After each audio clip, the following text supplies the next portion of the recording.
Assalamualaikum warahmatullahi wabarakatuh.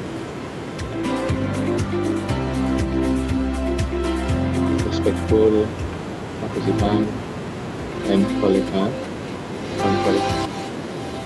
I'd like to send a warm greeting to you, and I hope that you, your family, and your communities are safe and well in the COVID-19 outbreak.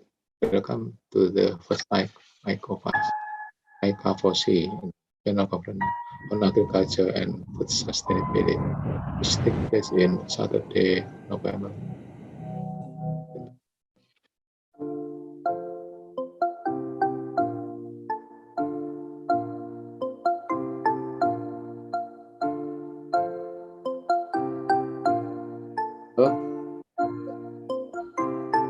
Assalamualaikum warahmatullahi wabarakatuh. Selamat datang di jurusan Sosial Ekonomi Fakultas Pertanian Universitas Brawijaya. Saya Heri Toiba, Ketua Jurusan Sosial Ekonomi. Jurusan Sosial Ekonomi telah hadir lebih dari 40 tahun untuk membantu menyelesaikan berbagai permasalahan dalam pembangunan sektor pertanian nasional. Sustainable family and your communities are safe and well in the COVID-19 outbreak. Welcome to the first ICA4C International Conference on Agriculture and Food Sustainability, which takes place on Saturday, November 13th.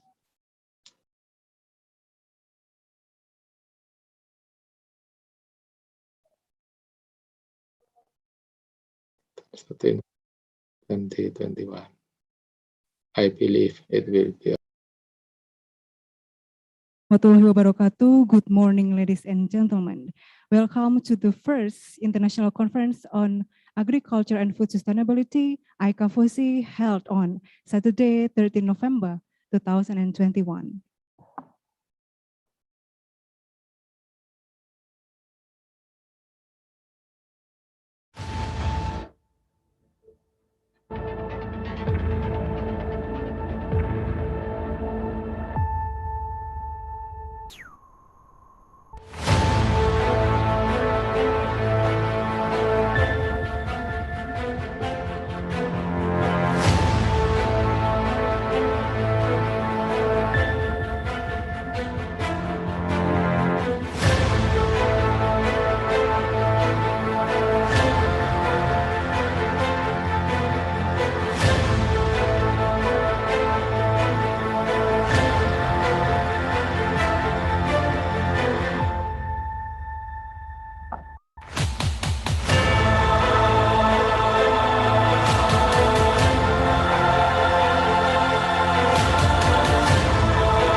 Bring up the theme, Reshaping the Future of Food Post-COVID-19 Pandemic Through Innovation and Technology. ICA4C want to engage with researchers, professionals, experts, lecturers, and students to welcoming the future of food and agriculture by empowering innovations and technology. Praise to the God Almighty, because of His blessing and grace, we can join today's international conference in good and healthy conditions. So my name is Janis Lami, and it is a precious chance for me to be the master of ceremony of today's international conference.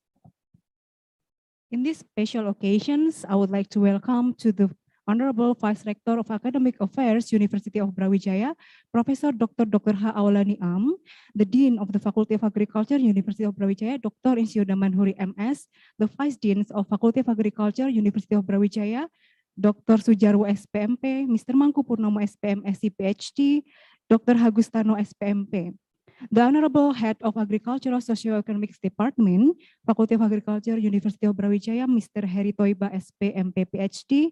Our honorable keynote speaker for today, Dr. Wahida SPM SE, from Indonesian Center of Agricultural, Socio-Economics and Policy Studies, Professor Dr. Bustanul Arifin MSc from Indonesian Society of Agricultural Economics, Dr. Sujarwo SPMP from Faculty of Agriculture, University of Brawijaya, Professor Dr. Peter Butt from Curtin University, Australia, Associate Professor Dr. Juwaida Sarifuddin from University Putra, Malaysia, Associate Professor Wang Linma from Lincoln University, New Zealand, the lecturers and staff from Faculty of Agriculture, University of Brawijaya, our beloved students, Reshaping members, and all participants for today's international conference.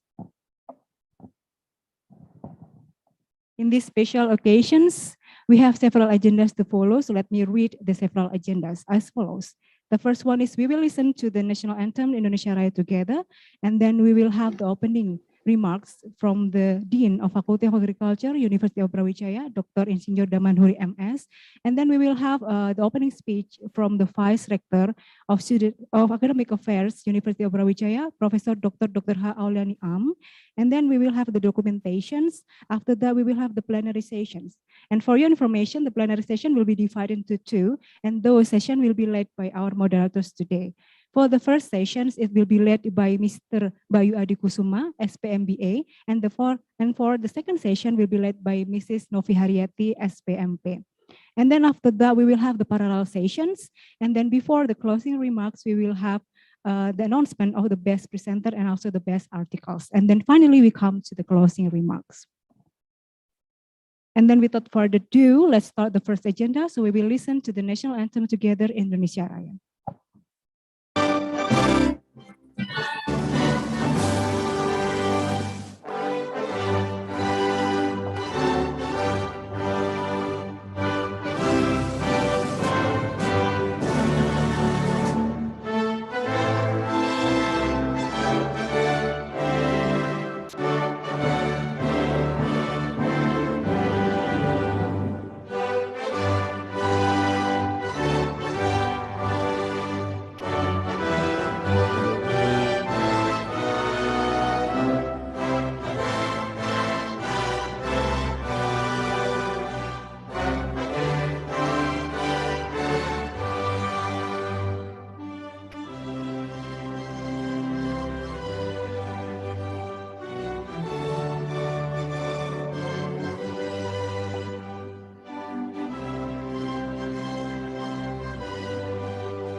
Step up to the following agenda. We will listen to the opening speech by our Dean of Faculty of Agriculture, University of Brawijaya, Dr. Insinyur Damanhuri MS. So ladies and gentlemen, please welcome Dr. Damanhuri.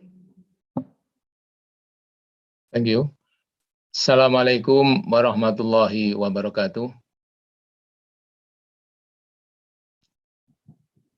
Dear respectful participants and colleagues, I would like to send a warm greeting to you, and I hope that you, your family, and your communities are safe and well in the COVID-19 outbreak.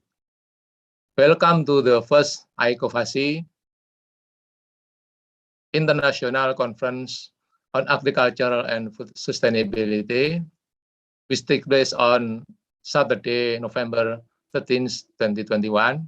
I believe it will be a great and nutritious conference.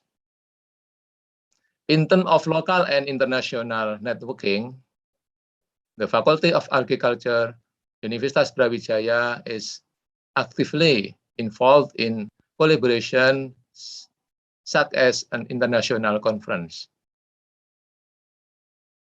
We will have numerous essential within the first ICOFASI that are truly required to keep the globe functioning.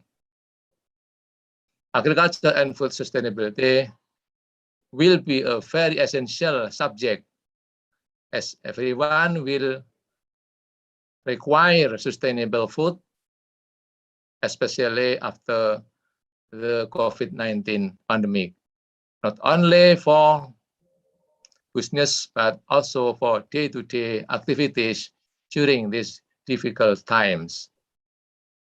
Another consideration that we must take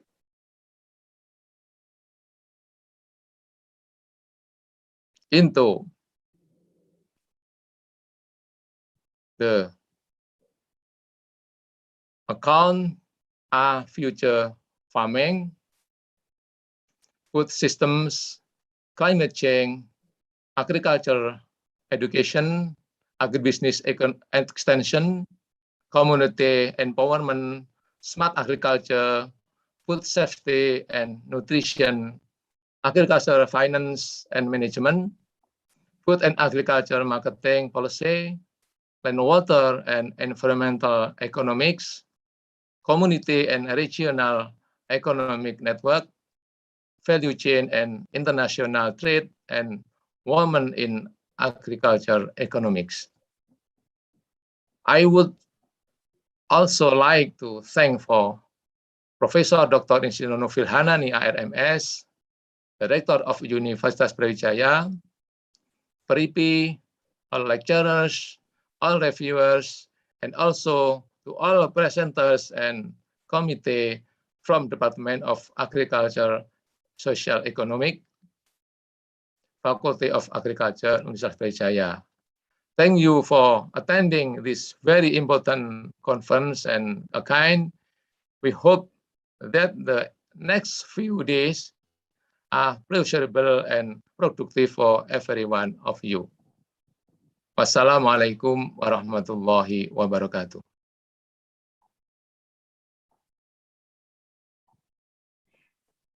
Thank you, Dr. Damanhuri, for the opening speech. Now let's move to the next agenda. We will listen to the opening speech by the Vice Rector of Academic Affairs, University of Brawijaya, Professor Dr. H. Auliani Am. For Prof. Aul, time is yours.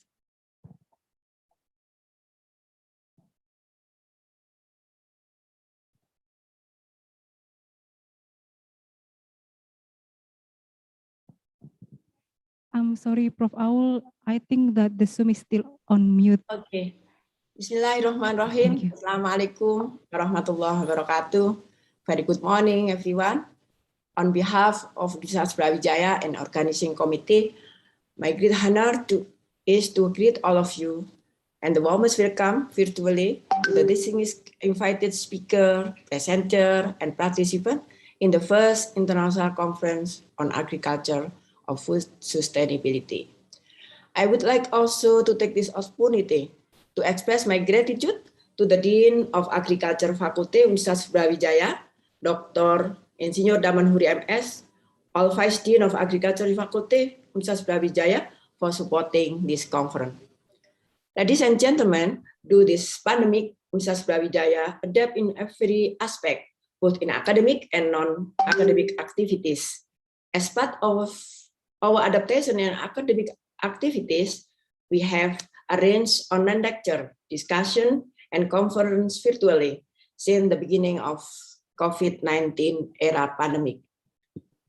The international conference also provide platform where national and international academia or researcher and policymaker and stakeholder to translate technology to exchange ideas to have stimulated collaboration. This conference can be a valuable chain to expand networking while sharing ideas and information to collaborate in the post-COVID-19 pandemic.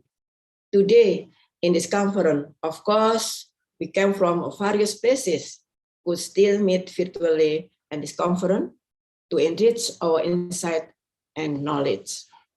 In addition, collaboration between Universitas Brawijaya and other universities, both from Indonesia and overseas, can be continued. The conference also will be one of the most interesting conference focused on food, sustainable, and agriculture innovation in the post-pandemic-19 pandemic, bringing the theme Reshaping the Future of Food Post-COVID-19 Pandemic through innovation and technology and relevant to current conditions. We have seen and faced many challenges within the pandemic solution. Society need to find more concept and breakthrough in reaching agriculture and food sustainability with the help, the technology and innovation. We may achieve future sustainability soon. Therefore, I hope this conference will create a unique opportunity to exchange views, to experience and share good ideas, particularly in agriculture and food sustainability. It is especially a great moment for us to have such world-class speaker and distinguished participant in the conference.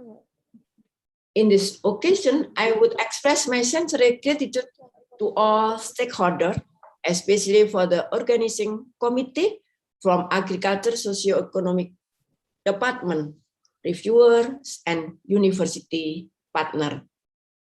They have worked hard. They have worked very hard in the organizing and reviewing papers.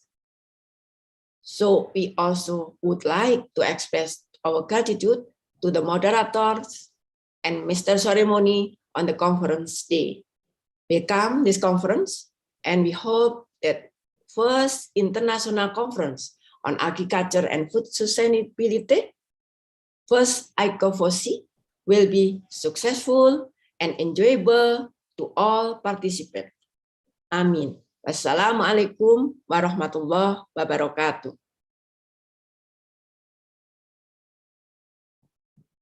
Thank you, Prof. Aul, for the opening speech.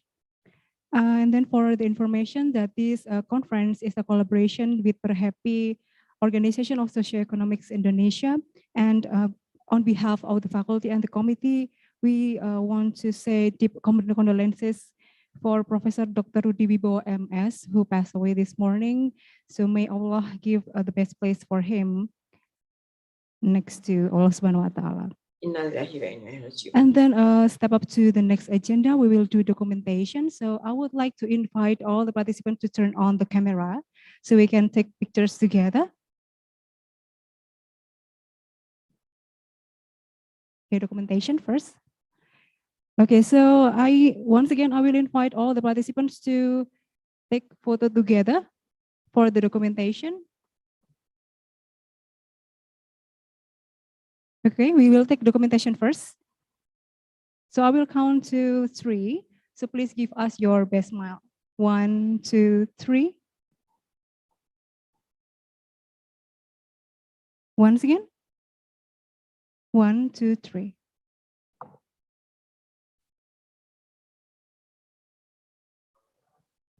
Once again, or that's enough? Okay, once again, maybe the audience or the participants can do freestyle pose together. Okay, I will count to 3. 1, 2, 3.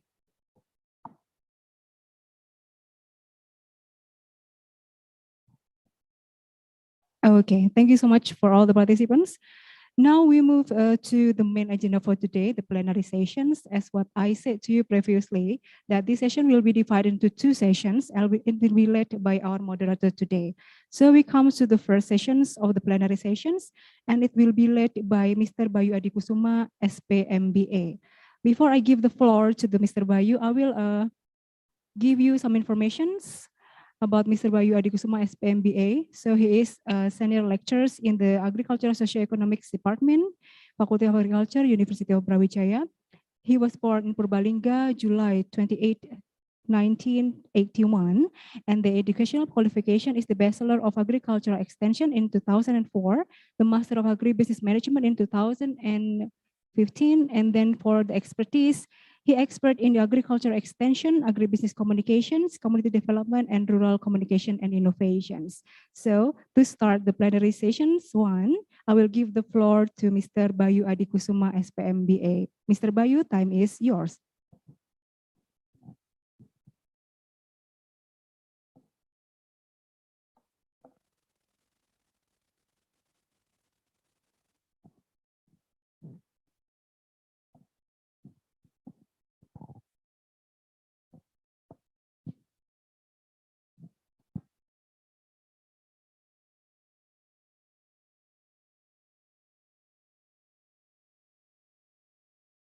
Assalamualaikum warahmatullahi wabarakatuh. Good morning, everyone, all the participants of the first ICAFOC International Conference on Food, Agriculture, Sustainability.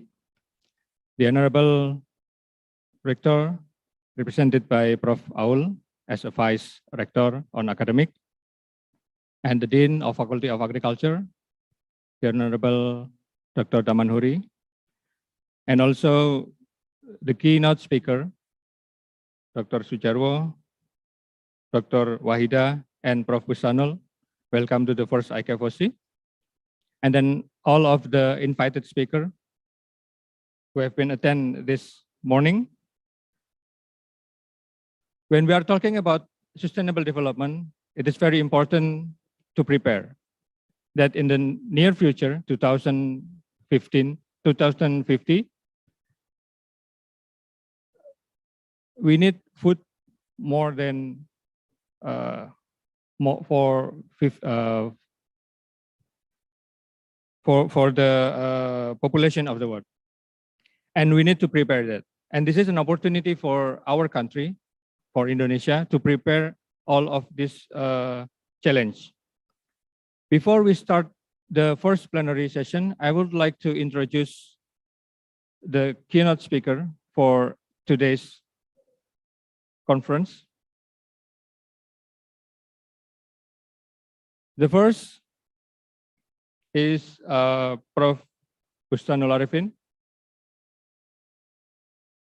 He is from Perhappy, chairman of Perhappy.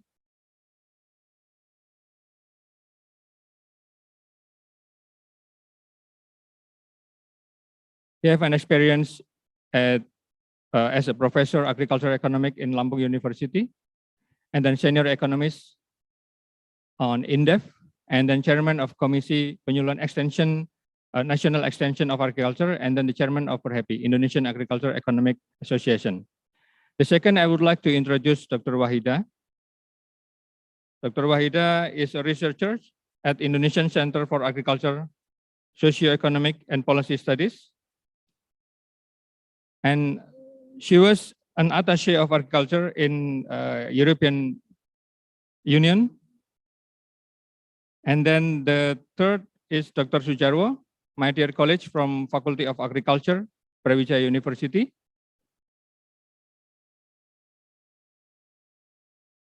And the third keynote speaker will deliver each 30 minutes maximum. For the first, I will invite Dr. Wahida to present the European Green Deal. And then the second, I will invite Prof. Bustanul Arifin, the Sustainable Resilient Food System during and post-pandemic. And then the last is Dr. Sujarwo, the role of Indonesian agriculture policy in the agriculture development and poverty alleviation. For the first, Dr. Wahida will explain his experience in European Union. The title, the European Green Deal, Transforming the European Union's Economic for Sustainable Future and its Impact to Indonesians' Market Access. Dr. Wahida, I will give you time not more than 30 minutes for you. Okay, the screen is yours, Dr. Wahida. Thank you so much, Mas Bayu. So greetings from Bogor. Assalamualaikum warahmatullahi wabarakatuh. Allow me to greet the Vice Rector of Academic Affairs, University of Brawijaya, as well as the Dean of Faculty of Agriculture, University of Brawijaya, colleagues, distinguished speakers, Professor Bustanul Arifin or Mas Inu, as well as Dr. Sujarwo, distinguished participants, and also the speakers, ladies and gentlemen. So, Mas Bayu, allow me to share my own screen. Okay. It seems I'm not allowed to share my own screen. Yeah, can I have an access to screen? Share my screen, please.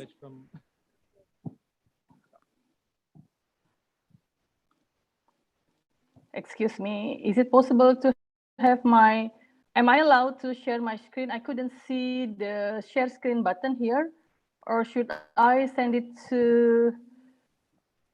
Excuse me, Mas Bayu. Is it possible for me to share my screen? Can I get the access for it? Yes. I'm so sorry, I think I couldn't find it. Where is the share screen button? I couldn't find it here. Or I think we need to share. I think I'm not allowed to share my own screen, right? Okay, let me just give the update one to you, Mas Bayu. Give me 2 seconds, I think, to do this. Yes, you have been able to share your screen, Dr. Wahida. Oh, okay, thank you then. All right. Okay, let me go back to this. Mas Bayu, I couldn't find the share screen button. Where is it? Stop incoming. Setting, no.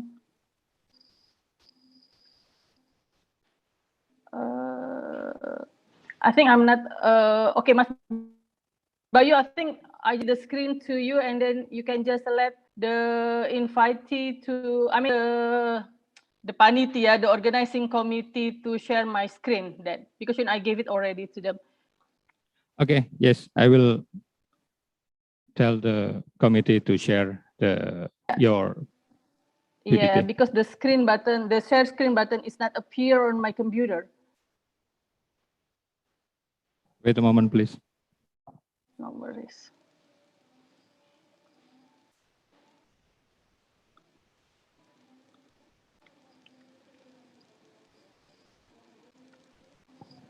Okay, I think you have an experience in European Union. Yeah, so actually, before I start, let me just explain a little bit about this. Thank you very much, for the opportunity to be invited speakers. I think, it is quite honor for me that my best colleague, Dr. Herito Yiba, asked me whether I'm able to give kind of like sharing my experiences while I was an agriculture attaché in the European Union. So I think in my presentation, I will share a bit about the definition of sustainability and actually, how the European Union translate the sustainability into policies. And as a producing country, these kind of policies that enter into force in European Union could become a non-tariff measure, a new tariff measure for Indonesian agriculture. So, Mas Bayu, can I have my screen now? Can I have my presentation? Is the organizing committee able to share the screen? Yes. I could. All right. Okay. So let me start then. So today my presentation will talking about the European Green Deal, transforming the EU's economy for a sustainable future and its impact to Indonesian market access. So the base of the presentation that I share to all of you today is based on my experiences as the agriculture attaché for European Union from 2017 until 2020. Next slide, please. Okay, so audience, I really would like to share more about how sustainability become a base of policy. So this is the example how the European Union make this definition of sustainability to really, they call it transforming the EU economies for a sustainable future. In this case, I just would like to emphasize the EU regulation on agriculture that may affect Indonesian export to European Union. Next slide, please.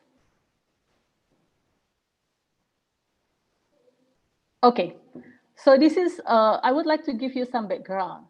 This is the roadmap of, we call it European Green Deal. It started on the December 2019. At that time, the European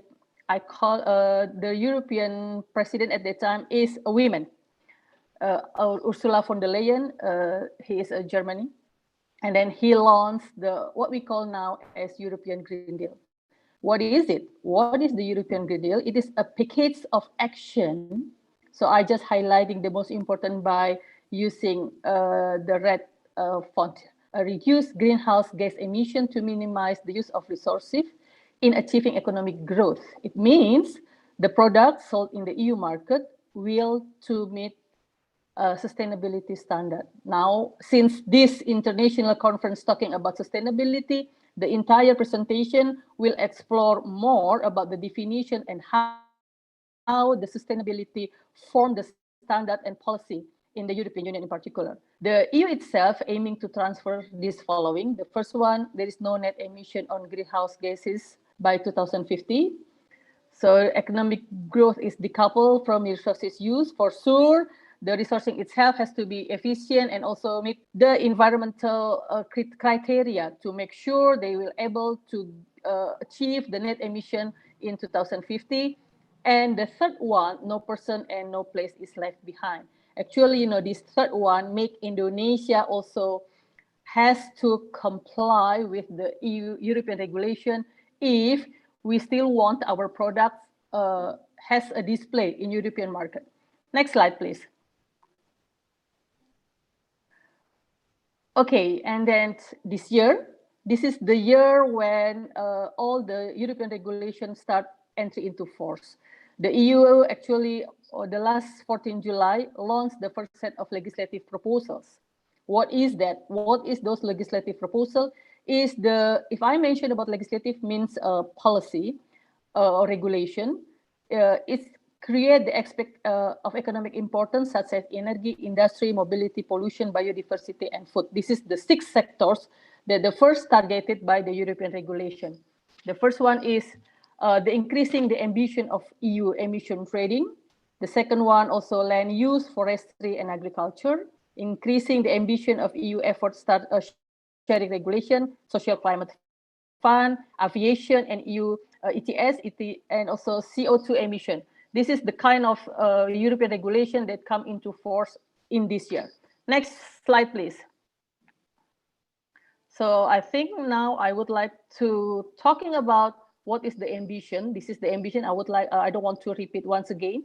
And again, the EU really would like to become the first continent that achieve the climate ambition for 2030 and 2050. And also, tackling the zero pollution in environment without toxic substance, including fertilizers and chemical substance in agriculture sectors. And also clean, affordable, and safe energy supply, preservation and restoration of ecosystem and biodiversity. So I think, many of you has been monitored how the EU really tackling our palm oil because of the reason biodiversity and environmental degradation, as well as, they also maintain the industry mobilization to clean and sustainable economy. So they introduce circular economy action plan. Later on, I will explore more about this the CEAP. Next slide, please. Now, I think my next slide is focusing on the regulation of, I'm just gonna skip this one.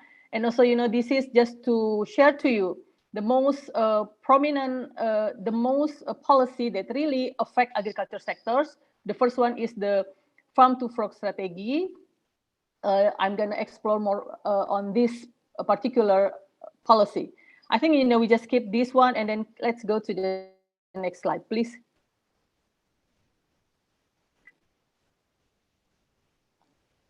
Yeah. So now I would like to really EU regulation and its impact to Indonesian market access. In this case, what I really would like to present to you all is the impact of EU regulation, particular in agriculture sectors.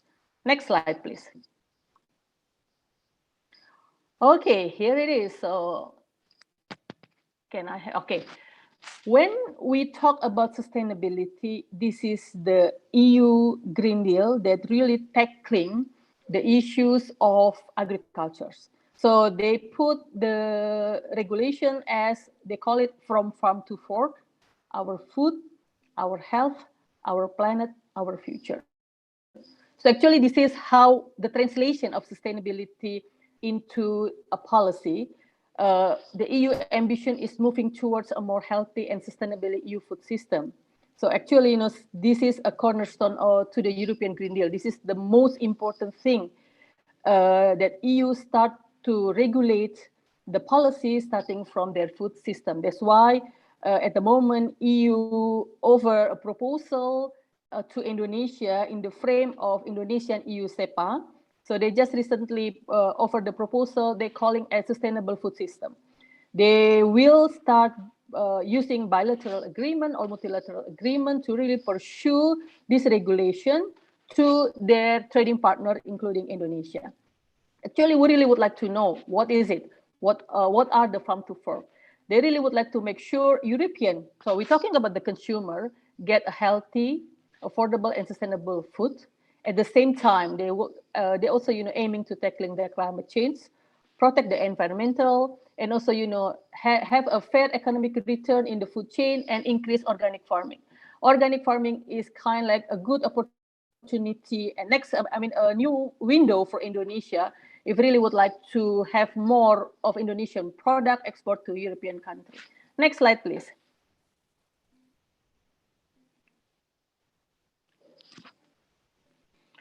Okay, when you see this, then we can realize how sustainable is the definition of sustainable. The sustainable itself is, actually we preserve the environment for the next generation. That's the ultimate goals and also definition. And then how the EU do this on the agriculture sector. First, they reduce significantly the use of pesticide. They also, tackling and reduce the excess food nutrient at least 50%, and they put the date for this is 2030 and 2050. So in this case, we really would like to see they're tackling the issue as well, the antimicrobial resistance. It's become a very popular in OIE as well as EU would like to become the first continent that really adopt this policy and the organic farming. This is more on the explanation from the previous slide. Next slide, please. Okay, so I think this is the specialized of Dr. Heri Toyiba, my colleague. This is the creation of healthy food environment, and then also food labeling to empower consumer to choose healthy and sustainable diets. So if you talk about, I do hope you know the presentation, all the presenters or papers they presented today in this international conference of on agriculture and food sustainability will explore more about the current condition in our country, about this kind of highlight or important point that address from the from farm to fork strategy. The question marks is whether Indonesian ready to have this in our country, how good the implementation, for example, good agriculture practices on the ground at the farmer level. So this is kind of question that we really would like to discuss. And I'm more than happy to kind of like here at the end of the day, the wrap up of the ICOFOSI, the first ICOFOSI, we've come up with kind of like a recommendation to not only government, but also multi-stakeholders. Next slide, please. Okay, and this is what I really would like to emphasize to you is the EU also stepping up a fight against food waste. So we all know I think the food summit, they also address very much to the, what happened with my screen? Can I see my slide again?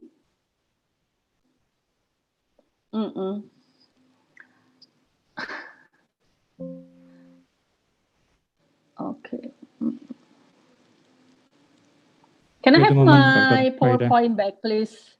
Yeah. I think it's blurred to my screen. I think I do believe that the participant also have similar experience with me. Can I have a bigger screen, please? Because I can't read any now. It's become Wait a very moment, Dr. small, Farida. Mas Bayu. Okay.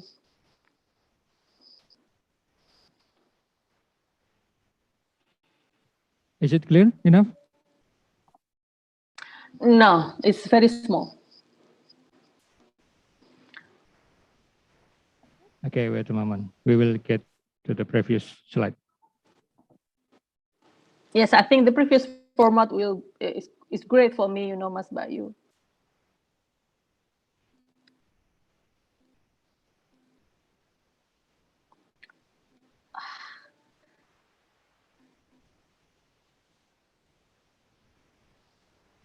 Okay, thank you very much.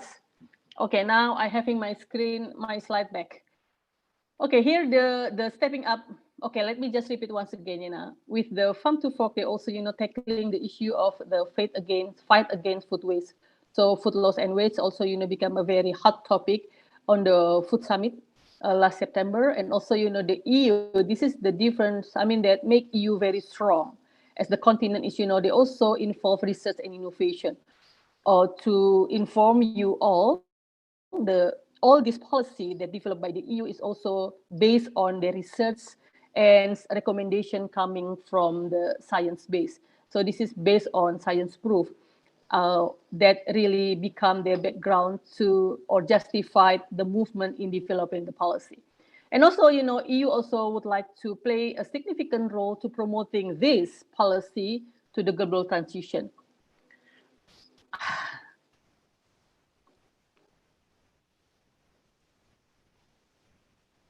I think okay. Okay, next slide, please. Okay, all right. Okay, the size is perfect. Can we just stick to this size, please? And then do not move a bit or change the screen. It's because it's quite difficult for me as presenter to read if, the screen keep moving. Okay, here it is. The other things that I really would like to share with you is the new EU-wide biodiversity strategy. So besides the Farm to Fork, this is the second policy that introduced by the EU government is, to really establish protected area for land and sea with the stricter protection of the remaining EU legally binding nature restoration target in 2021. As we saw earlier, they really would like to have this policy also, going global. EU also start to become very fussy to talking and then start put measures on agriculture commodity that according to them has a large footprint in carbon emission. Next slide, please. Okay, so this is the other, okay, perfect, thank you so much. This is what they call, how they measure to protect the fragile ecosystem. So they developing organic farming. So they believe organic farming could become a solution to really tackling the environment and also, improve the quality of land, the quality of soil and ecosystem. And also they halting and reversing the decline of pollinators, reduce the use and risks of pesticide, restoring at least the EU rivers. So they really tackling all the environment or resources that supporting the agriculture sector. So we may say the biodiversity policy is kind of like supporting policy to make sure the Farm to Fork strategy can implement it in a very good condition and get a support coming from not only member state, which is at the moment they have 27 member states, but as well as, the producing country or trading partner like Indonesia. Next one, please. Next slide, please.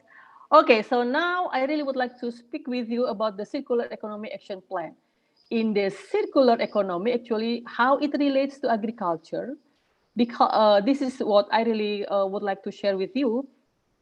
The CAIP is the set of interrelated initiatives which aim to reduce pressure on natural resources by transforming design, production, and consumption of products, so then no waste is produced. Now, in our case, in agriculture sectors, this policy really tackling in the packaging and technology, as well as, the transportation during the shipment of the product. It's also, have an influence coming from this policy. Next slide, please.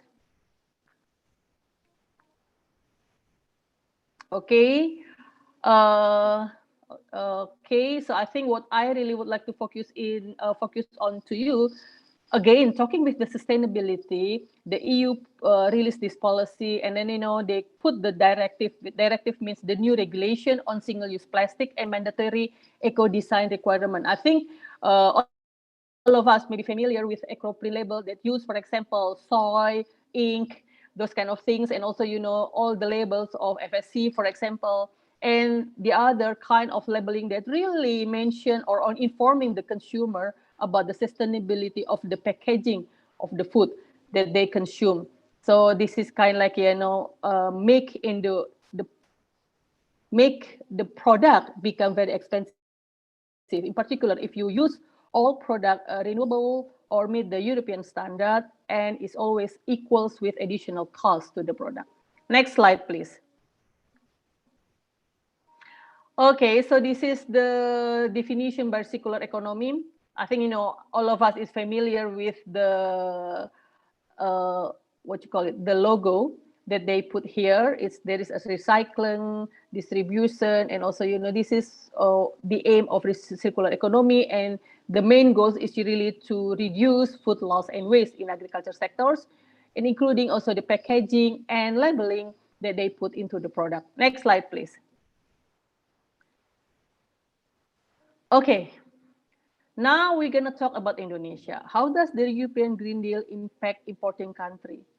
Now, I think we all can, from the presentation, we all realize that all the policy will increase cost in the short term and increase competitiveness in sustainable gold market. The question that I really would like to share with you, to which level now Indonesian ready for this? Ready to really producing the product that meet the European standard, as well as, ready to work on the packaging that also, meet the expectation in European market. This is kind of like create a new non-tariff measures to Indonesian product. And also the European Green Deal will change the norm to make business and supply chain more sustainable to the higher standard for social and environmental sustainability in production and processing of goods and services, and also increase demand for information and production and processing practices.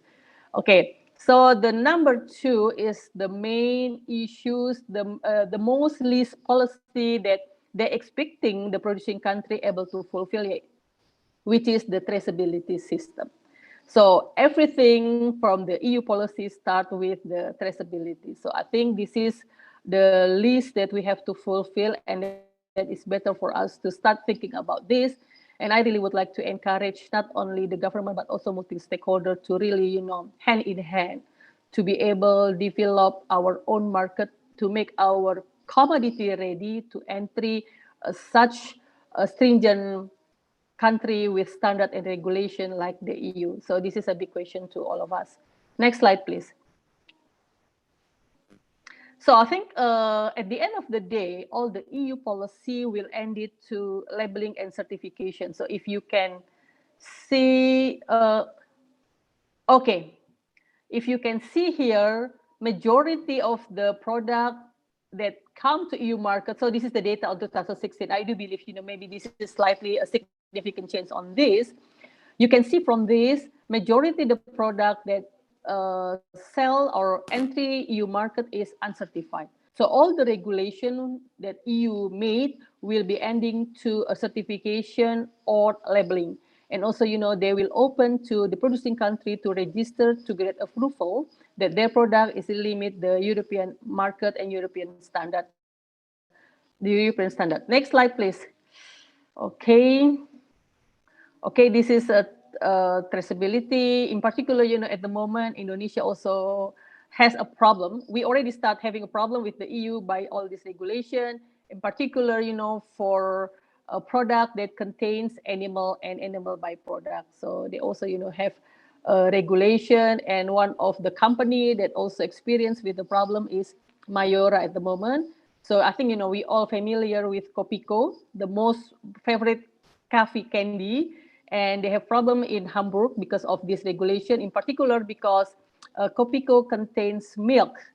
And since Indonesia is not registered as the country, although Mayora has been used milk for the Kopiko coming from EU member state, we imported this, but still we have problem in the border. So I think from now to the next coming years, we're gonna familiar to hear how the Indonesian product or Indonesian commodities has been, halt in European border because the standard were not made the European standard, and the other kind of homeworks that has to be solved by all of us. I think the university also has a big role to really give advice and perspective to the government, to really help the government to make sure that our product meet the requirement and standard of the EU.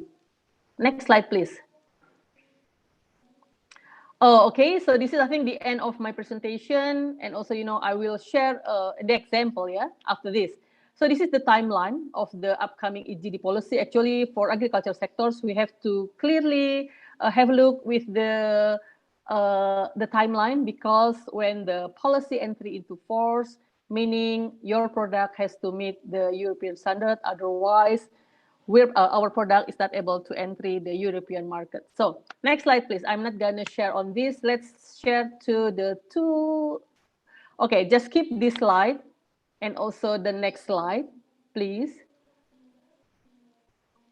Okay, so I'm just gonna skip this one too. Let's go to the next one.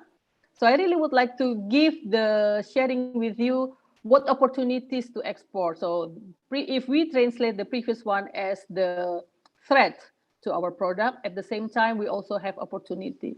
What kind of opportunity? Actually, the national government has to set up support programs. This is the thing that also, European Union would like to offer. They really would like to offer cooperation to really help Indonesia able to tackling or address the standard that required by the EU. So I think there is a big movement has to be done by the government, for example, as the main driver for this. And also, engagement coming from the multi-stakeholder, and then create a policy that really able to help the SMEs meet the standard and able to enter the market. And also, it is important to create better tools and mechanism to provide information, production practices in harmonious way. So I think this kind like recommendation is really meet these two policy. These two keynote speech. Actually, the key take-home messages. The key take-home messages is really in line with the topic in this ICO4C. I think you're talking about technology and innovation. So maybe you can also can measure how important technology and innovation to help the government and also the smallholders to create tools to improve their business and meet the standard that coming from the European market. Okay, so this is next slide, please. So I think to close my presentation, I really would like to share with you. So how the private company, this is the very about European company based in Bandung. So how do they really tackling? How do they prepare their company as well as, since they produce cocoa, so they're producing very about Indonesia is big producing for grinding cocoa bean, and they're exporting cocoa paste, cocoa liquor, and cocoa powder. So this is how they prepared. So they, based on the theory of change, they create what they're calling self-driven farmers and self-sustaining farming communities. So this is, for example, the activity on the ground with their partners. In this case, is I think almost 35,000 cocoa farmers in creating the condition and the quality of product that will able to entry European market. So they create no deforestation and carbon positive, and also they also tackling the zero child labor. And then next slide, please. So this is kind of like how the implementation on the ground. Again, this is the technology. They use a database to what? To tracking traceability. This Kata Chill is a database that introduced to the farmers to really measure action, adoption, impact. At the same time, create a traceability system for every cocoa bean produced by the farmers. So this is the example how the technology and innovation is really able to meet and helping to create what we call enabling environment for the sustainability. Next slide, please. Okay, here's the roadmap. Here's the stepping stone. So I think we can elaborate more, and we hope that the private sectors, also the farmers who work with the multinational company, for example, Barry Callebaut is one of the example of multinational company, is really able to really helping farmer provide this kind of roadmap. At the end of the day, all the policy that we create, I mean the government create, is also to have a condition of inclusiveness. I mean, we don't want there is an exclusion from smallholder farmer to the stringent standard and food safety, food quality standard asking by the international market. So I think this is the end of my presentation. So in this case, I hope all the audience and participants really get the sense of how sustainability is translating into regulation and how it will affect the Indonesian market. I mean the market access. I think I'm gonna stop from now. Mas Bayu, over to you. Thank you so much.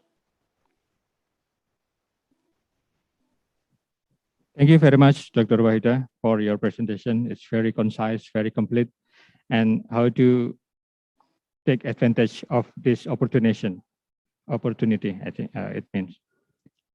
Okay, the second speaker, I would like to invite Prof. Bustanul Arifin. Prof. Bustanul.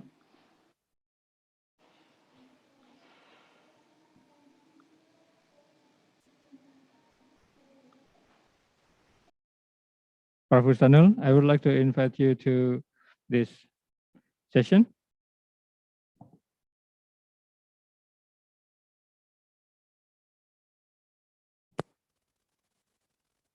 Okay, wait a moment. We still have a moment waiting for Prof. Bustanul Arifin.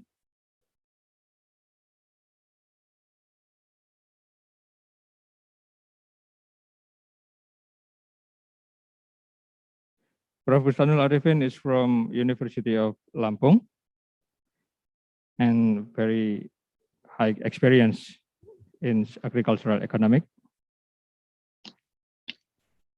Hi, good morning. Good morning, Prof. Bustanul. Thank you very much, Babayu. Ladies and gentlemen, very good morning. Thank you for the organizing committee for giving me this opportunity to share something. I need your help to share my screen, please. Okay, committee, please. Because I'm at the car, I cannot do myself. Wait a moment, Prof. Bustanul. I think the presentation from Dr. Wahida gave us a very high opportunity to our country to take the advantage of this opportunity. And then how do we overcome this opportunity?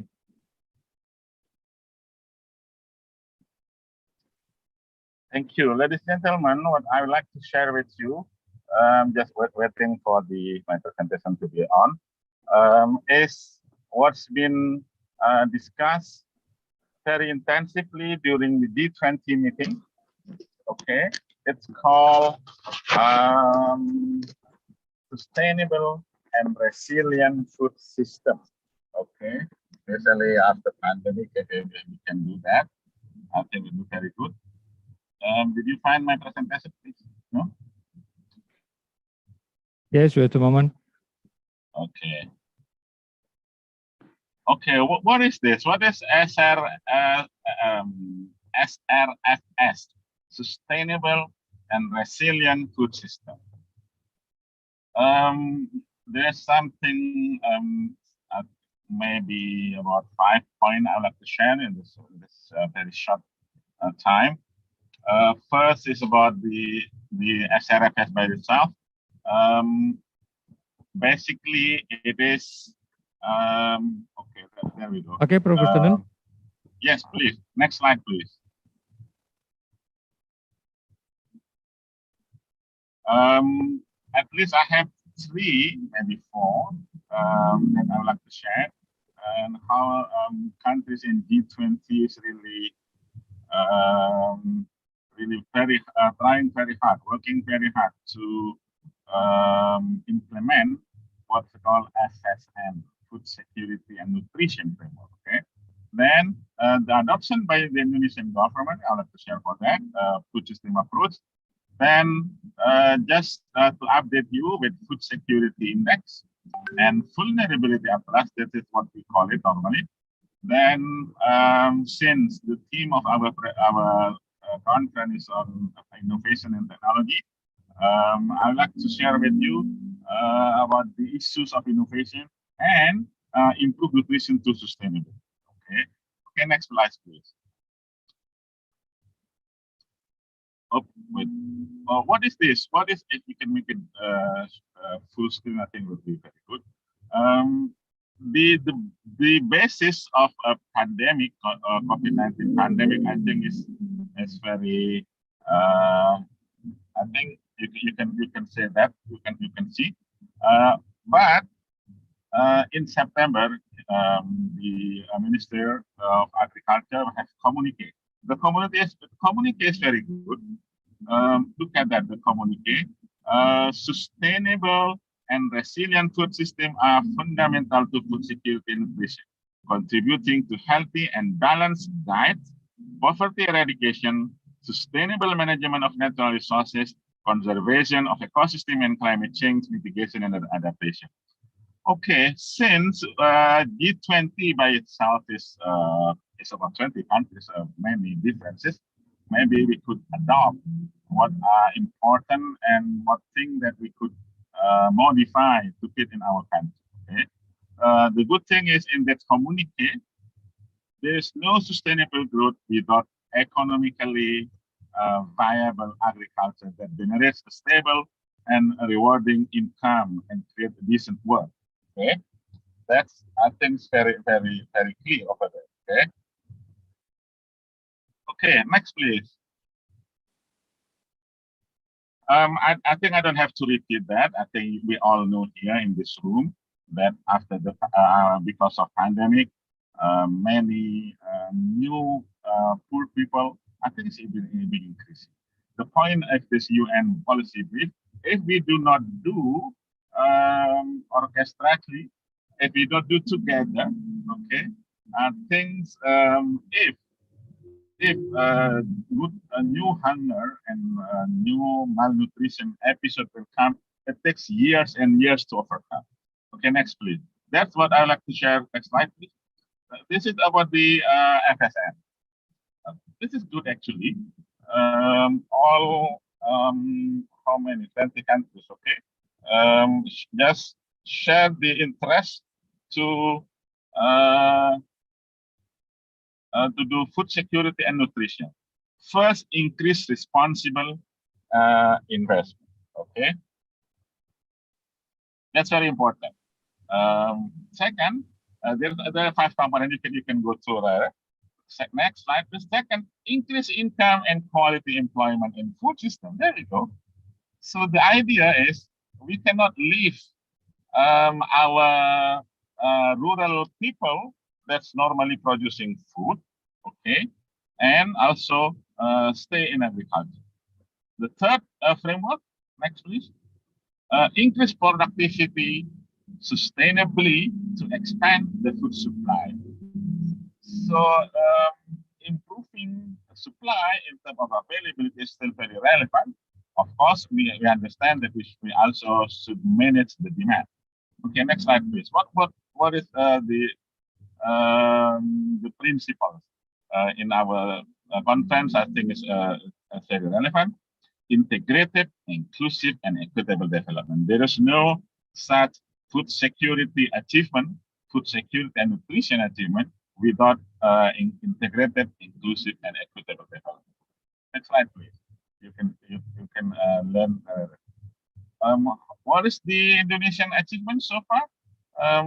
Latest data since last week, I think, 5th of November, the newest data.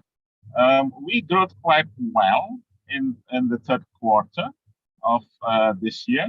Look at that. The left panel is for overall economy. The right panel is for agriculture. The growth of agriculture has never been negative. Stay positive, even though we are in crisis. However, the second dot, we can see that the COVID pandemic has increased poverty up to 2 digits. It's very important. 2 digits is very important because it also goes to some consequences. Okay. Okay. Wait, over there. The food system approach is actually consists of there are activities, there are outcomes. Okay.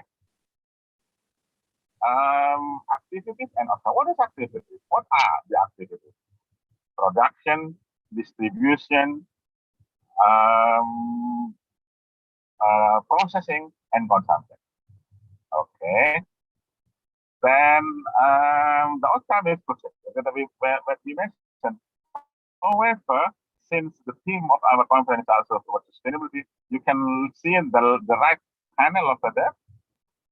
The right panel is environmental welfare and social welfare. Okay. Okay. What is our third translation? Next slide, please. Well, you can skip this, please. Everybody knows about that. Fluctuation of the global price. Next slide, please. Look at how much we spend. You can see the percentage over there in terms of percentage. The green one means agriculture and irrigation and fertilizer subsidy. There we go. But we don't talk about that in particular, but you can see the composition in the last 15 years or so to see the government spending in infrastructure. Next slide, please. Everybody in this room, I believe, are familiar with the GFSI, Global Food Security Index. It consists of 4 components: affordability, availability, quality, and safety, and natural resources resilience. Next slide.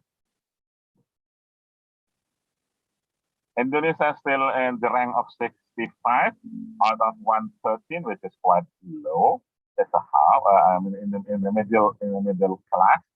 Next slide, please. That's what Indonesian translate the GFSI.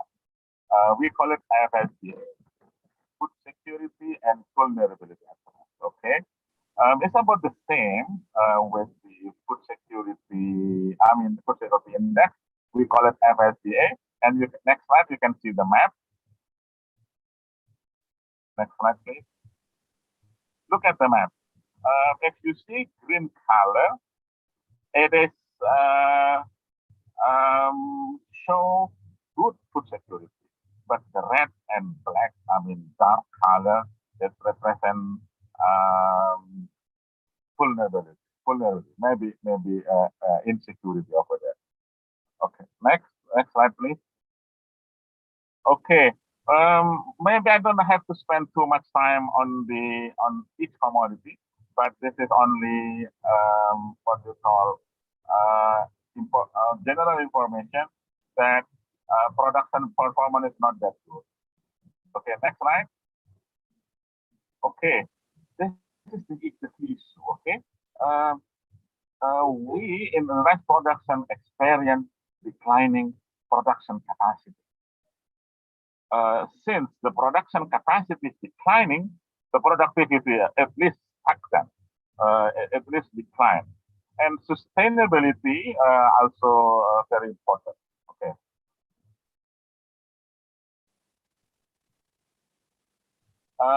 That picture is, I said, I put it the other side of pandemic because opportunities for young millennials, okay, young farmers, normally they do go into horticulture business, which is good, which is good.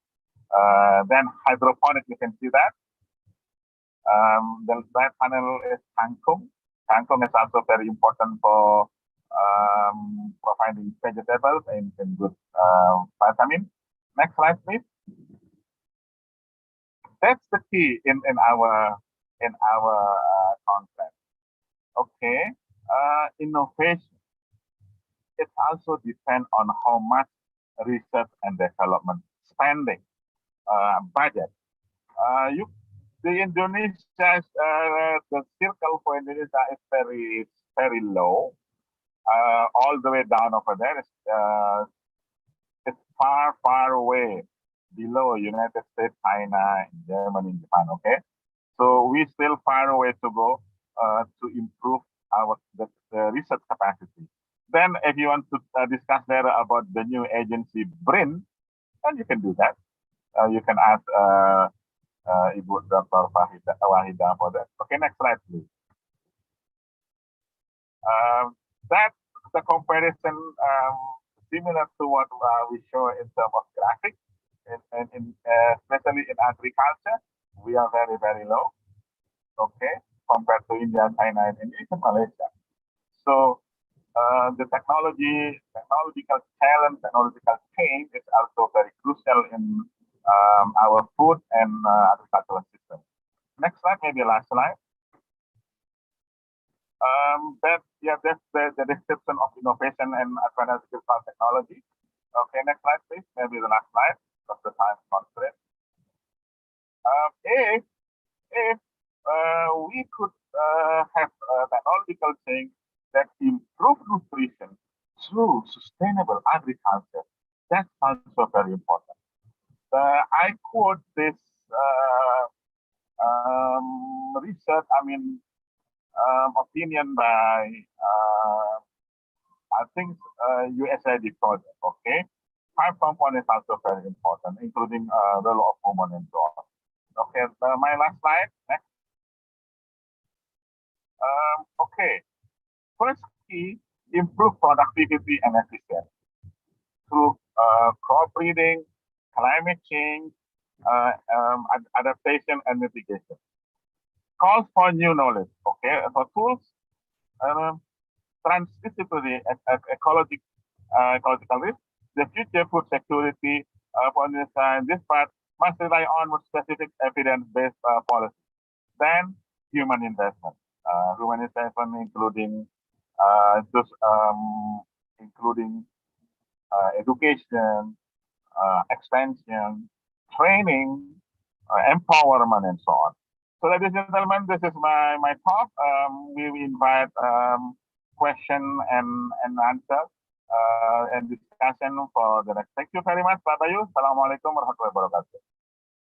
Waalaikumsalam warahmatullahi wabarakatuh. Thank you very much, Professor. The sustainable and resilient food system during and post-COVID pandemic. I think we already understand that the young farmer were born in the during pandemic. So this is our challenge to maintain the food security in Indonesia. Okay, before we continue, I would like to invite Mr. Sujarwo. Dr. Sujarwo, are you in this room? Yes, Pak Bayu. Okay. Dr. Sujarwo, I would like to give you 30 minutes to present your material. Okay, the committee will prepare the slide. Okay, I think I can share my presentation. Okay. Okay, yeah. So I think that's become easier for me to control. Hopefully, I don't take too much time, so we can come to the discussion. Pak Bayu, thank you very much. So this is my turn. Prof. Bustano, Bu Wahida, Prof. Peter, Prof. Wanglima, and Prof. Juwaida, thank you for sharing with us about the food sustainability. There is no food, there is no life. There is so I think that basic thing that we have to really concern about in terms of sustainability. So as mentioned by Prof. Bustano, that and also Bu Wahid as well about the concern of European Unions regarding the sustainability in the production. Tracking is very important in order to make sure that the production is not harm in terms of environment and also community. And it's kind of coincidentally that Prof. Bustano also mentioned about GFSE, Global Food Security Index, and also some other things related to food security that I would like to present in more detail, comparing to Indonesia to other countries in Southeast Asia. So I would like to come to my presentation. First of all, that's really honored for me having these sessions. I really glad sharing in this international seminar. Hopefully that what we have right now is kind of awareness for us that sustainability is kind of a big concern of us in order to make step by step progress to make better life. I think exploitation is coming from partially understanding in the production and possibly that we kind of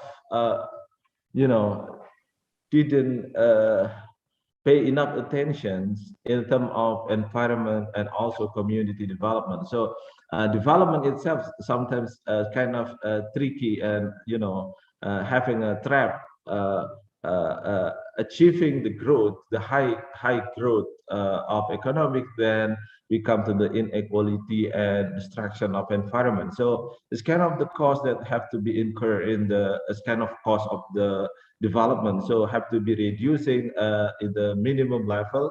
So we come to the sustainability in development. So I would like to present related to the perspective of Indonesian policy in agriculture, and then addressing several issues that prove internationally regarding the development of agriculture and what is the impact in poverty reduction. So these things that come across in my mind regarding the previous policies in agriculture that we have done previously. So before that, I think it's good to flashback to the steps, the strategic planning that Indonesian had before 1997. We have what's called a national strategic development. The first national strategic development in 1999, up to we have to 5 period experiences in the development up to 1994. Unfortunately, we have really a hard time in 1999 and 1997 up to 1998 because of the recession. So we take a look a little bit closely related to the design of the strategic development in Indonesia to remind us what we have done previously. In the national strategy development in 1969 up to 1964, addressing issue about the basic need and infrastructures, and emphasizing in the agriculture sector. So it is kind of a general idea of developments coming from in every nation coming from agriculture, because agriculture provide food and food for the life, and then come to the diversification of other sector. I mean, development of other sectors that related to agriculture first, and then come to the industrialization, for example. Probably Rostov become the reference of how we think about the development and come to the take off of the economics development.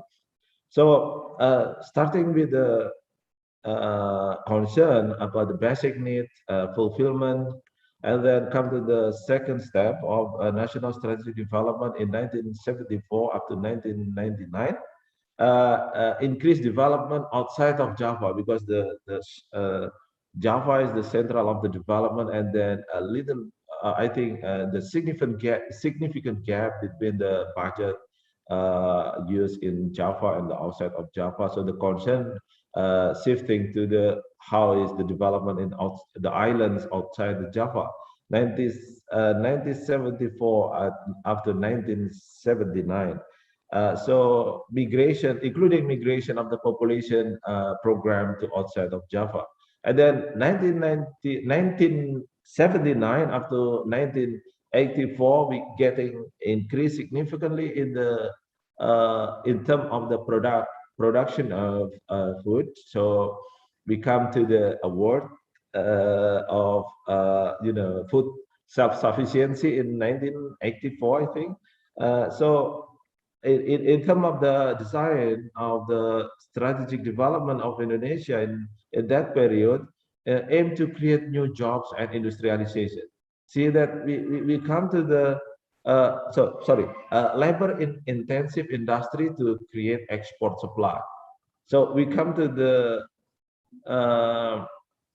idea that we have to fulfill basic needs. We have done with that, and then we start to think about how is the bigger market than domestic one. So we see that the opportunity available there, and probably we see that and I think we know well about the design that coming to the high technology is much quicker than we just stay in agriculture and develop agriculture for economic growth. So let's go to industrialization. It's kind of that thought at that time. So 84 to 89, create new job and industrialization. Let's go come to the high technology development. And I think that's really at that time, I think it's really plausible reason to go to the equal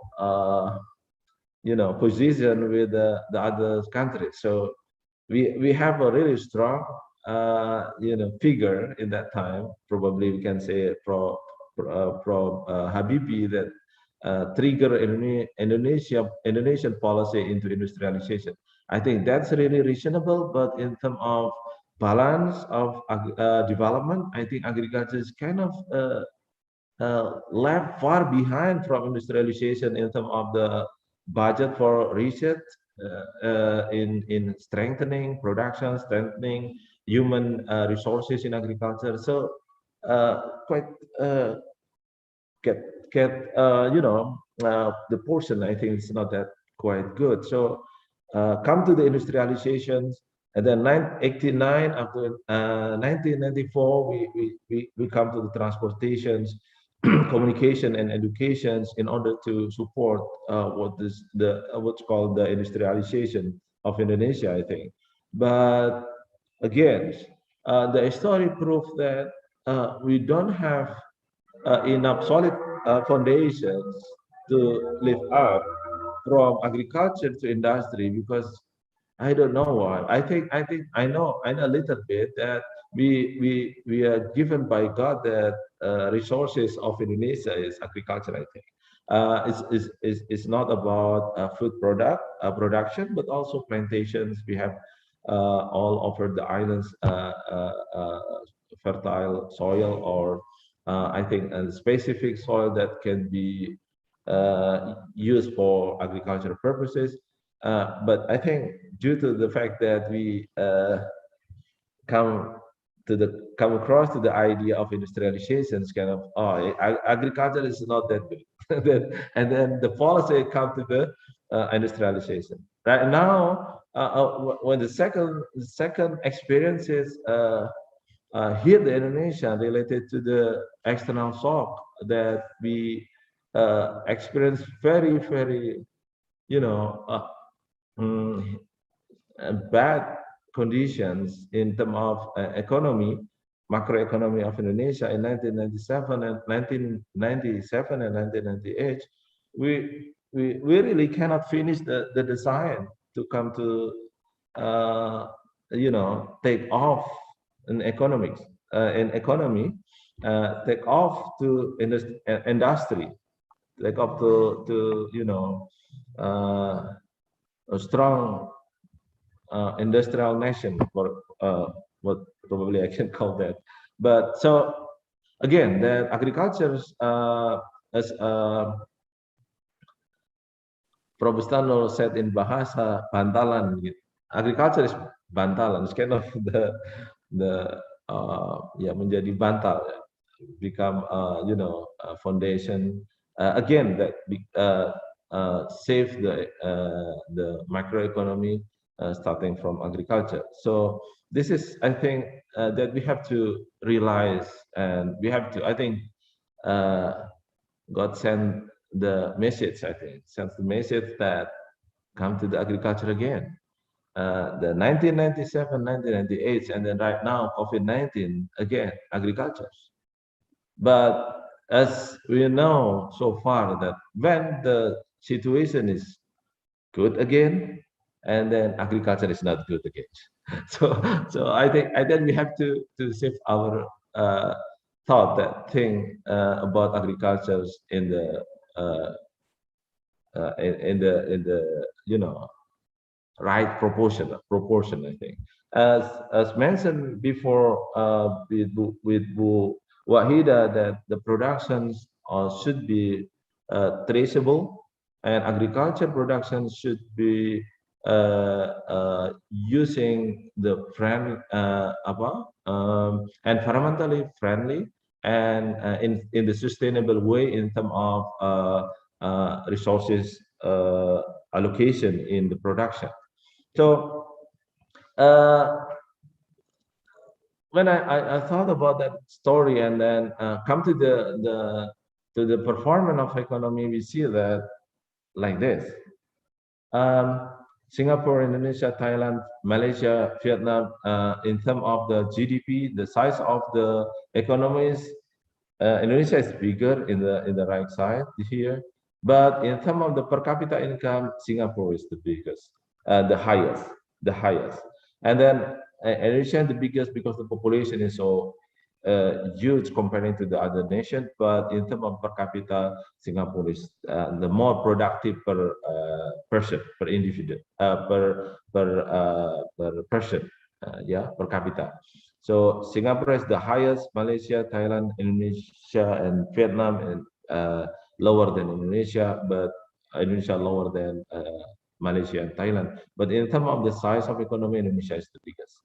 So comparing to those countries, so means that we have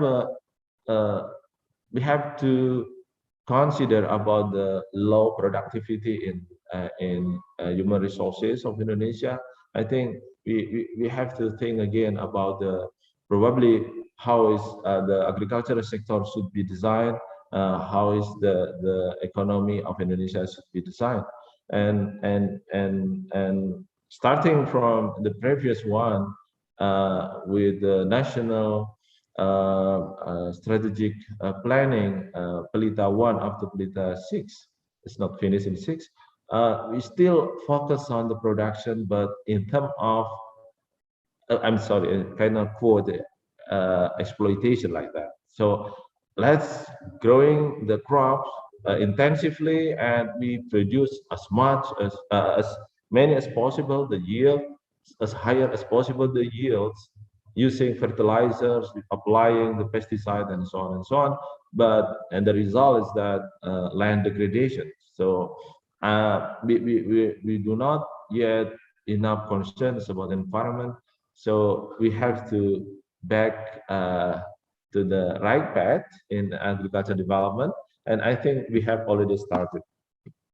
So it is not only production previously that we have to build, we have already built, but also in terms of institutional development. But again, when we come to the reality that we cannot find the entity of the agricultural business that survive very good and have a characteristic business. Probably it's kind of too much in generalization, but I think we still struggle to strengthen agricultural sector as business entities that sustainable for their business. So development of institution is not successful yet, but I think that is still opportunity to come to the right path. I mean, right now, Ministry of Agriculture trying to impose the program related to the farmers institution development called corporate farming, for example, or cooperative farming. But I have that experiences research regarding to that topic. We still struggle to make it real. So still need effort in terms of the development of the farmers institution in order to meet the standard of sustainability in production, in agricultural production, or agricultural sustainable agriculture way. So this is the fact that we have to consider about the weaknesses of us. The first is really related to human resources. In agriculture, we have no education about 7.19%, and then 24.23% unfinished elementary school. So this really burden for development because of the ability to adopt new technology. I think the most sustainable way need, I think, openness in mind. I think education is still a good way to come to that improvement. But we still have this picture. Elementary school 37.53. So what should we do with it? With that? So and then another thing about the wetland agricultural resources. Just focus. We see this allocation. I'm sorry about the years, but I think the changing. Hopefully, that's not much. West Java, East Java, and Central Java is have I think the big very significant proportion of the resources. Mean that the agricultural wet land resources just is not distributed quite equal. Then we have the productions of rice as staple foods, as primary food consumption in Indonesia, coming from West Java, East Java, and Central Java. East Java, West Java, and Central Java. So I think come to the food security attribute, the distribution, I think the concern should be aware of. And then this is the inter-census agricultural survey. I think we have these pictures about agriculture in Indonesia. So this is the household that owned by land owned by the agricultural household less than 0.5 hectares, about 16 million. So 16 million having land for agriculture less than 0.5. So combining with this, I think less than 1 hectare. So it's about 20 million of farmers in Indonesia having less than 1 hectare. So what kind of innovation should be provided? What kind of agricultural development design should be designed? And because the input is kind of that, the education is so low, and then the scale is so low as well. And what is the design? So I think that is really a challenge for us in order to design increasing the efficiency and concern about the environment in the same time with the input like that. So I think that is really challenge for us. This is the scale. I think the surplus and deficit for many regions in Indonesia. I think, as I said before, that distribution is the issue. When we come to the agriculture and seasonal productions, and then we have a surplus and a deficit along the months during a year. So we have to be aware that surplus means that price in the market will be get pressure so much in the market, and possibly that when the highest production in the farmers, then the lowest price will be there. So I mean the revenue will be reducing because of the surplus available in the market. But deficit on the other time, August, September up to January, deficit in rice production.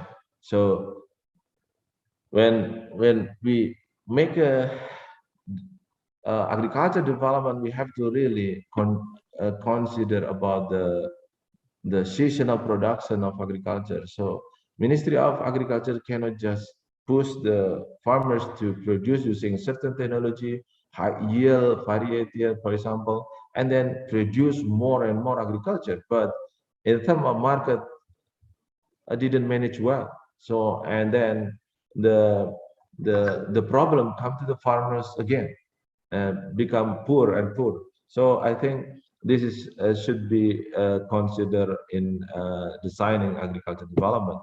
So this is what in terms of theoretical perspective, I'm trying to make a resume about the profitability, the government interventions, and then trying to make a larger profit for farmers using subsidy in the previous stage of the development. But it should be the case that agriculture should be independent, should be should be better business. It's not only depend on the subsidy. So I think that is the message of this slide. And again, that it is also should be addressing issue about the entrepreneurship in the farmers, for the farmers, and also encouraging managerial skills. I think that is economic of scale also the concern in the development of agriculture, because as I present the previous slide, that getting smaller and smaller. So we see that the land owned by the farmers in 1978 is about 0.8, and then come to the 2018 becomes less than 0.5, and then I think less than 0.3, and that's really you know, it's really hard to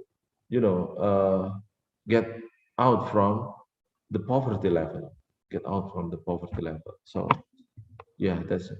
And this is the international issue regarding the whatever the production development should be addressed.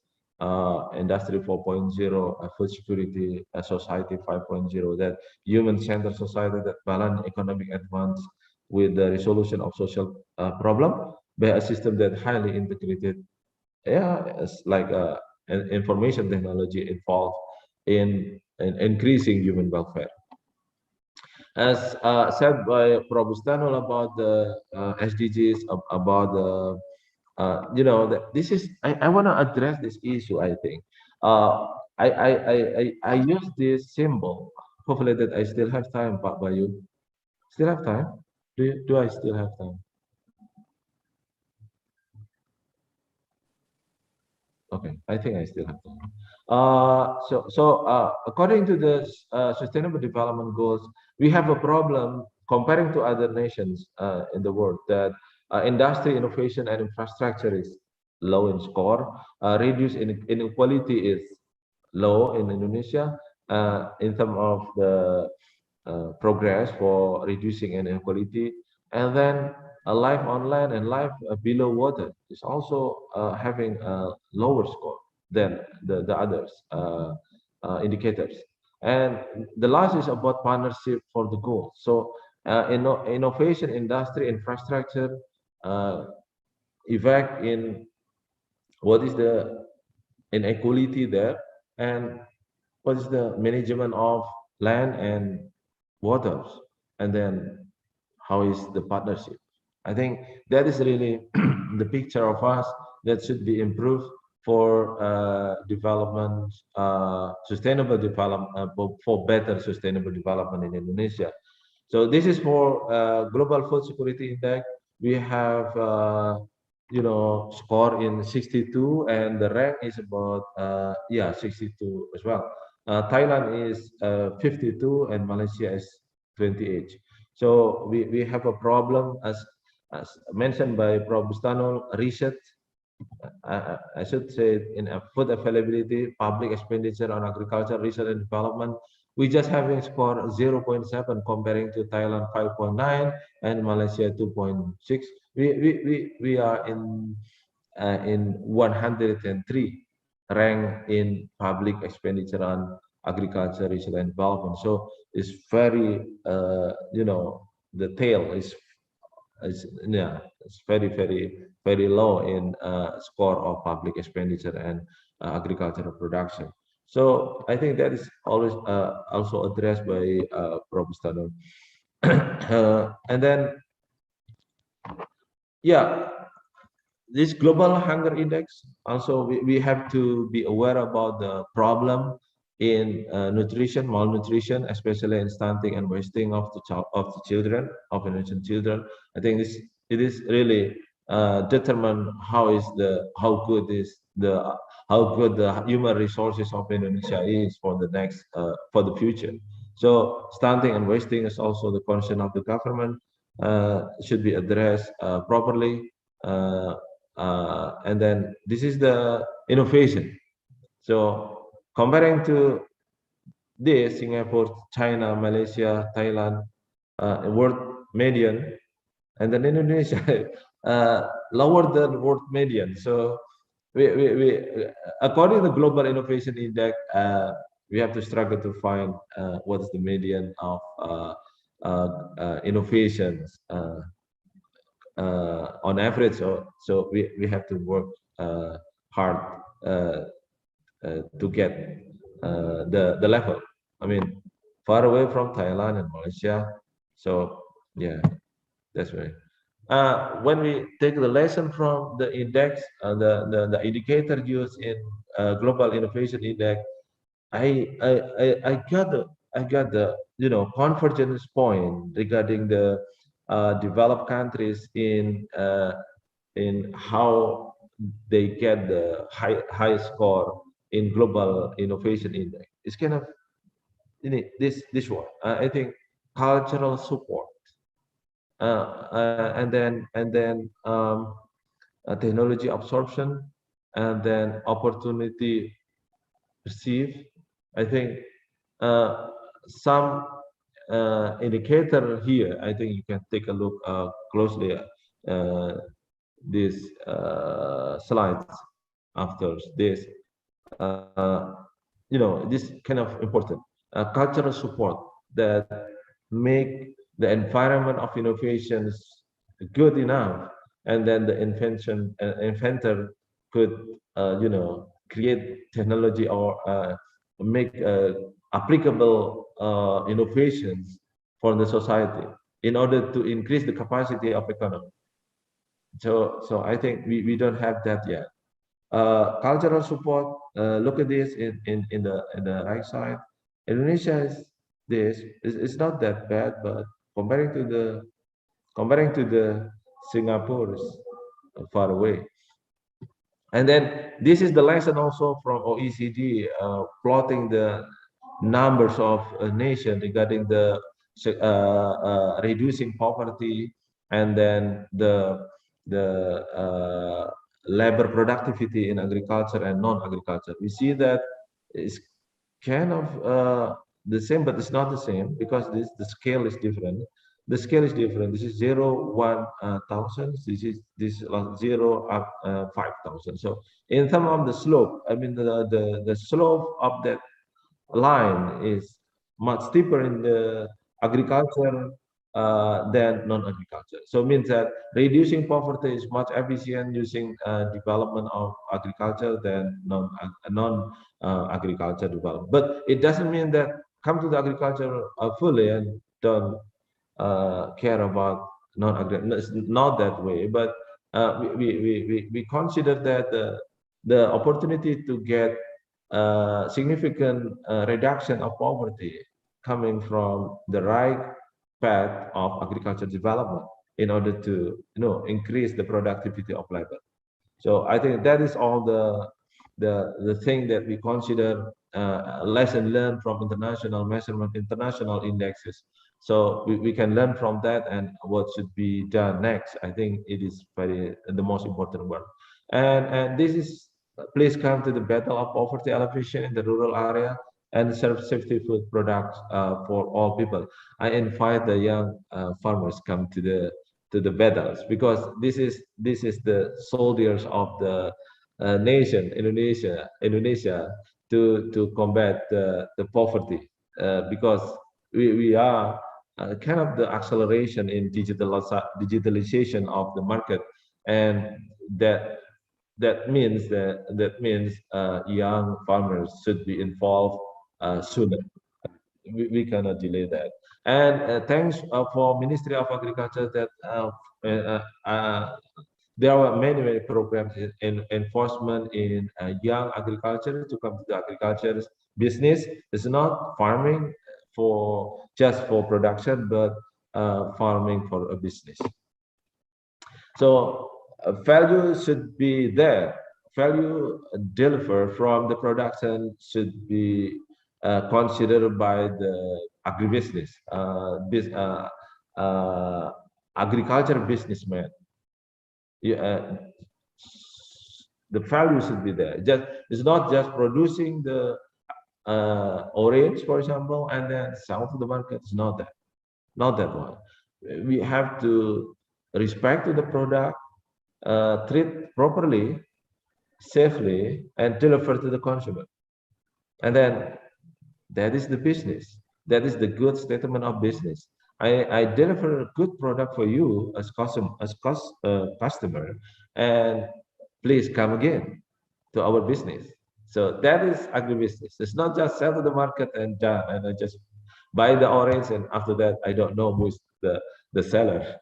So that is the value should be delivered as a business. Efficiency and profitability should be there. Means that the management, the technology involved, human resources should be meet the requirement for implementing modern technology. Network business, there is no survive business without networking. Business should be come to the supply chains management, value chains management should be governed properly.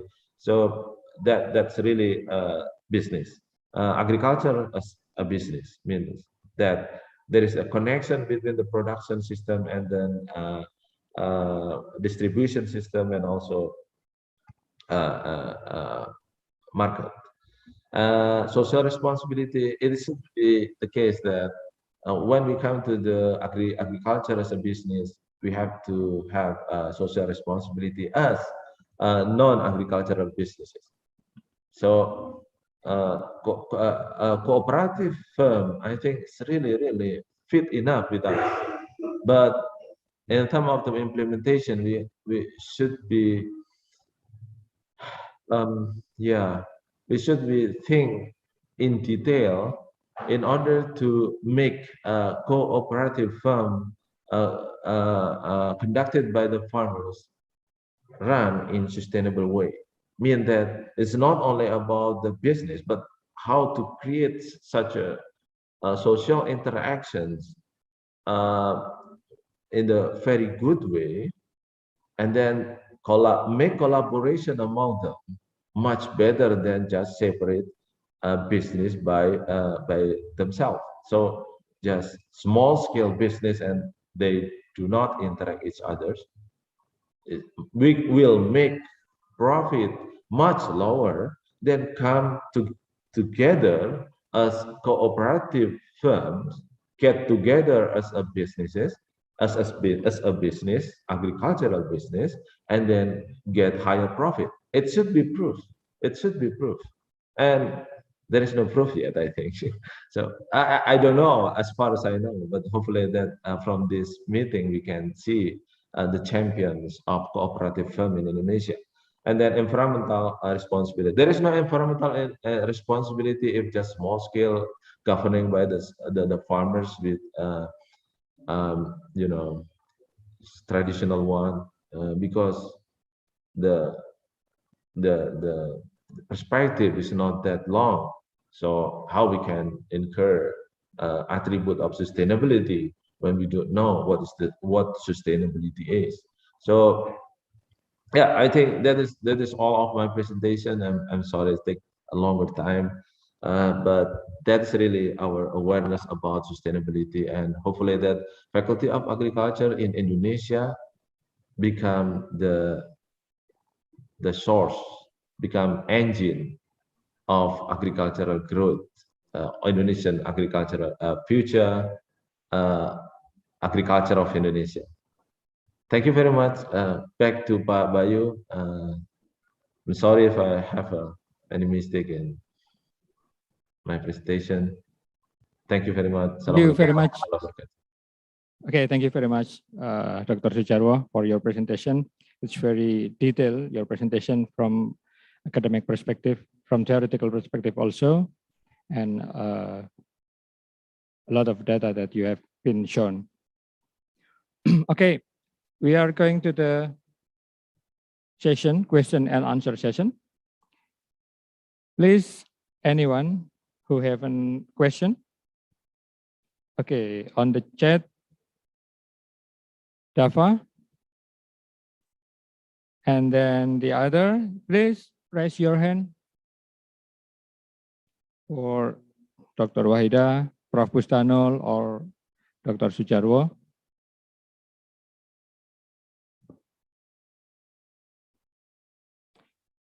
Okay, I will read some question. The question is for Mr. Sujarwo. What are the challenges of the agricultural extension system in Indonesia to participate in agricultural development and poverty alleviation? I think that's a very important question. Maybe we are waiting for other question.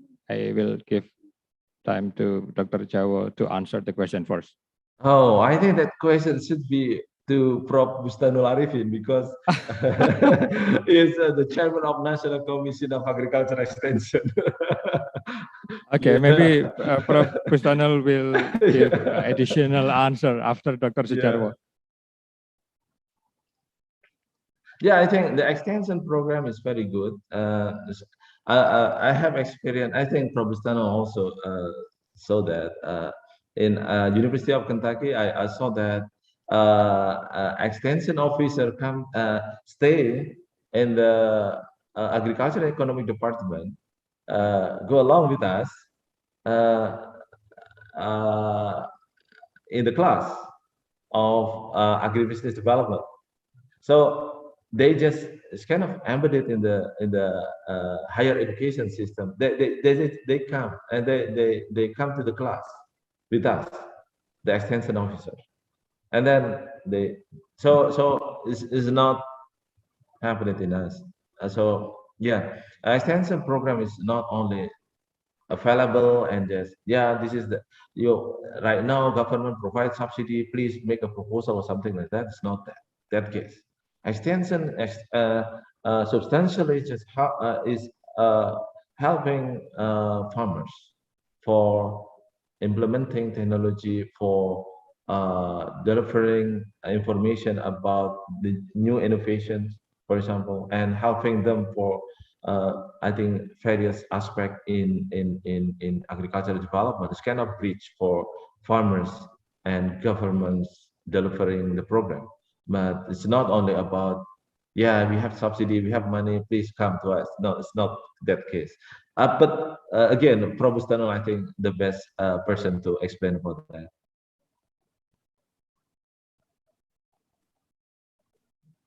Thank you, Dr. Sucharo. And then I think Prof. Bustanur will give additional answer for this question. Prof. Bustanur as a commission and agricultural extension in Indonesian. Prof. Bustanur, would you like to give a bit additional answer?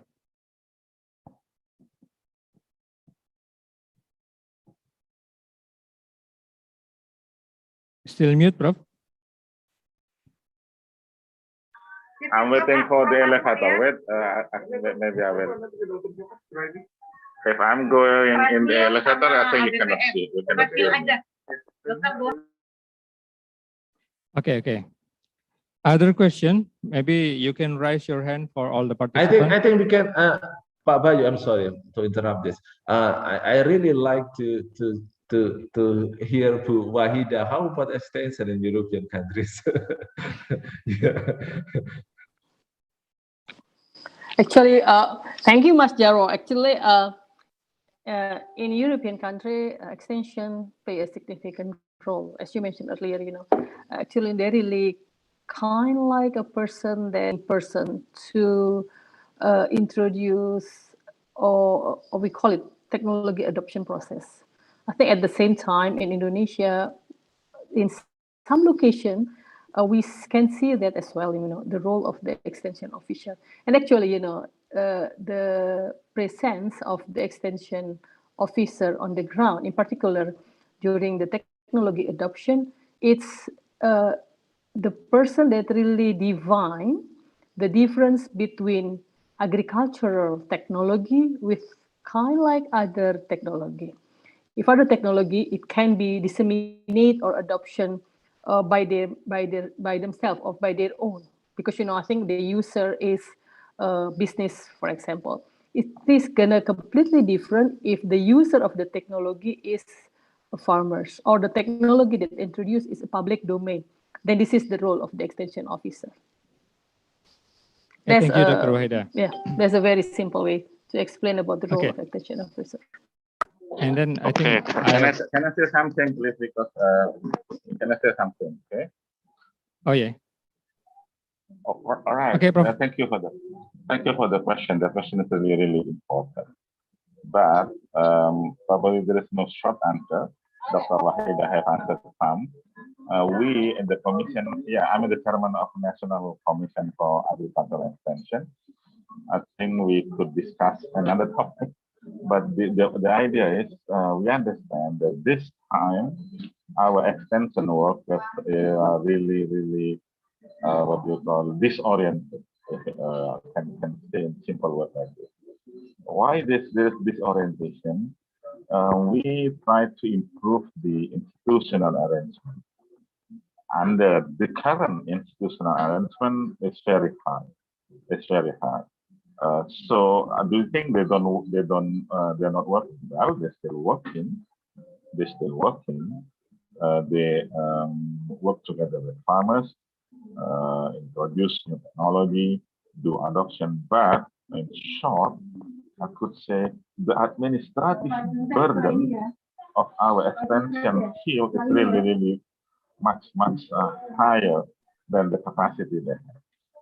Okay, that's I think what I mean by institutional arrangement. We still improve the institutional arrangement.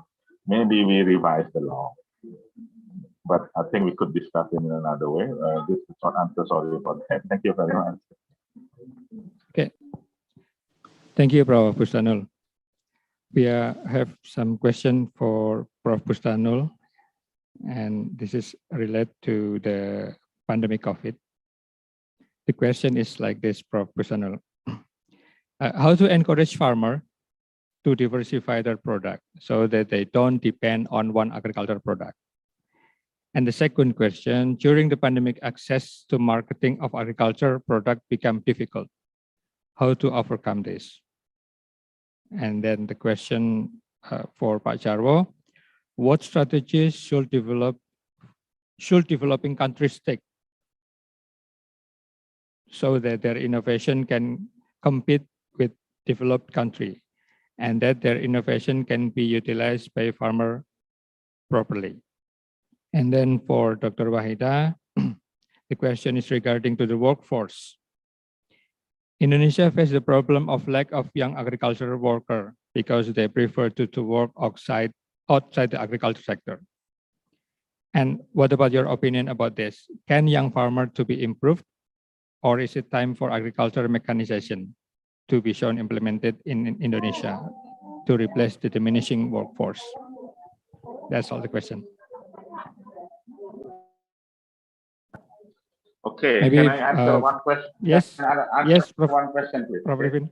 Okay, thank you for the question. Your opinion is correct. We should encourage diversification. Probably the question, do you think the government encourages? Yes, they do, but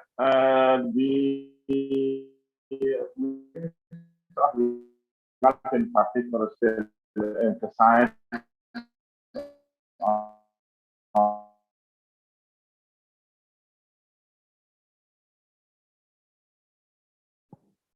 I think we have some problem with Prof. Bustanul.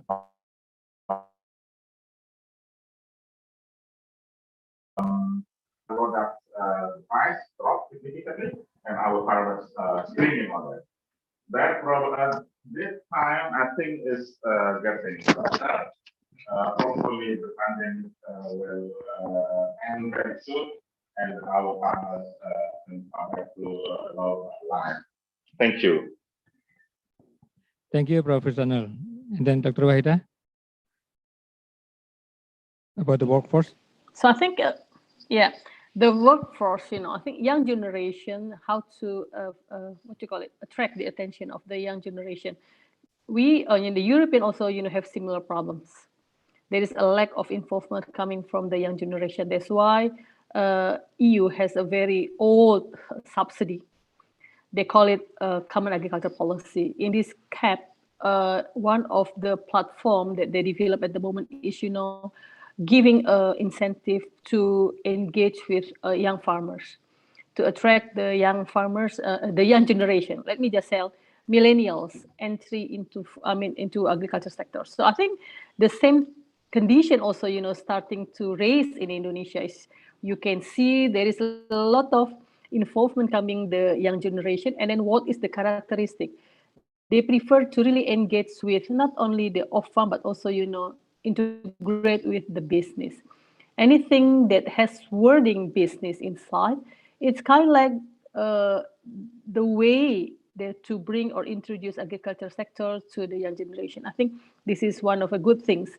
And the other things also, when you try to talk about mechanization, and then we have problem with the size of the land, because normally it will be efficient in the large scale. Then the economies of scale become an issue for this. But I think it's already starting in many ways. I see many of apps, startups also start to introduce and run by the millennials, which is majority I can see on marketing sectors. But I think this is kind of like a good indication that it starts somewhere there. And also, you know, in the forthcoming next year, I will have another project that gonna really mapping the digitalization and young generation, involvement with young generation.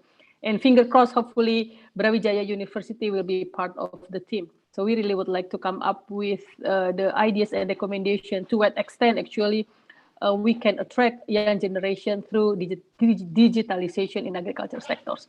That's why, Mas Bayu, from me. Okay, thank you, Dr. Wahida.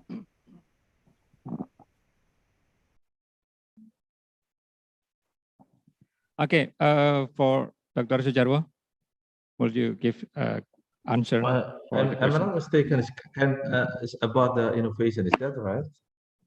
Innovation. Yes, about the innovation. Yeah, I think that's the nature of life. It should be innovate. If you're alive, you have to innovate because time is time is run, and then time is running, and then changing is there. Mean that we have to innovate. When we do the same thing for something that changing, mean that we are left behind. So how could we accelerate the innovation or strengthening the innovation, so we as a developed countries? I think I could imagine that if all people in Indonesia know what they should do, and then they increase their productivity per individual, per person, increase their capacity by 10%, for example. They know they should do something better than the previous than yesterday, and then increasing their capacity 10%, and then the aggregation of that improvement will be really amazing. So we just what is the dream? The dream is that education, again, I cannot see any other way than through the education. So the higher education should be involved significantly in the process of the innovation. And agricultural department in Indonesia should be aware about what should they do, what should we do in answering the problem in the society. So we have to address that one seriously. First, when we come to the agriculture, and we know exactly that the market is kind of separate from the production. The producer cannot access the market. How should we address that problem with our innovation? What is the design should be provided for the farmers in order to connect a little bit closer to the market? I think the innovation should come from university, how to design that the group of farmers be able to get closer to the market. I think that's really a very important step have to be made by the higher education. And then again, increasing the awareness of the society that no, you cannot make any production when you don't know the market. You cannot make any produce agriculture commodity just because I produced that the previous time. No, you will dying because of that, because the market should be the first consideration in the allocation of input for the production. Market is the market signal is the first thing that the manager should consider about what this kind of product should be produced, and what is the volume, what is the size, what is the scale of production should be used in order to fulfill the market. That's really awareness should be available in the farmers. And I think it's kind of the uh, duty of us as a university to join, to contribute in the lack of understanding of the production side, so get closer to the market. So innovation is not only about the technology, but innovation also how the institutional design, how is the production system design should be properly informed to the farmers. I think that's one part. But when we catch up the technology available there in the developed countries, I think we don't. I don't think that we can do that because the developed countries using smart farming, using kind of the sophisticated greenhousing with a really high cost in their productions. So we have to think twice to follow their path, developed countries. But we have to understand our own path, how to make a sustainable productions based on our resources in the most lower cost and the most highest quality of product. We have to take serious effort to do that. I think that's the innovation should be made by Indonesia. I think, Pak Bayu. Okay, thank you, Dr. Sujarwo. I think that's the homework for us as an academic.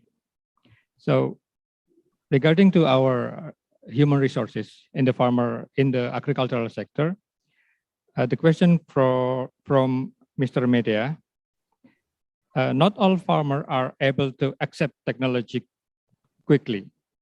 And maybe Dr. Sujarwo or Dr. Wahida can give a suggestion what kind of strategy should be done for our government so that innovation technology is quickly accepted by farmer.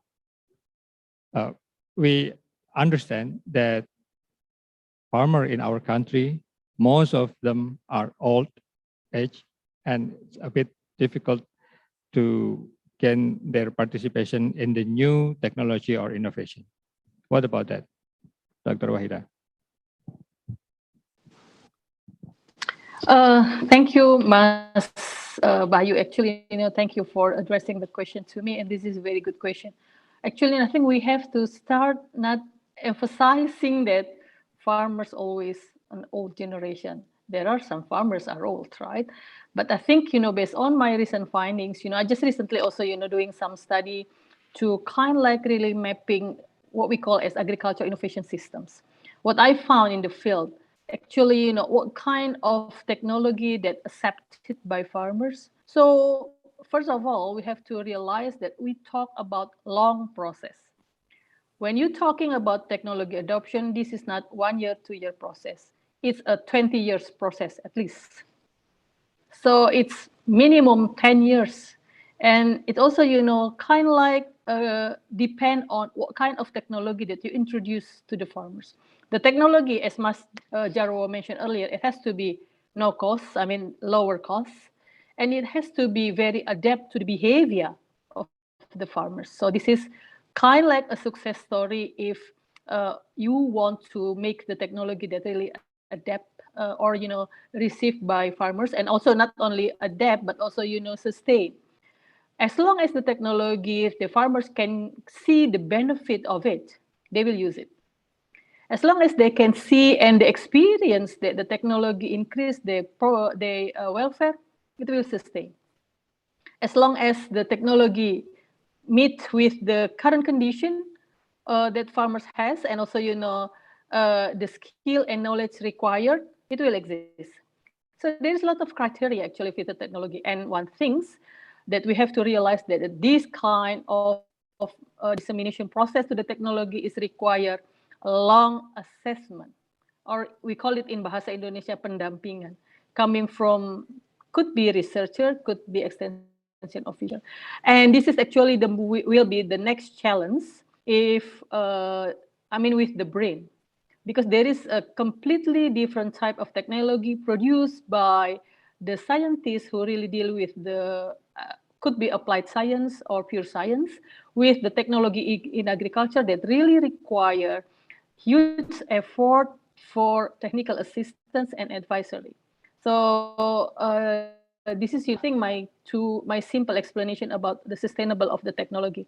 And I can see, and actually we have a lot of example on the ground that really, can tell why the technology is really adapt and also sustain at the farmers level. For example, the most recent one is, I don't know whether maybe in Malang also, maybe you heard about the Ayam Kampung KUB. Very successful Central Java. Why? There is a huge demand for Ayam Kampung at the local restaurant. So it has to be always the drivers that really attract the attention of the adopters to really, use the technology. And then from this technology, the adopters is no longer the peternak, it's no longer the farmers, but also, bankers, and also, input suppliers.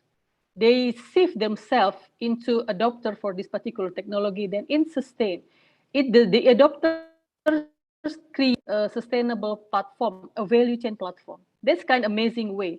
So I think do not ever think that farmers, for example, with the low education, this is not the case. It depends of the technology that we create.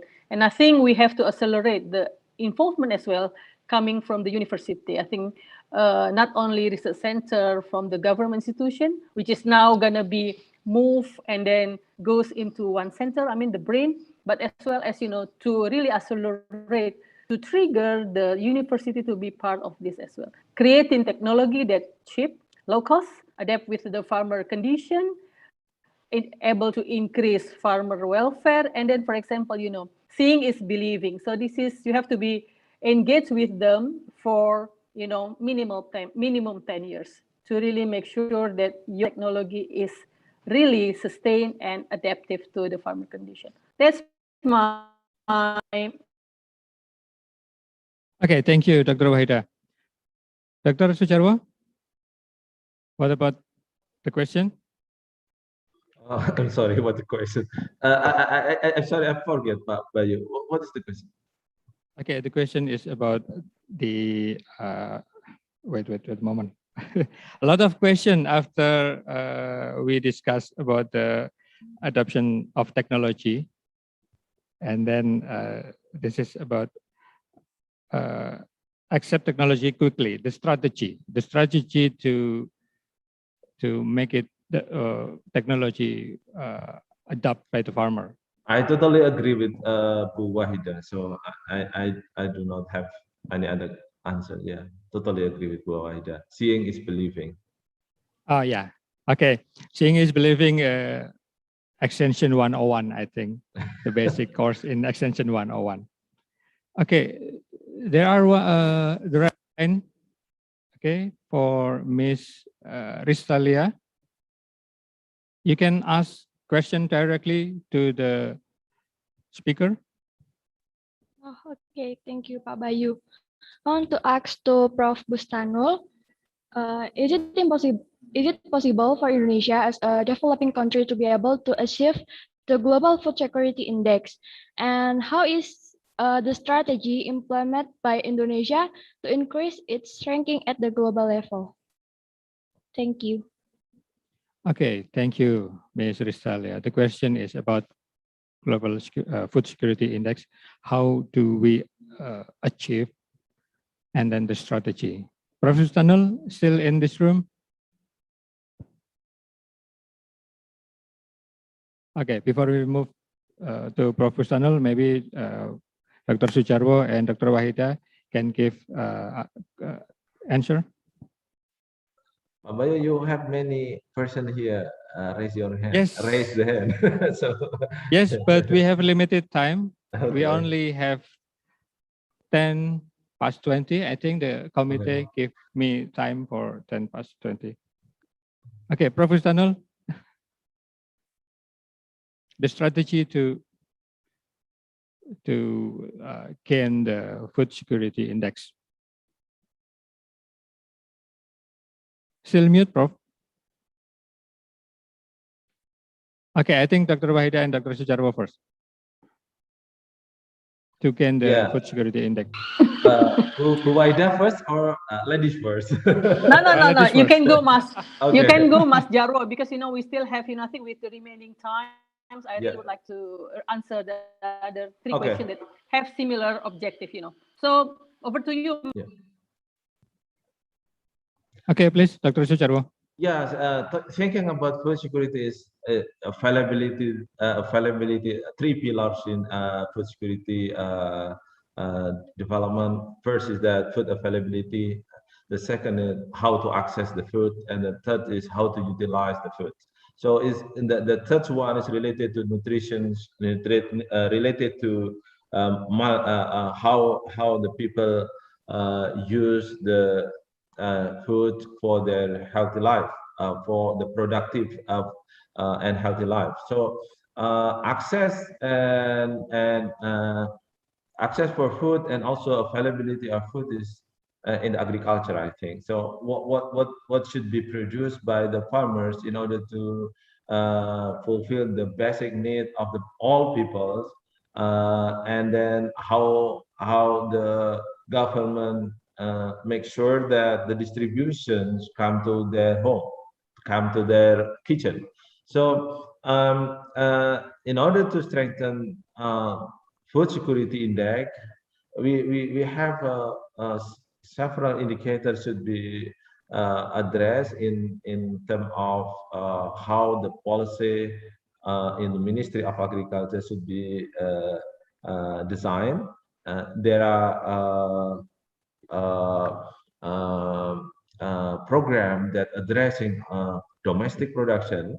There are programs that should be addressing in the poverty in order to increase the purchasing powers of the people of the household, and the third pillar related to nutrition is I think the responsibility will be taken by the Ministry of Health, I think.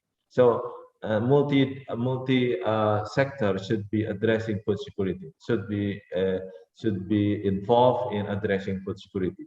It's not only about Ministry of Agriculture, but also health, but also the other sectors that provide facilities for the household to access enough fresh water to their life, good sanitation and for the sanitation, good sanitation for the household as well. Then that is not domain of Ministry of Agriculture. So the LIA. So when we wanna make food security index become higher and higher, like Malaysia or in 2019, Singapore is the champion of global food security index. Singapore, there is no,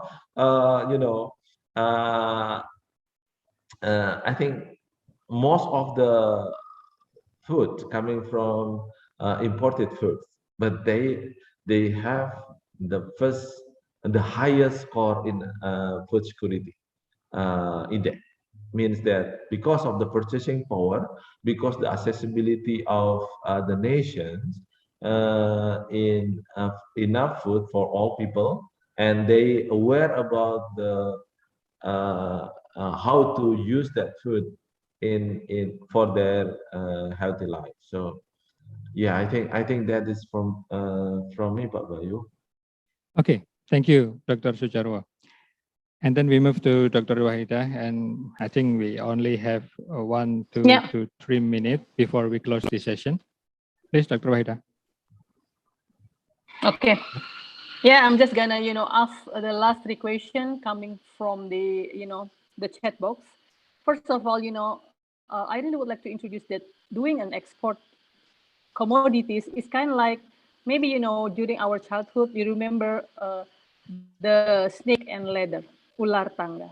So this is how it works. it's no sudden process that you are going to be able to export the commodity to European market. No, why not start coming from domestic market?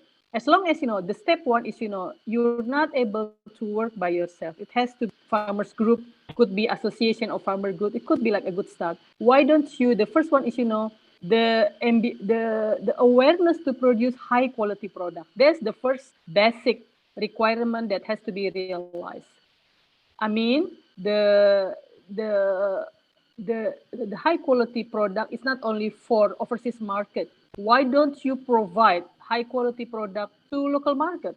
Indonesian has the biggest buying capacity actually, for the truth, compared to European market, There will be, I mean, McKinsey has predict in the 2030, it will be close to 50 million household to median income to up to upper. This is a very good chance to really challenge your commodity, your product. If your product able to meet Indonesian criteria, the quality one, then you can, slow but sure, you can climb up to the next ladder to meet the expectation and standardization for European market. That's the first one. The second one, why don't you engage with the multinational company? Because the MNC is the one who really able delivering the standards. Because they one can get all certification that require a lot of money. For sure, they will transmit it. The requirement if you become their partner. This is how Nestle working with their, they call it responsible sourcing. This is how Barikala Board also doing with the responsible sourcing. This is kind of like a training place for the farmers to really aware and understand what is the criteria, what is the standard all about. So I think, we have to treat the export market is one thing, but the, able to provide the quality food for Indonesian market, especially could be the niche, could be the upper income market. It's also kind of like the place to really practicing and, starting to learn about increasing about standardization and then increase your product towards that kind of requirement. And also, be familiar with all the regulation. Why? Because all the European regulation is free, is downloadable. It's only, you have to find the best portal that you can serve and using your search engine to really learning about the process. And I think, as Mas Jarwo mentioned, it's all through education. So I think I really encourage the young generation in Brawijaya University, all over the place, to really familiar yourself to kind of like starting to learning about regulation, about standard, about everything. Because, this is the food system all about in the forthcoming future. Okay, thank you, Dr. Wahida. I have to say I'm sorry to close this discussion due to the limited time for the discussion. And please forgive me as a moderator. I cannot mention all of the question and I cannot give opportunity to the participant who raised the hand to directly ask to the speaker. Before I close this session, I would like to say thank you very much to Dr. Wahida, Dr. Sujarwo, and Prof. Bustanul Arifin, who come in this conference and give us a lot of lesson learned for us, because we have a lot of homework to do to develop our agricultural sector. Okay, that's all the plenary session, the first plenary session. And then I would like to give it to the Mrs. Dian Islami as the Master of Ceremony. Thank you very much for all of you coming. I hope that we are in a good health condition. Wassalamualaikum warahmatullahi wabarakatuh.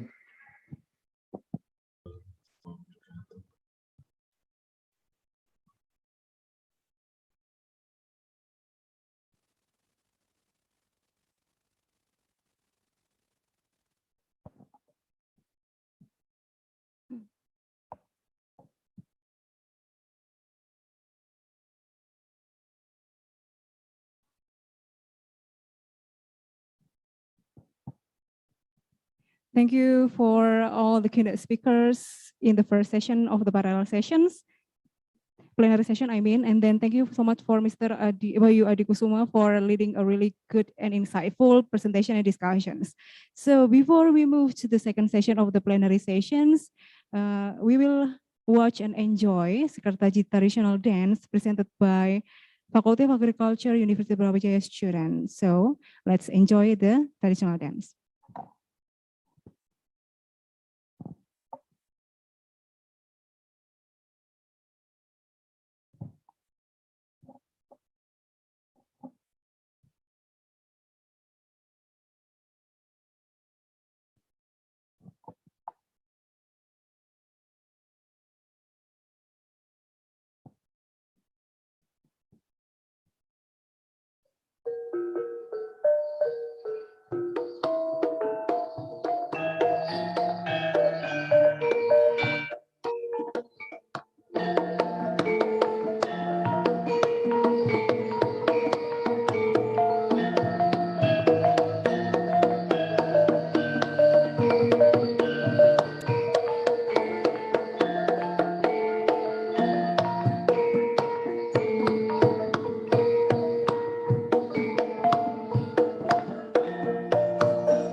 To all the participants, we have enjoyed and watched the traditional dancing from Indonesia. It is called Skartaji. Now let's move to the next sessions, the plenary sessions of the second sessions, and it will be led by our moderator today, Mrs. Novi Haryati, SPMP. Before we move to the second session of the plenary sessions, let me give you some information about our moderator today. So Mrs. Novi Haryati SPMP is a lectures in the Agricultural Socioeconomics Department, Faculty of Agriculture, University of Brawijaya. She was born in Jember, November 10, 1984, and her educational qualification is the bachelor degree from Universitas Jember, master degree from Universitas Jember and University of the Philippines Los Banos, and then her areas of expertise are value chain management and agribusiness marketing management. So without further ado and take the advantage of time, I will give the time and floor to our moderator today, Mrs. Novi Haryati. Time is yours.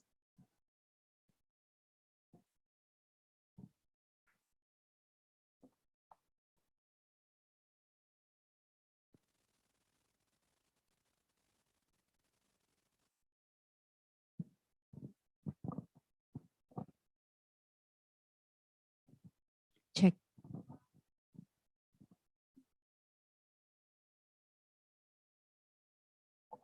Right.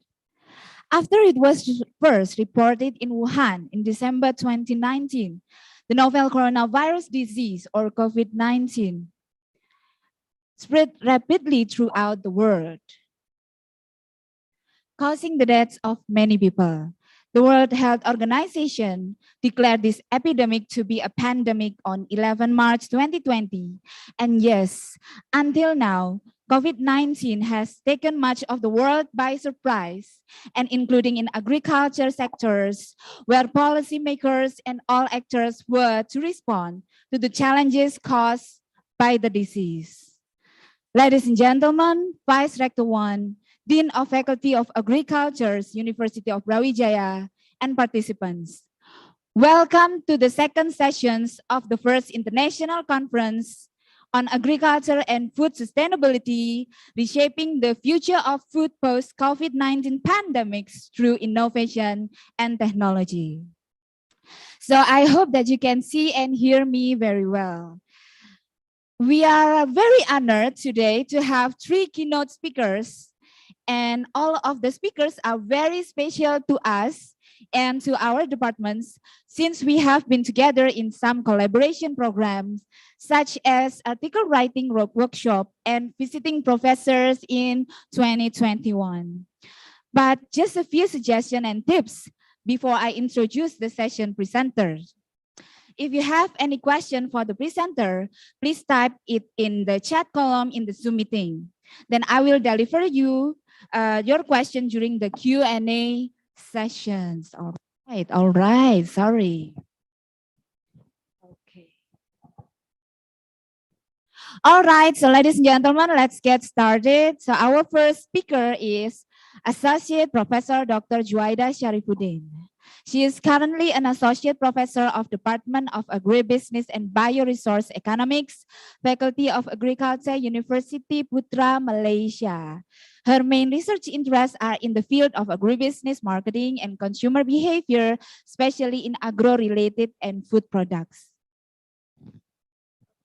She holds PhD in marketing from Cardiff University, UK, and then postgraduate diploma from Cardiff University, UK, Master of Business Administration from University of Putra, Malaysia, and also bachelor degree in Business Administration. So, ladies and gentlemen, that was the first speaker.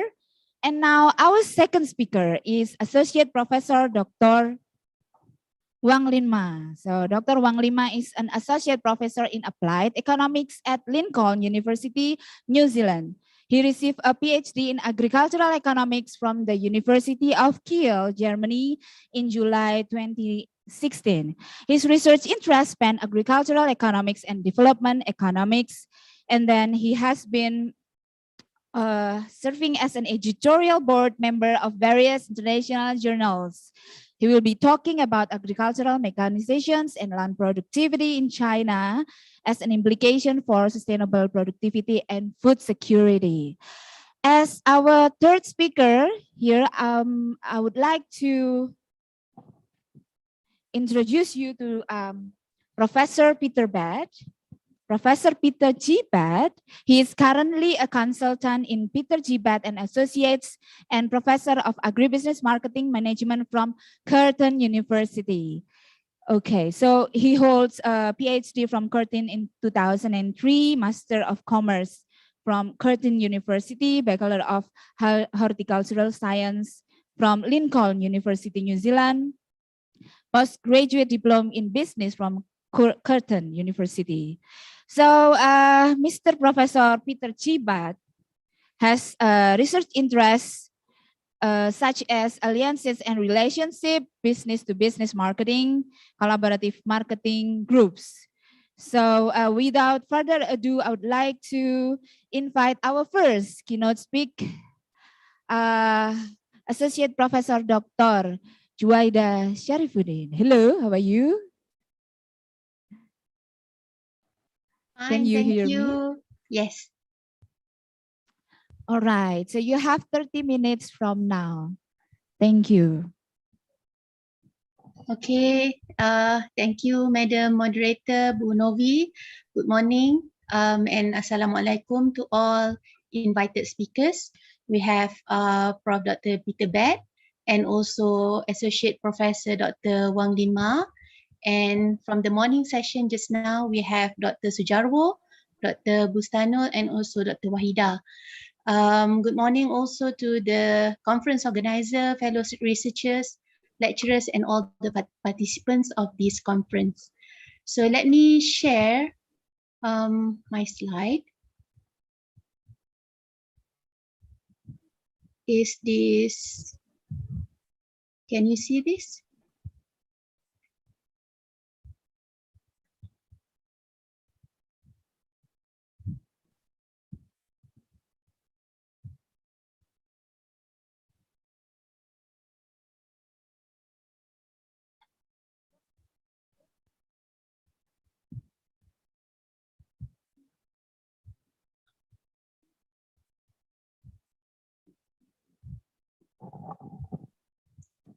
Something goes wrong. Can you see this? Okay. Sudah kelihatan. We can see your slide. Slide, yes. Okay, all right. Okay, so let me begin. So I will share with you on what happened in Malaysia for COVID-19 pandemic. And I know that you all have heard that we have had it bad. And what is the effect on the food value chain in Malaysia? Okay. So firstly, I would like to show you what happened in Malaysia actually from March 2020. Actually, what happened is very bad for Malaysia, and we had 3 times movement control order, that is total lockdown. So the first one was March 2020, and then we started opening it back. But then in January and February 2021, we had another MCO 2.0. We have to close down everything. And then we open back when it's better. But on May to June 2021, we had to close again the economy for the 3rd time. So right now, Alhamdulillah, we are in the National Recovery Plan in the phase 4 already. So this is what happened in Malaysia, and this is current situation. So if you see the current situation in Malaysia, our local cases are still 6,000. So say it's 5,000 per day, but then the category is only 1 and 2. Not many have gone into ICU and needs to be ventilated. So Alhamdulillah for that. It has been, I think, because of our population vaccination is high right now. So we had national COVID-19 immunization program starting from February 2021. So that is the current and also the situation of COVID-19 pandemic in Malaysia. So what the effect of that to Malaysian economy is that if you can see, our GDP growth has reduced a lot. Okay, and this is actually Malaysian one is too too bad as compared to Indonesia. Indonesia not as bad as us. So we have to bear with it, and then we have to do a lot more in order to retain and also develop our economy back for the rest of this year and also for the next year.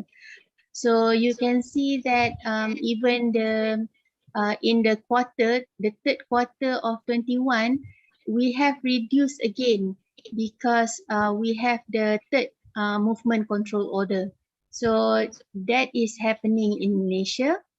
And you can see even for the production side, comparing the second quarter to the third quarter of 2021, production in agriculture has also decreased. So for all this, there have to be intervention from the government, and then we change government. So that is also something that we have to face in Malaysia. Okay. So what we have to overcome all this situation that happens in Malaysia, we have economic recovery strategy. Starting from the 1st March 2020 until now, there's so many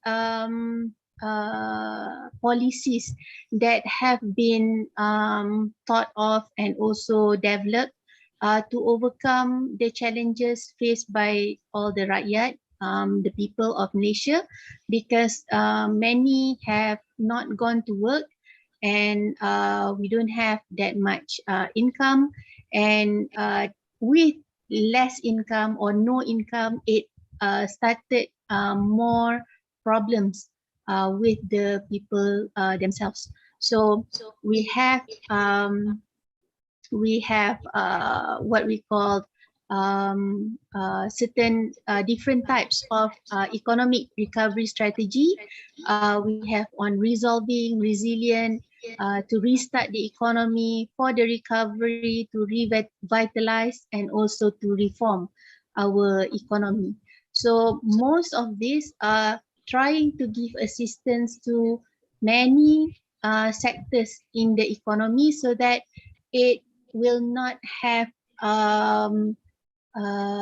trickling effect on the economy as a whole. Okay, this is the first one that was introduced.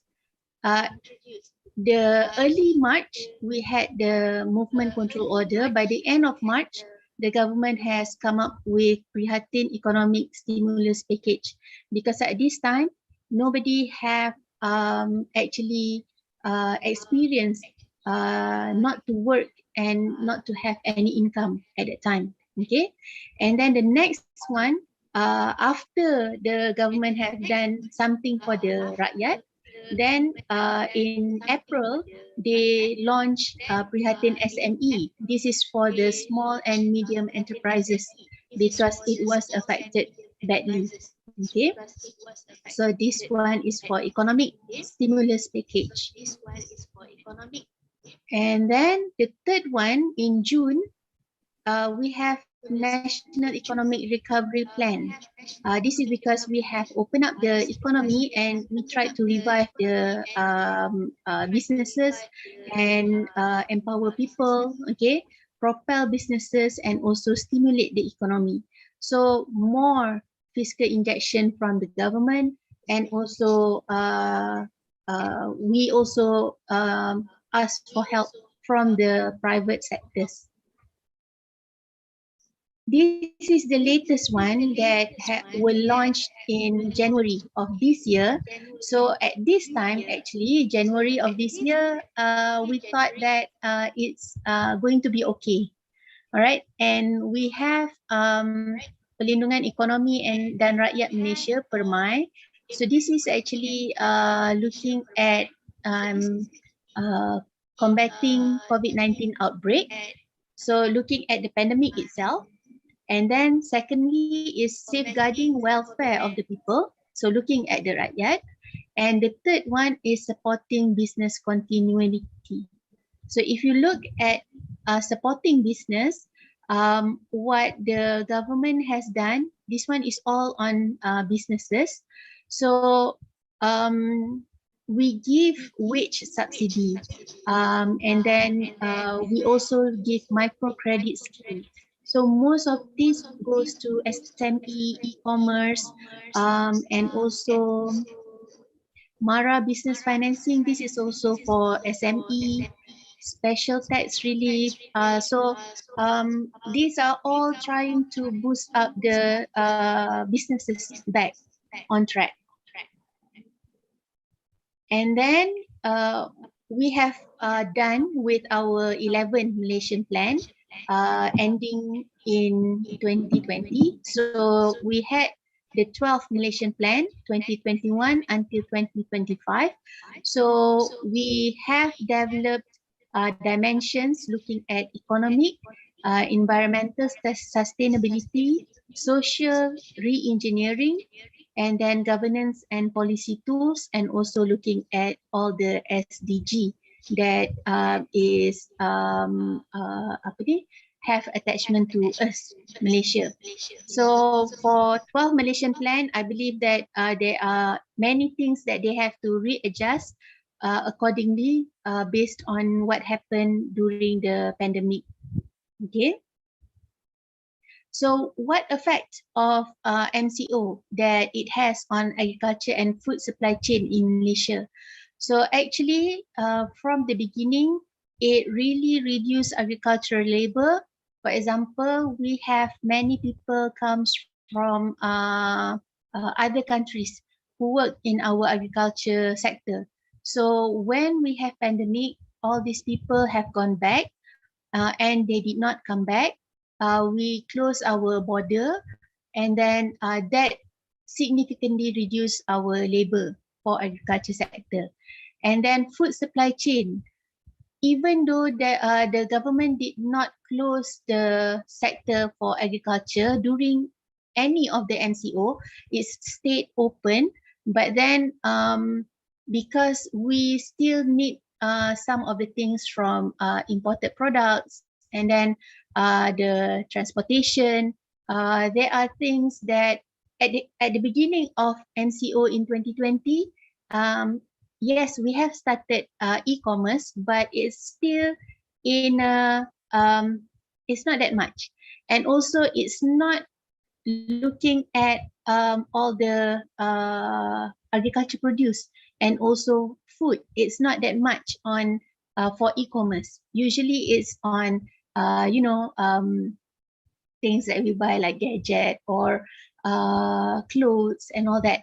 So when you need to buy fresh produce that cannot last long using e-commerce, so it actually needs some time for Malaysian to adjust to that, because like what you practice in Indonesia, you like to buy fresh produce like fish, vegetables, fruits. You like to touch, you like to see it first, then only you buy.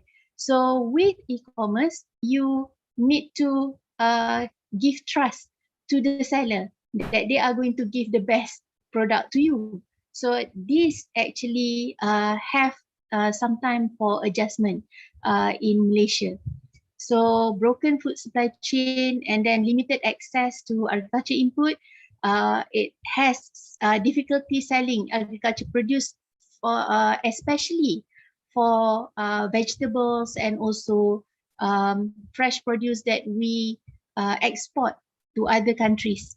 Okay, So it actually, there are many agriculture produce that were not being sold, and they have to just dump it somewhere.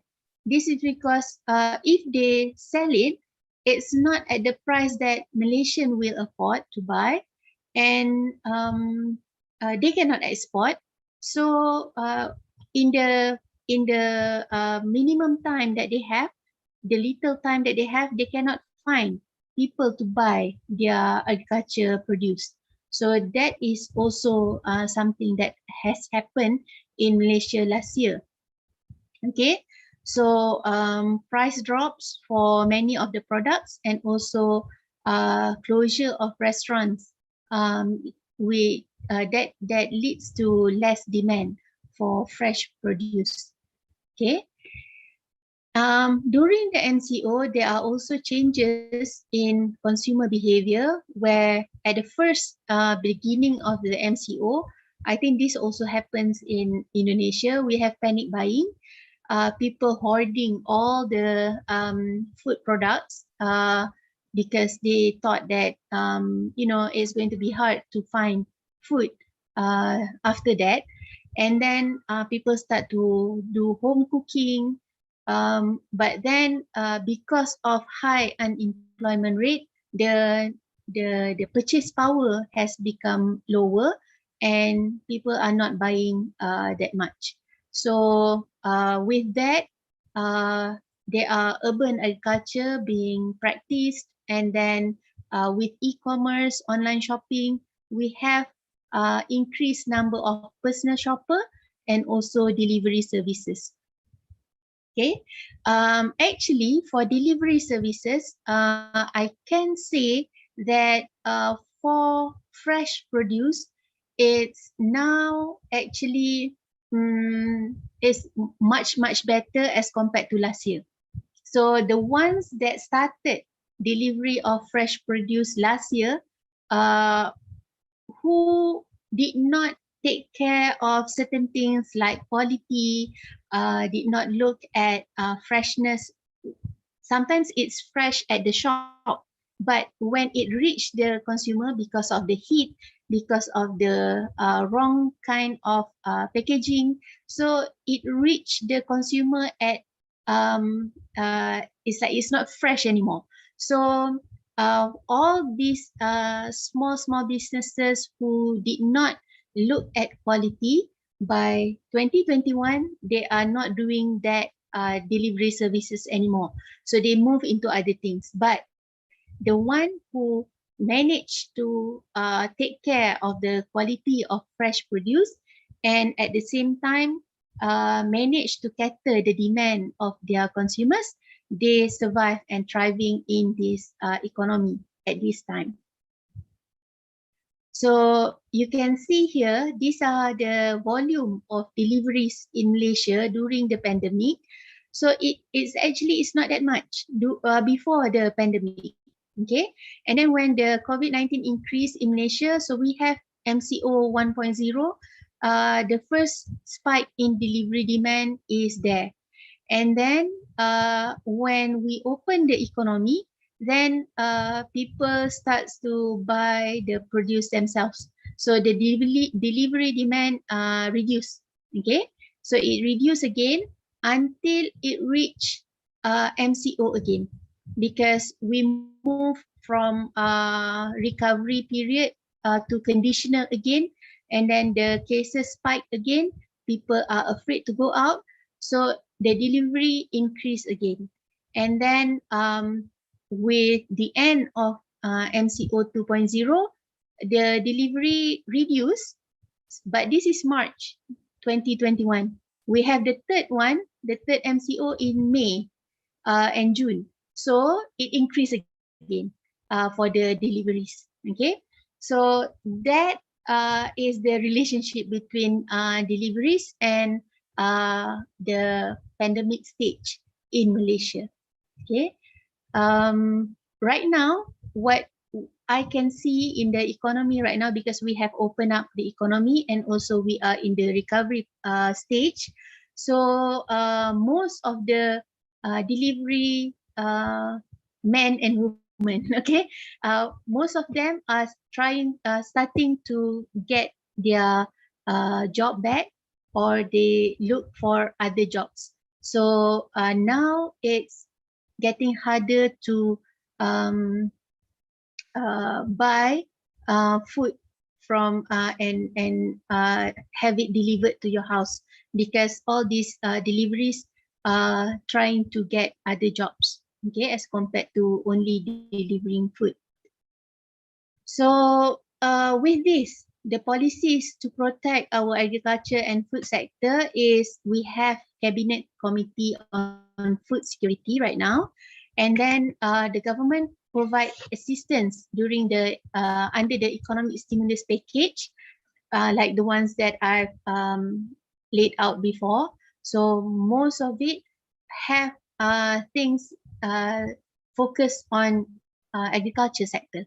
Okay, and because of looking at how people cannot move around, and they cannot have too many people at one place at one time, so there is renewed urgency towards automation and digitization, and also because we have less labor in agriculture sector.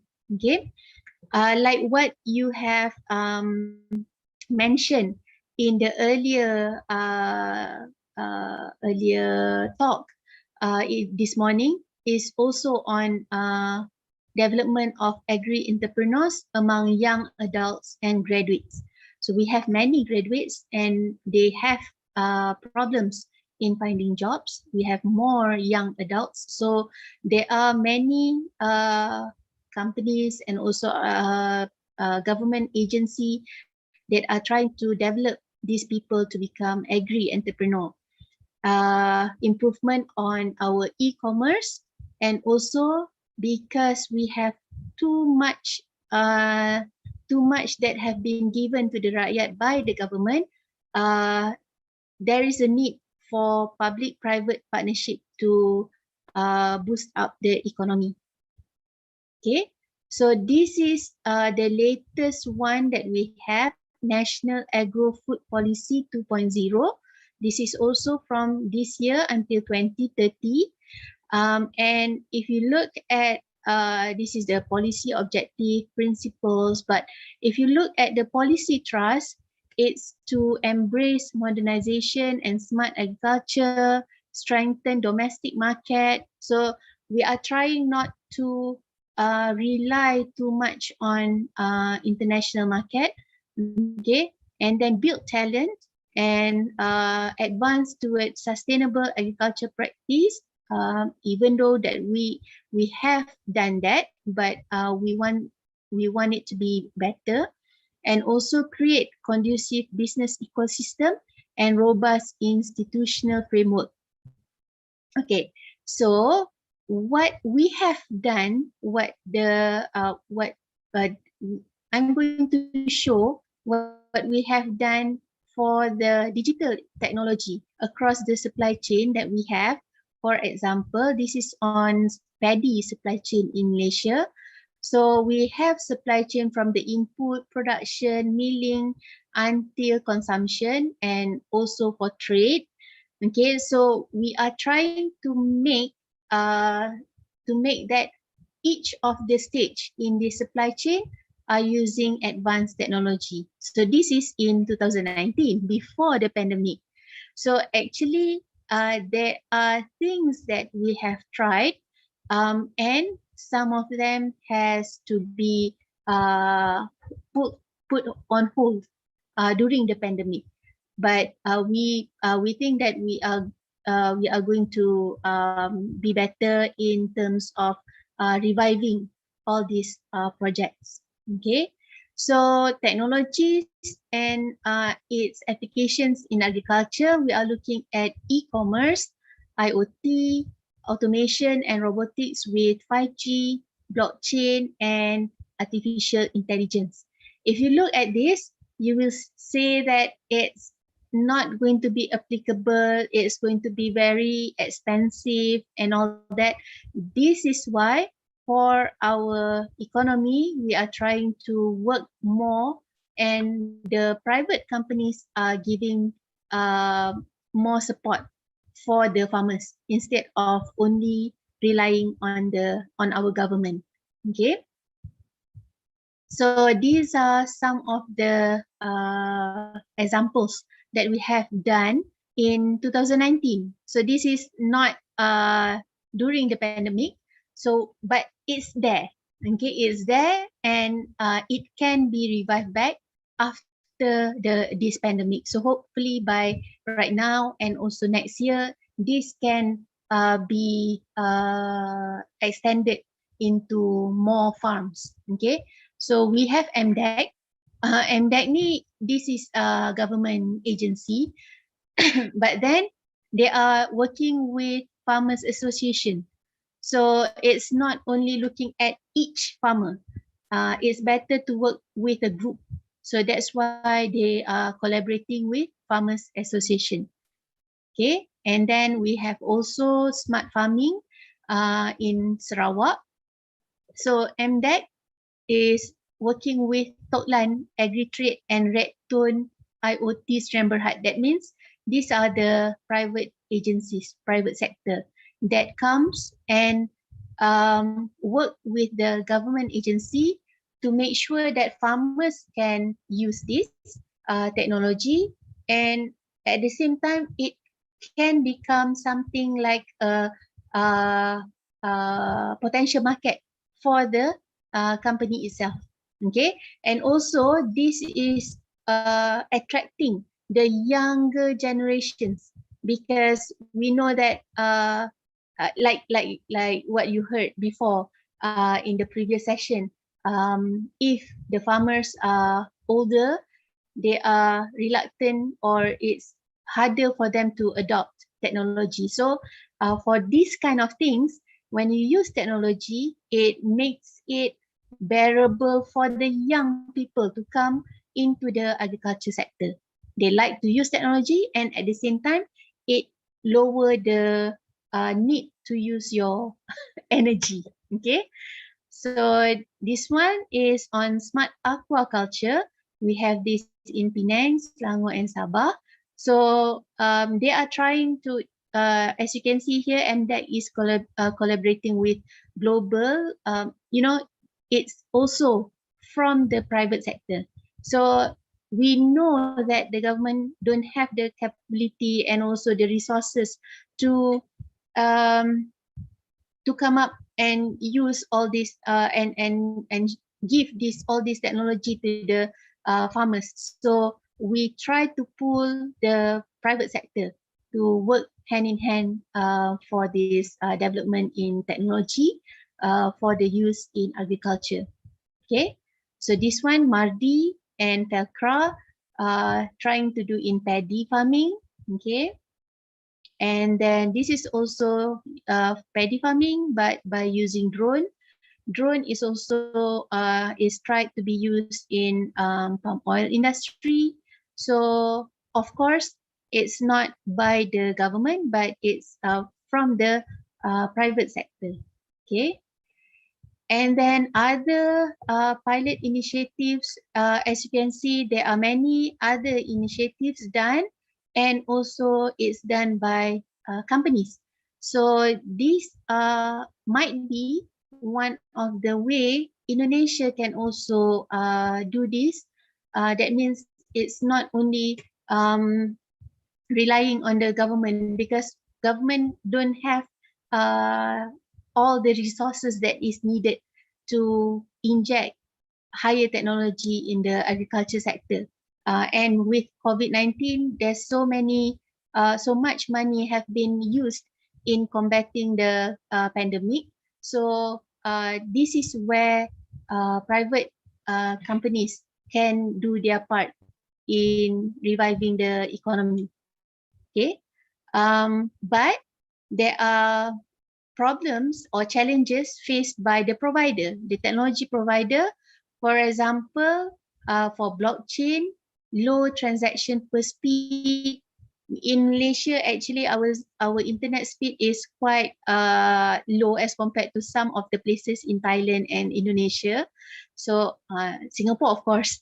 So I don't want to compare Malaysia to Singapore. So it's like very different. Okay. So if you can see that you want to give technology to the sector, to the agriculture sector, but then there are things that you need to overcome too.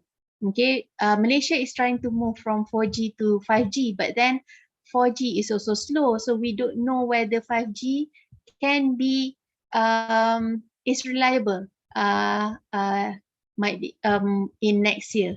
So we are trying for that, inshallah. Okay, and also robotics is very costly. So with this, and also it's also like Indonesia, we have small scale farmers. So small scale farmers, they cannot spend too much on technology. Okay, so this one is on the community.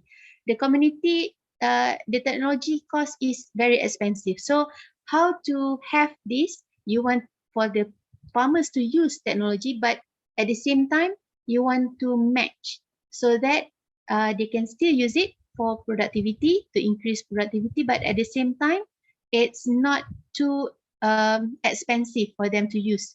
Okay, like I said, when you use technology, then it's going to increase productivity. Might be the increase is 200% or 300%. So where does the market for these farmers to sell their products? That has to take into account too. Okay, and then connectivity. Like I said just now, in Malaysia, some parts of Malaysia, we have low connectivity level, and even doing lecture online, we have problems with some of our students. Okay, so and also transfer of technology. Who can we give the technology to, and also regulations. Okay, regulations whereby sometimes there are difficulties in having flying drones in certain part of the country. So that have to be looked at too. Okay, so for our agri-food supply chain, there are many government agencies that handles each of the level in our agri-food supply chain. So these are the examples. So the way forward, this is my last slide. The way forward for Malaysia to empower our agriculture sector is we are looking at high value agriculture and farming projects, and we want to intensifying smart farming activities. We are looking at modernizing the agri-food value chain, and we try to develop comprehensive smart farming network within the country. We will focus also on aquaculture, and then vessel for the fish. Okay, vessel modernization and capture mechanization so that it is more sustainable. And then adoption of modern technology to be accelerated. Dissemination of information on technology and talent development for extension. Also, we have to look into this. We have to also recruit companies, the technology providers, to help us in the betterment of our farmers. And then we give also assistance to farmers and fishermen. And if you look at the end, is empowering local communities so that hopefully they will not only depend on assistance from the government. Okay, so that is my presentation for today. Thank you very much.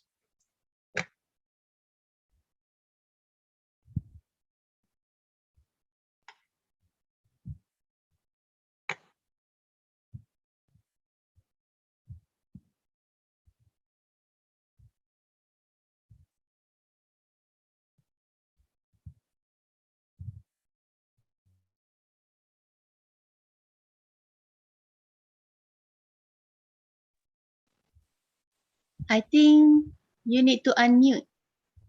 Madam Moderator.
Hello, can you hear me?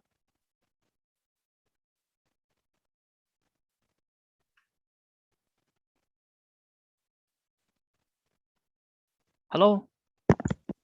Yes, we can, mate. Okay, should I start? Because I didn't hear the introduction from the Norway at all. There's no I voice. suggest that you do. So I should start my presentation now. Please do. Okay.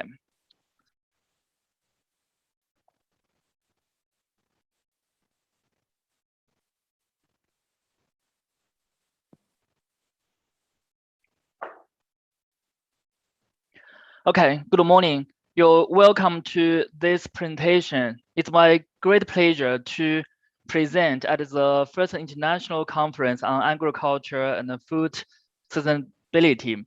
Today, the topic I'm going to present is agriculture mechanization and land productivity in China, implications for sustainable production and food security. And this paper is co-authored with my former student, Dr. Xiaoshi Zhou. Currently, he is working at the Peking University in China. This is the outline of my presentation today.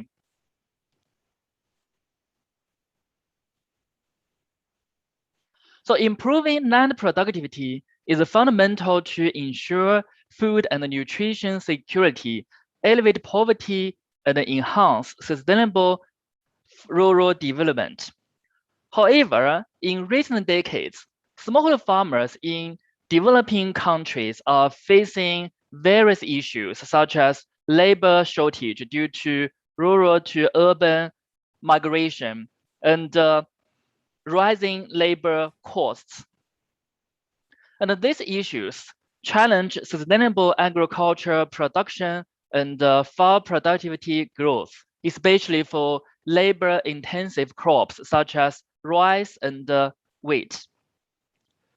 Adoption of mechanical technologies is able to help elevate the labor bottlenecks, enhance agriculture production, and lower the utility cost of production. This is mainly because that mechanized agriculture improves the farm operations timeliness, quality, and efficiency, and reduces drudgery. Despite the significant benefits associated with agriculture mechanization, its adoption rate remains quite low in developing countries. Therefore, understanding and identifying the constraints and incentives that influence smallholder farmers' decisions to mechanize agriculture and evaluate agriculture mechanization's economic impacts would provide significant evidence to policymakers for designing better policy instruments. So several studies have examined the nature and the determinants of agriculture mechanization in rural areas of developing countries. In general, they have measured agriculture mechanization in the three ways. The first way is to measure binary machinery use status, that is adoption and non-adoption. The second way is the usage of total machine horsepower or expenses on agriculture machinery use. The third way is to capture machinery use intensity or rate, that is the proportion of land cultivated using farm machines. Some studies have also analyzed the impacts of agriculture mechanization. So they have focused on two aspects. The first aspect is to analyze the impact of agriculture mechanization on technology adoption and crop yields. For example, they analyze how agriculture mechanization affects farmers' decisions to adopt, for example, improved seeds, fertilizers, and pesticides. The second strand of literature tries to reveal that agriculture mechanization promotes all-farm work participation of rural households and empowers rural women in farm management because agriculture mechanization can save labor time used for farm work. And for rural farmers, they can use the additional time to non-farm work activities. However, the findings in the aforementioned studies cannot be generalized, and they only provide a partial understanding of the relationship between agriculture mechanization and farm performance. Moreover, no previous studies have taken into account the multiple choices of agriculture mechanization strategies and their impacts on land productivity. Therefore, the primary objective of this study is to analyze the association between agriculture mechanization choices and land productivity. We mainly contribute to the literature from three aspects. Firstly, we provide insights into the determinants of agriculture mechanization adoption by considering three types of adoption strategies. The first one is no mechanized farming, which means that no machinery has been used in agriculture production. The second type is semi-mechanized farming. That is, farmers use the farm machines in some stages of agriculture production. The third one is full mechanized farming.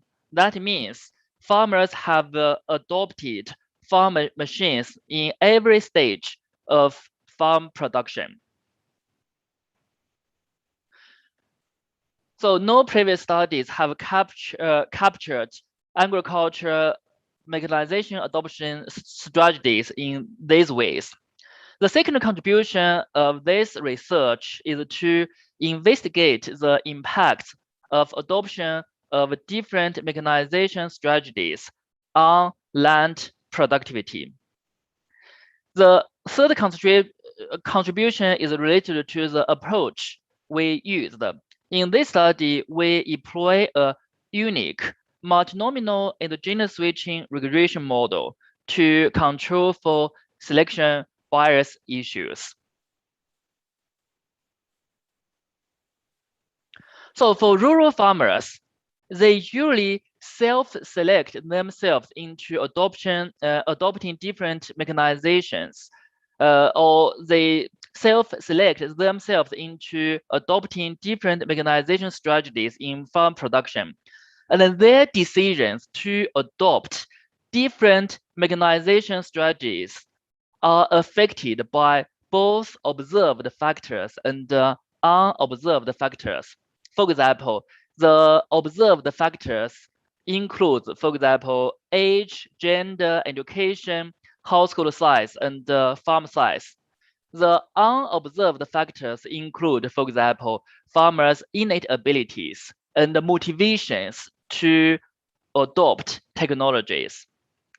So because farmers' decisions to adopt agriculture mechanization technologies are influenced by both observed and unobserved factors.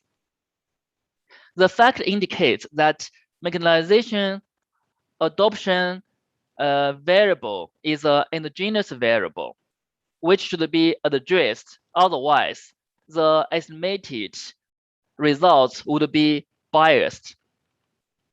So when selection is dichotomous, for example, adoption and non-adoption, if we only consider binary decisions of a farmer's adoption, for example, whether farmers adopt agriculture mechanization technology or not, we can use propensity score matching method or endogenous switching regression model to do the analysis. These two models capture binary choices of a technology adoption. However, in this study, we have considered 3 choices, including no mechanized farming, semi-mechanized farming, and full mechanized farming. Therefore, PSM and ESR models are not appropriate. So when selection has more than 2 options, multivariate treatment effects model and multinomial endogenous switching regression model can be applied. Among these 2 approaches, multivariate treatment effects model is a non-parametric approach, which can only addresses the selection bias issues arising from observed factors. If there exist unobserved selection bias issue, multivariate treatment effects model would produce biased estimates. So for multinomial endogenous switching regression model, this model can address the endogeneity issue or selection bias issue arising from both observed and unobserved factors, which can provide more reliable results. Therefore, this research applies multinomial endogenous switching regression model to conduct the empirical analysis. So multinomial endogenous switching regression model, we call it MESR model. It is a 3-stage model. The first stage models farmers, farm householders' choices of agriculture mechanization strategies using a multinomial Norgine model. So usually we assume that risk-neutral farmers choose one of the 3 mutually exclusive mechanization strategies to maximize the utility in agriculture production. So we assume for any individual farm household I that the expected utility from choosing adoption technology, for example, let's say is AIG, and that is from choosing any of the alternative option. K is AIK. In this case, a rational farm household will choose to adopt mechanization strategy. For example, G only if the utility obtained from adopting technology G is higher than the utility obtained from adopting mechanization strategy K.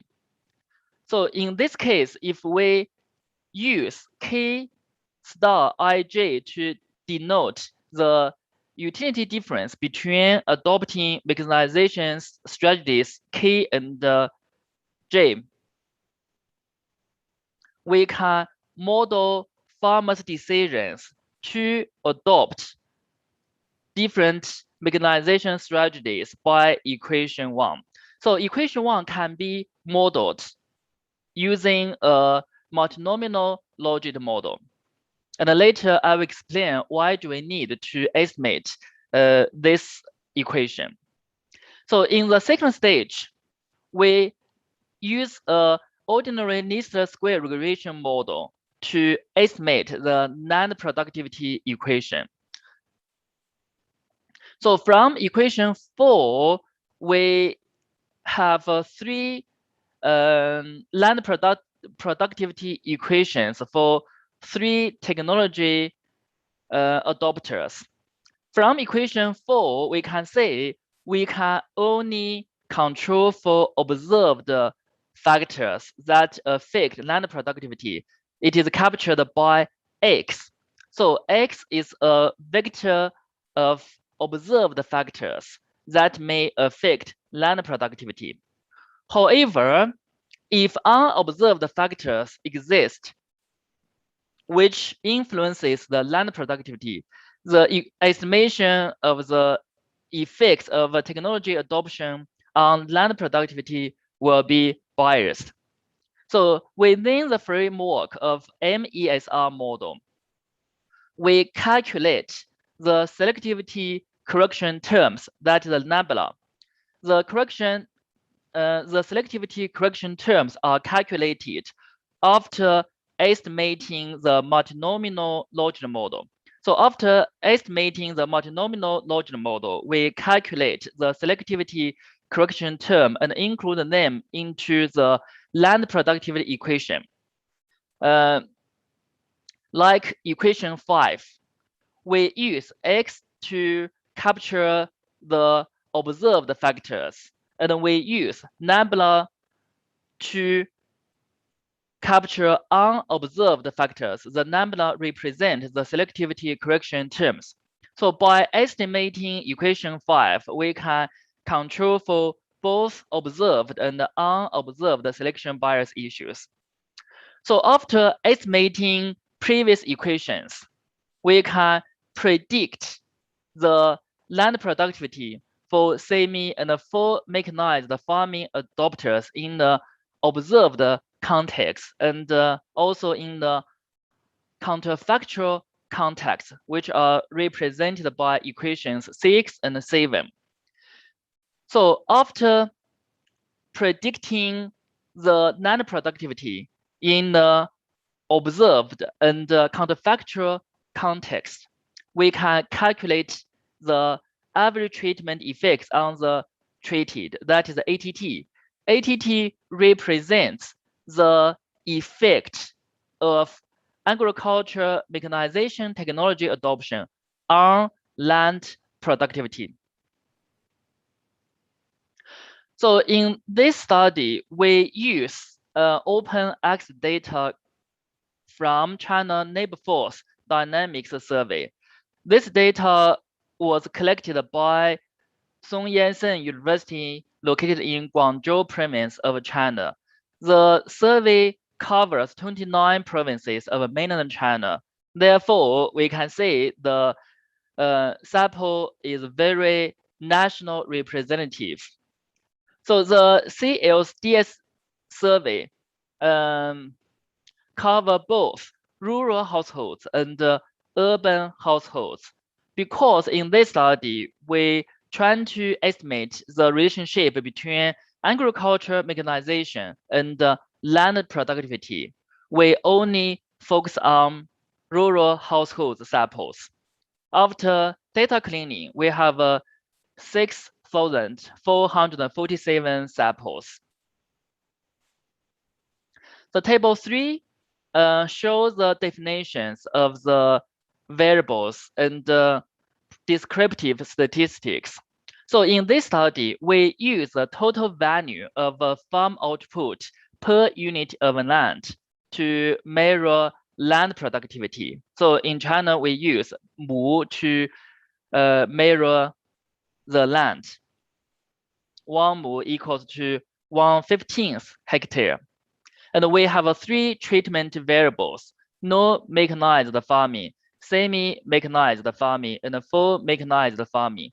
From this table, we can see for no mechanized farming, that means households do not use any machines on farms. For semi-mechanized farming, it is given a value of 1 if household adopts semi-mechanization farming strategy. That means if they adopt farm machines in some stages of farm production. For the last one, for mechanized farming, that means the households adopt farm machines at every stages of farm production. So we also control for we also include a vector of control variables in our estimations.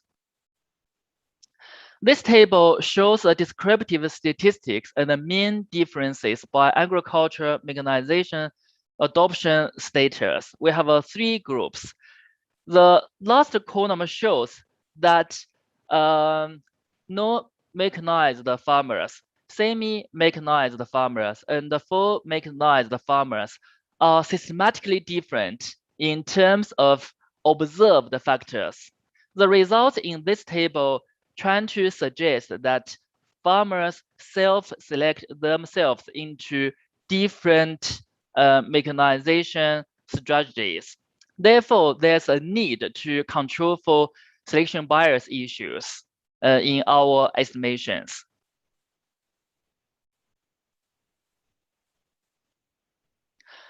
Table 3 presents the marginal effects of agricultural mechanization. As I indicated earlier, the estimations of this stage are mainly used to calculate selectivity correction terms, which will be included in the second stage estimation to control for unobserved selection bias issues. Therefore, I do not give a detailed explanation for the results presented in this table, but I will give an example here. So for example, the results show the marginal effects of the age variable are positive and statistically significant in the no-mechanized and full mechanized farming specifications. That's the column 2 and the last column, and negative and significant in the semi-mechanized farming specification. The findings tend to suggest that 1 year increase in age increases the probabilities of adopting both no-mechanized farming and full mechanized farming by 0.1%. The results are expected because on the one hand, old farmers usually have extensive farming experience and farm management ability or skills. Therefore, they are more favorable to cultivating farmland by relying on their experience rather than adopting modern technologies such as farm machines. On the other hand, older farmers may have poor health conditions than younger farmers. In this case, they rely on farm machines to maintain or enhance land productivity. We show age decreases the likelihood of adopting semi-mechanized farming by 0.2%. And these results in table 4 show the determinants of land productivity by mechanization status. At the bottom of this table, we say we have included the labeler terms. They are also called selectivity correction terms to control for unobserved selection biases. So from the second column, we can say labeler 2 and labeler 3 are statistically significant. The findings suggest that there exist unobserved selection bias issues, which confirm the appropriateness of estimating the multinomial endogenous switching regression model rather than multivariate treatment effects model to estimate the effects of mechanization technology adoption. And here, for example, we show the coefficient of the gender variable is positive and statistically significant in column 2, but negative and significant in column 3. The findings suggest that relative to female household heads, male household heads obtain higher land productivity through adopting no-mechanized farming but lower land productivity by adopting semi-mechanized farming. Male household heads in many developing countries usually dominate agricultural production. In female-dominated households, farm machines enable and empower rural women to obtain higher land productivity. So this is the treatment effect we estimated after estimating the coefficients of the variables within the framework of MESR model. From the results, we can say that the adoption of semi-mechanized farming increases land productivity by 60%, and the adoption of full mechanized farming tends to increase land productivity by 82%. And we also show that relative to the adoption of a semi-mechanized farming, the adoption of a full mechanized farming has a larger effect on land productivity. This is because the use of machines on farms relaxes peak season labor constraints and enhances farm production efficiency, which finally contribute to an improvement in land productivity.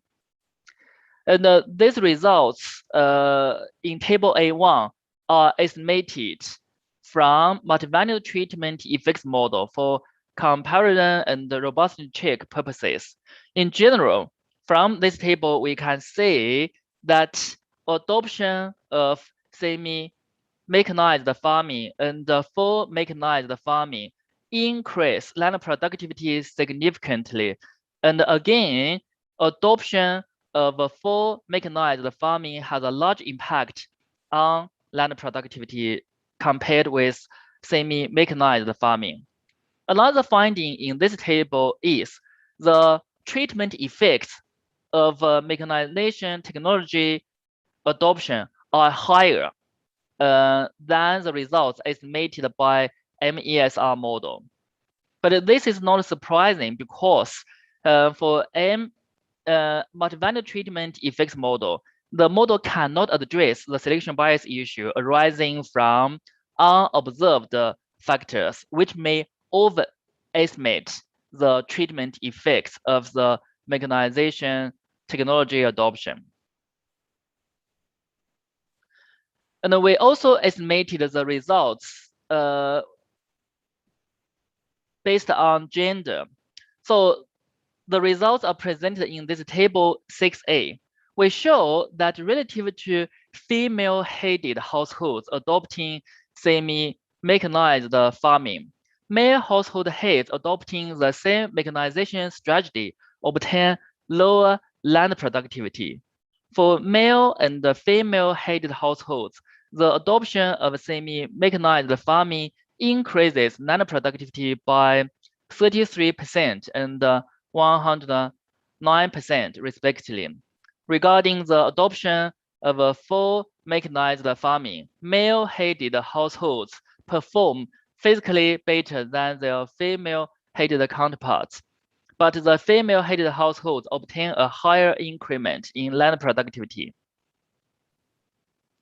We show that the adoption of a full mechanized farming increases land productivity by 70% for male-headed households, and it increases land productivity by 88% for female-headed households.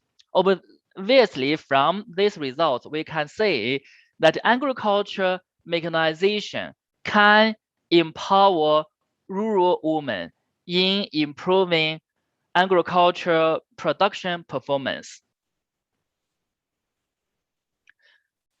So from this study, we show that farmers' decisions to adopt semi-mechanized farming is positively affected by household size, credit access, farm size, irrigation rate, subsidy, and mechanization service, while their decisions to adopt fully mechanized farming is determined by the age of household heads, farm size, land use certificate, subsidy, and machinery services.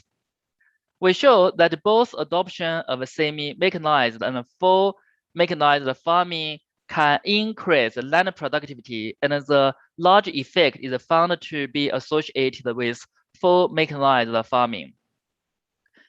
And we also show that mechanization empowers rural women in farm production by increasing the land productivity. From the study, we can conclude that agriculture mechanization increases land productivity. Therefore, encouraging smallholder farmers to adopt machines on their farms can facilitate sustainable agriculture production and ensure food security, because land productivity is an important determinant of food security. And the rural development programs that targeted sustainable land use should consider consolidating plots to form a larger operational plot and further developing family farm through land transfer. By doing this, we can improve agriculture mechanization, because small plots in many developing countries is a major obstacle of adopting agriculture machinery. And we say encouraging females to work in the non-farm sector is likely to yield greater benefits. And policies should design interventions to help rural households meet their food requirements, therefore enable them to spend non-farm income on other goods and services such as farm machines and outsourcing services. Because in rural areas, for many developing countries, farmers obtain non-farm income to satisfy their requirements for food consumption. Therefore, we try to, from the result of this study, we found that if farmers can meet their food requirement, they may use additional income to invest in farm machinery to improve farm production. Thank you very much for your attention.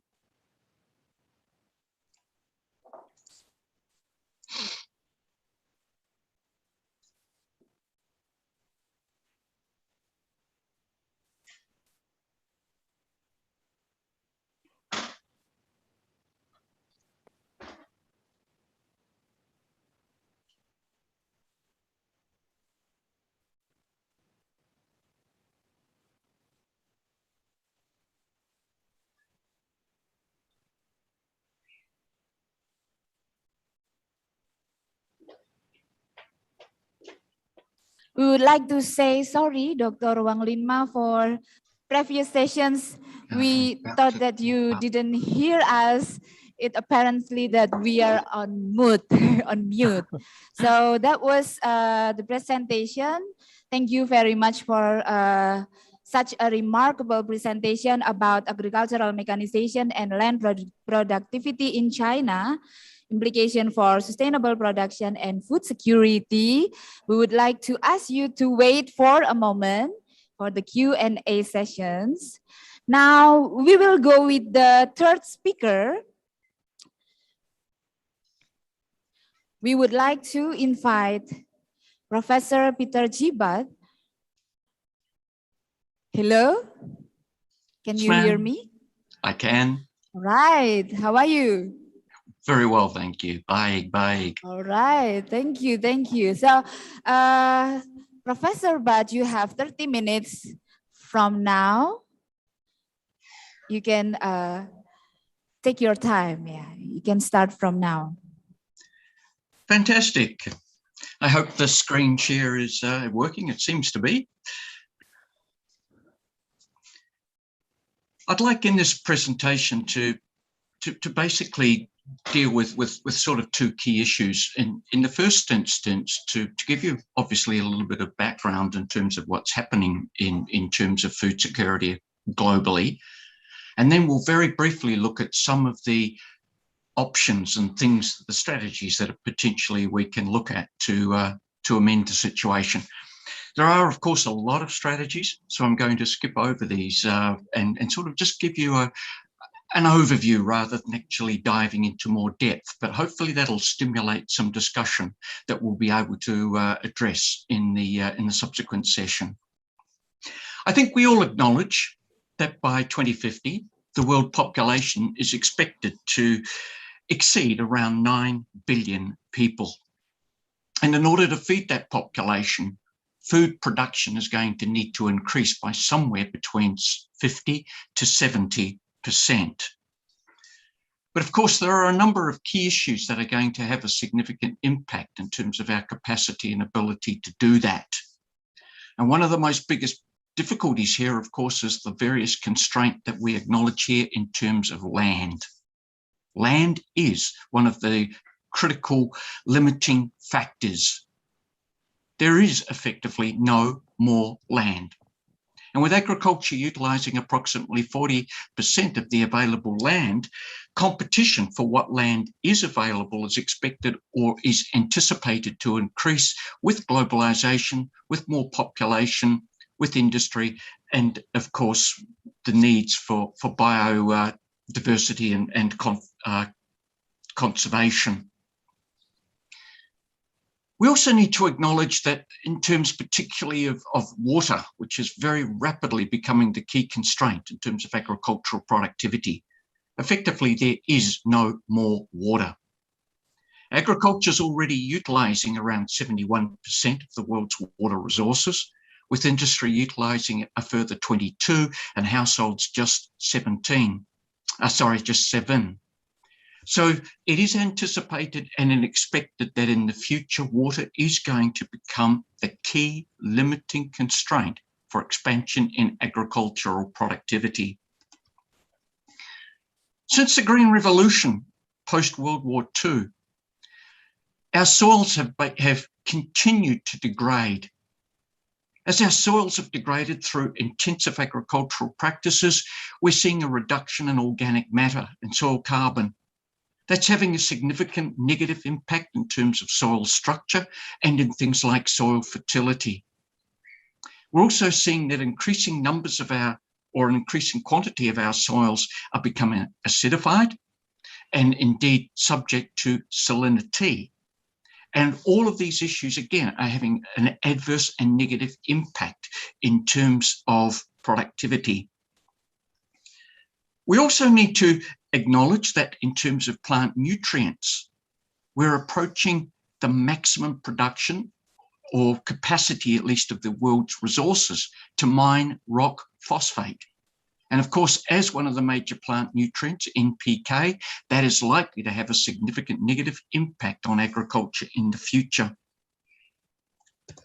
I don't know how things are in Indonesia. They're probably very different to how they are in Australia, but at the moment, we're experiencing a significant increase in oil prices.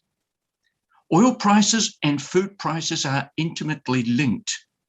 So as the price of oil increases, so also do food prices. And this is expected to have a significant negative impact on food security in the future, particularly for those members of the population whose income is risk constrained and therefore for whom an increase in food prices is going to have a significant negative impact in terms of their diets, their health, and their nutrition.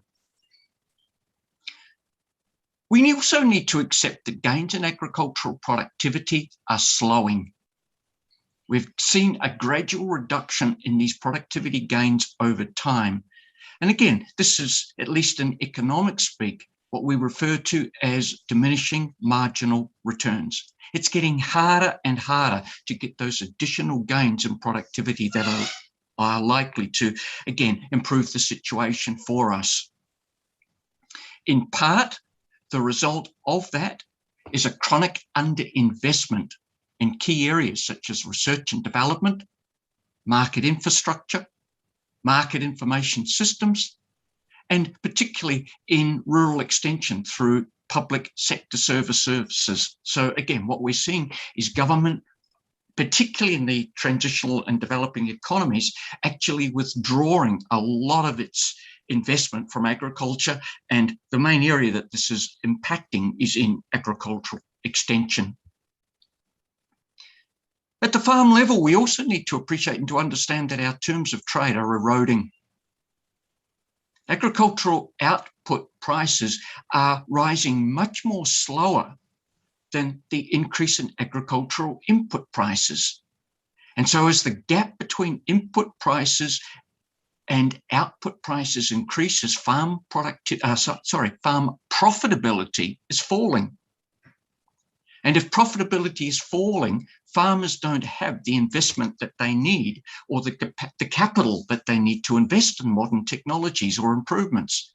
So that is expected also to have a significant negative impact in terms of our capacity to feed an increasingly large world population. However, one of the most significant shifts and changes is that which is occurring within the food market itself. The increasing competitive pressure that is occurring at both the input, the market intermediary, and indeed at the retail level. We're seeing fewer and fewer farm input suppliers, market intermediaries, and primary processors and food manufacturers operating within this space.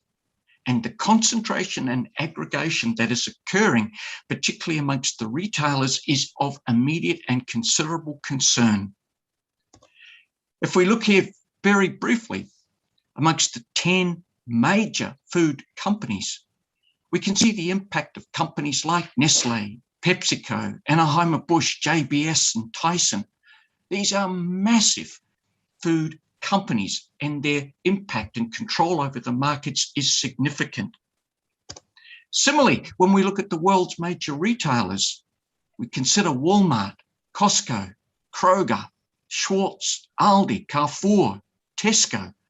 These are massive retailers, and of particular concern is that if we look particularly at Walmart, Costco, Kroger, the Schwartz Group, and Aldi collectively are no bigger than Walmart. So Walmart as a major global retailer has enormous power and influence over the agribusiness supply chains. We're also seeing, with increasing globalization in the agricultural trade, our food chains are becoming longer. And as our food chains become longer, they become more prone to disruption. And we've certainly seen this during COVID and post-COVID. Post-COVID, probably one of the biggest difficulties that we're seeing now is indeed logistics. It is so expensive now to ship anything. Shipping rates have trebled, and the cost of containers has quadrupled. It's incredibly expensive to move anything around the world at the current point in time. But of course, as food chains have become longer, what we've also started to see is the increase, of course, in greenhouse gas emissions, and again, the impact of transportation then on greenhouse gas production. The other problem that, of course, we experience with long global food supply chains is the breakdown in our food systems, and particularly the manifestations of those, so that where food safety incidences are not detected quickly and early, they can very quickly become major issues, and the recalls then significant. However, it's not only food safety that's an issue. The international trade in agricultural products also represents a significant issue in biosecurity, and we must acknowledge the market distortion that occurs globally as a result of the various subsidies, particularly from producers in the North America, Europe, and indeed in China, and how these distort agricultural prices on a global basis. When we're talking and when we specifically target smallholder producers in the emerging economies, the concern that we have here is that these smallholder farmers have been precluded from their participation in modern agricultural supply chains. This is of considerable concern, as 70% of the food is produced by smallholder farms who generally have less than 2 hectares. So linking smallholder farmers to market is one of the most critical things that we have to do if we're going to address global food security issues in the future. Of course, the elephant in the room, and the thing that is being currently discussed by COP26 in Glasgow as we speak, is climate change. Agriculture, probably more than any other industry, contributes to climate change, but it is also significantly impacted by climate change. Agriculture accounts, or is believed to account, for around 24% of greenhouse gas emissions. Agriculture is the major producer of nitrous oxide. Nitrous oxide has 310 times the impact of carbon dioxide on global warming.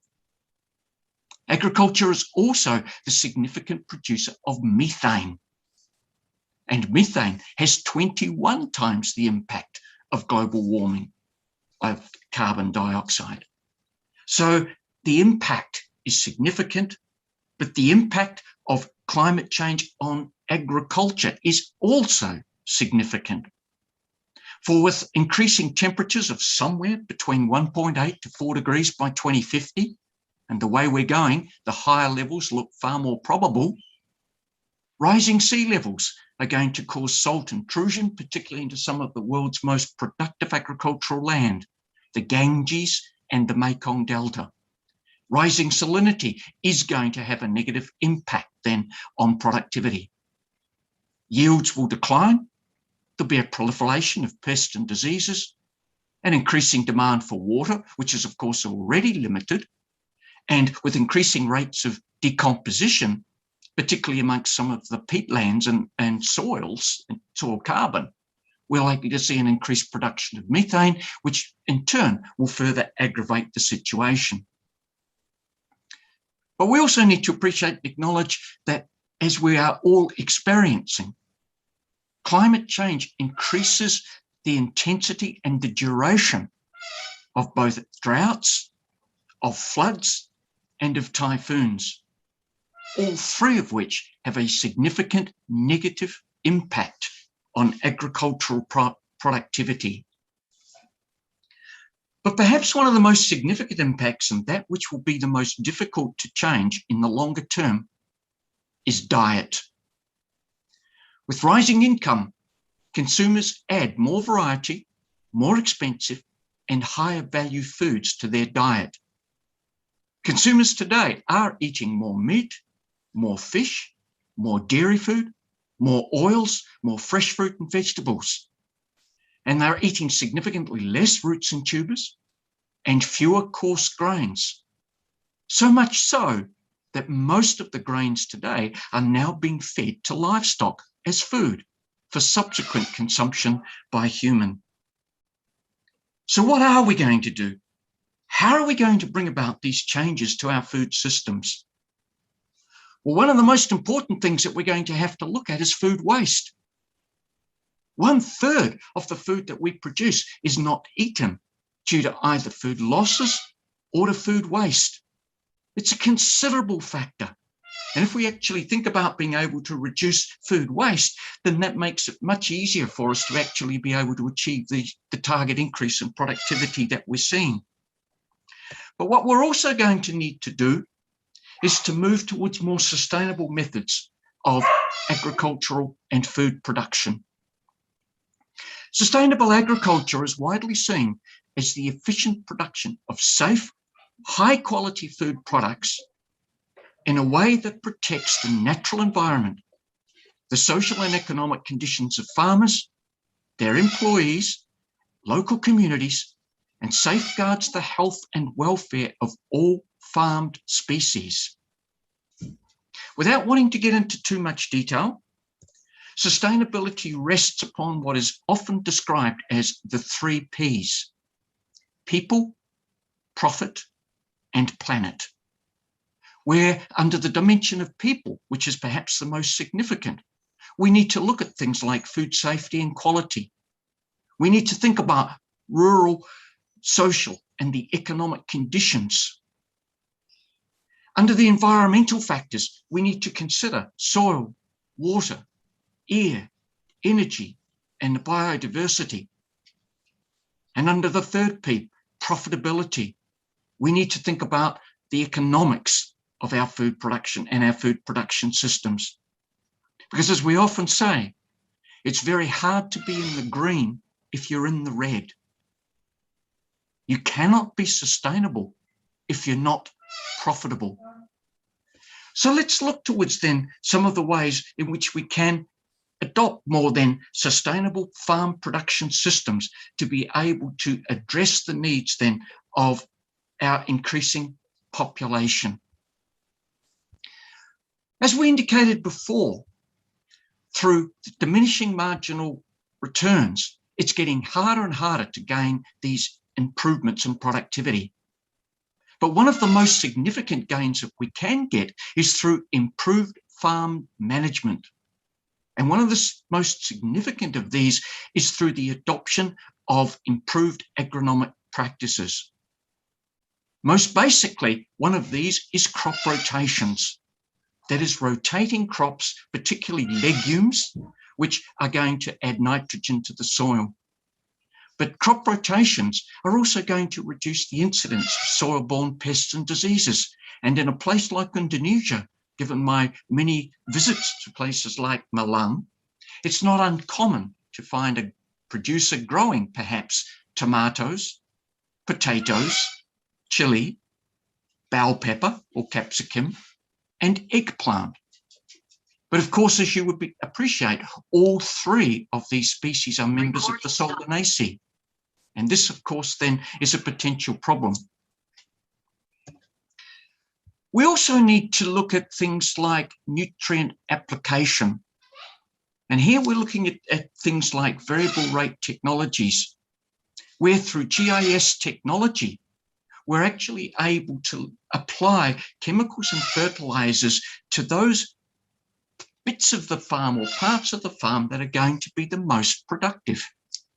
And by then having the plants utilize those resources, we're not going to have those nutrients lost to the environment and thus, of course, contaminate waterways and, of course, leading then to eutrophication and to subsequent algal growths, etc.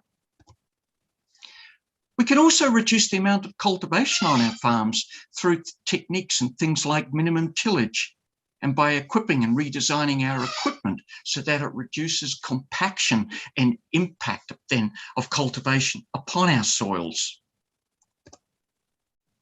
We can also look at the use of crop sensors. Crop sensors are going to be able, again, to monitor things like sunshine rates, wind direction, wind speeds. It's also going to enable us to use things like electronic ear tags amongst sheep and cattle so that we can monitor stock movements and thus to be able to control our stocking rates per unit area.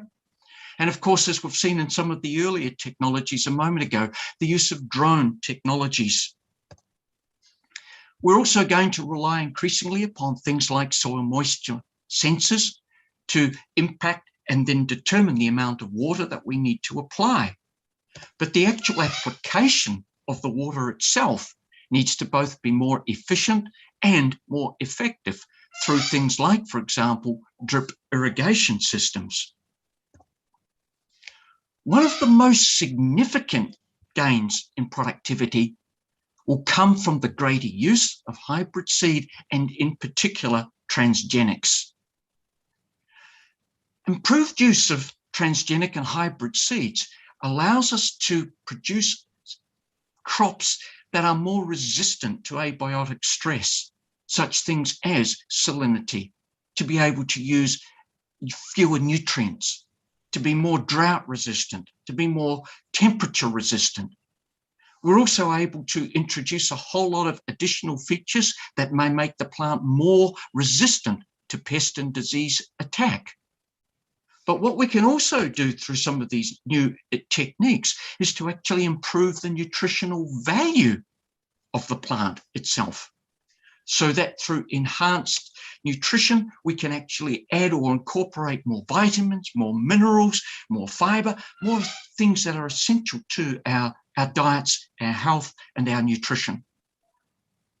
We can also look at enhancing shelf life and or enhancing taste. We need to use more techniques such as, for example, integrated pest management. Techniques such as integrated pest management will reduce, of course, the amount of agricultural chemicals that we need to apply, and thus again, the negative impact of those chemicals hitting and impacting upon non-target species, particularly bees. And the importance of bees for pollination is very well documented. We need to restore depleted and degraded land. Techniques such as green manuring and mulching, crop rotations, as I've spoken a moment ago, fallowing land, where we simply allow the land to rest, or things like contour planting, whereby we can reduce the amount of soil erosion, are all going to improve and enhance the soil upon which we so much depend for our basic food resources.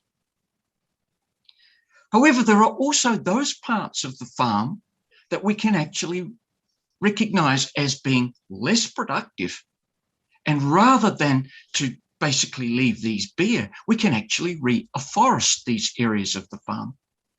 Reforestation is going to have a significant impact in terms of carbon sequestration. But just as equally important, the new forests and shelter belts, the plants that we re-establish on the farm, are going to provide habitat for many of the insect species and predators and birds and other things that, again, are so important in creating the biodiversity. We can and we should promote mixed farming. Mixed by having crops and animals working and mixed together, there are actually significant improvements to the food system.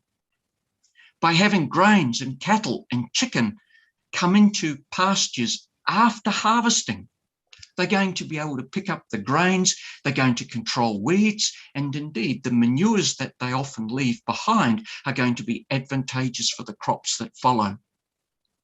In much of Asia, it's not uncommon, particularly among smallholder poultry producers, to construct the chicken sheds above ponds so that the chicken manure falls through to provide fertilizer for the algae upon which fish species like tilapia consume. Or in this other example here, we see ducks being utilized in rice crops, where the ducks, of course, are consuming the insects, which, of course, also is going to then lower the impact and the need for agricultural chemicals to control those insects. There are multiple opportunities to use alternative sources of energy, such as solar.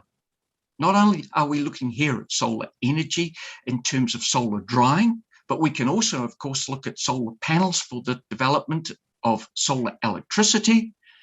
And of course, where we do have intensive animal production systems, be it either beef, poultry, pork, or chicken, we can produce biogas, with that biogas being used, obviously, to produce electricity to both farm or to be used by the farm itself or by the adjacent community. We also have a range of high-tech farming options, things like hydroponics, where with recycling water and nutrients, the system is a closed system, and thus the losses from that system are minimal. In more modern times, we've seen a significant improvement in LED technology, which has allowed us to move towards vertical farming, and again through the use of hydroponic techniques to adopt these closed farming systems that are very, very energy efficient. We need also to think about cultivating and producing alternative crops. Climate change is inevitable, and the crops that we have adapted thus far contribute over 60% of our food. There are just 3 crops: wheat, rice, and maize. And there's a diversity of alternative crops out there that we need to look at and explore. One of these is algae. While we ourselves don't consume algae, algae has the potential, of course, then to replace much of the land that is currently used for either sugar beet production or sugar production or corn, where that product is not destined for food production, but in fact for biofuel production. Of course, we can also use the algae as an ingredient in both nutraceuticals and in animal feed. We can also look at insects as providing new alternative foods. And certainly, as we're seeing here, while acceptance is growing, there's still a long way to go. But insects are a very rich source of protein.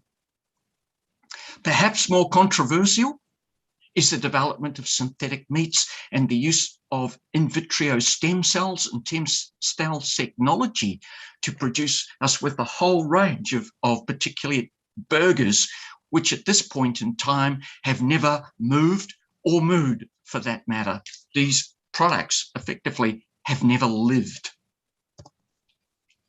We need to look at ways of being able to reduce our post-harvest losses. As I've indicated, we can do this right at the outset by looking at producing seed varieties that in fact have more desirable characteristics.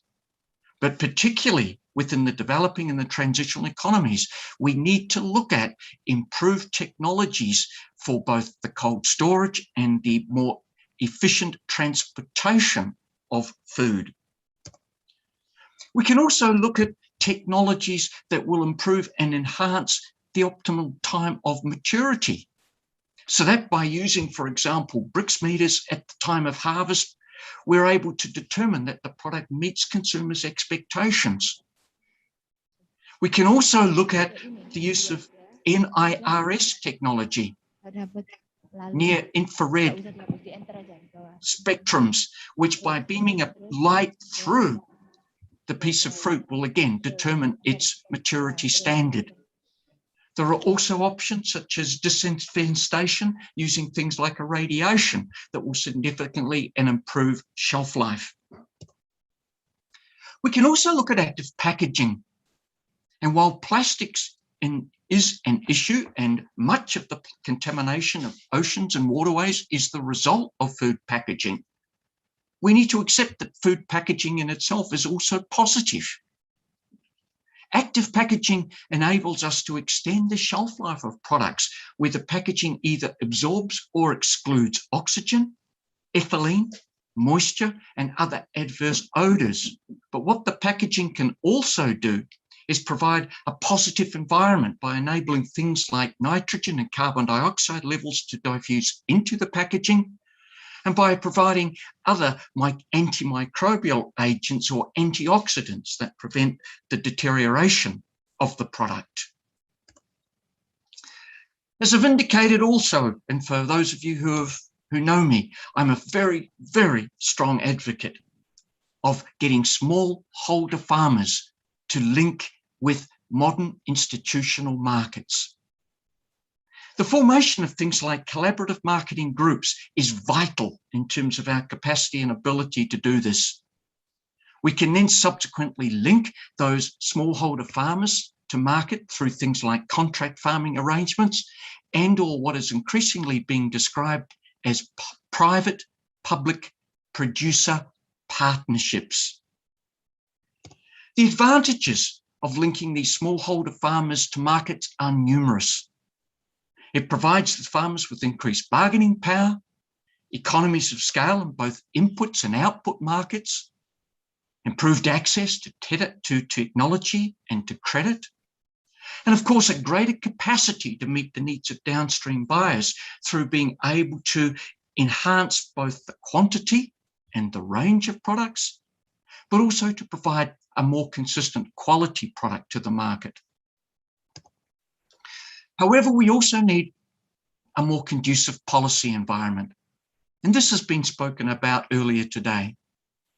We need better land use planning to protect much of the more productive land from either industrialization and or urbanization. This will protect the livelihoods of both smallholder farmers. It'll also result in improvements and enhanced biodiversity.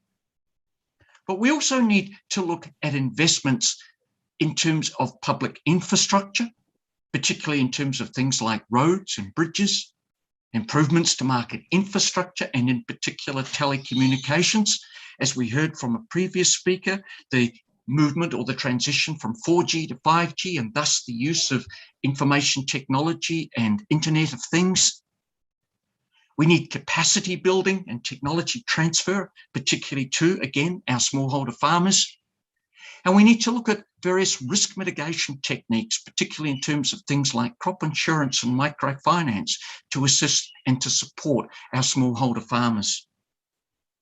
But perhaps the biggest challenge, and that which is going to be the most difficult, is to transition towards more plant-based food. There is a need for us to retain animal production. We should not cease it or discontinue it completely, because we are omnivores. We need to eat meat, but we need to eat a lot less of it. And we also need to eat a lot less highly processed food that contains sugar, fat, and salt. We need to improve and enhance our diet, so that if we're looking towards sustainability in the longer term, it's about making the match between our planetary boundaries in terms of the resources that we've spoken about and our impact on the planet through things like greenhouse gas emission, with matching that with what constitutes good health and nutrition through the diets that we ourselves consume. So thank you very much for your attention. It's been a pleasure talking to you once again, and I look forward to any questions and things that you may have. Check. All right. Thank you very much for such a remarkable presentation. So now, ladies and gentlemen, we will now move to the Q&A session. All right. Okay.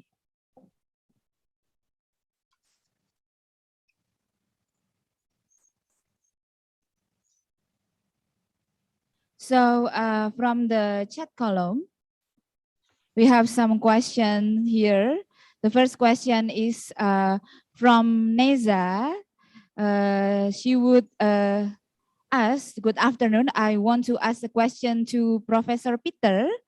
So the question is it possible to do sustainable production by small farmers? If so, what are the first steps to take? Thank you. That is for Professor Peter. Now, wait a second. The question number 2 is for Dr. Juaida. This is from Putra, student of Brawijaya University. What are the challenges being made to improve the value chain for small businesses that are often affected by the COVID-19 pandemic in Malaysia, and how is the Malaysian government dealing with them? All right, so I can see there is a participant who also raised hands, but it's okay. There is another chat for Dr. Wang Lima from Muhammad Wahyudi Prianto. What is the comparison of mechanization used by semi and fully mechanized farmers? Is there a land area limit for no mechanized, semi-mechanized? Wait a second. So that cultivation runs efficiently, and what is your recommendation for Indonesian rice farmers with an average land area of half hectares? So that was the first question. So we would like to start from Professor Peter Bath. Hey, thank you. Okay, if I recall, the question was looking at, is it possible for smallholder farmers to engage in sustainable production? The answer is absolutely yes. And indeed, smallholder farmers should be encouraged to engage in sustainable production. This can be undertaken in a number of ways, but perhaps the first way of starting it here is by looking at getting smallholder farmers to utilize what resources they already have. So what we try to do here is to reduce the amount of resources that smallholder farmers bring onto the property.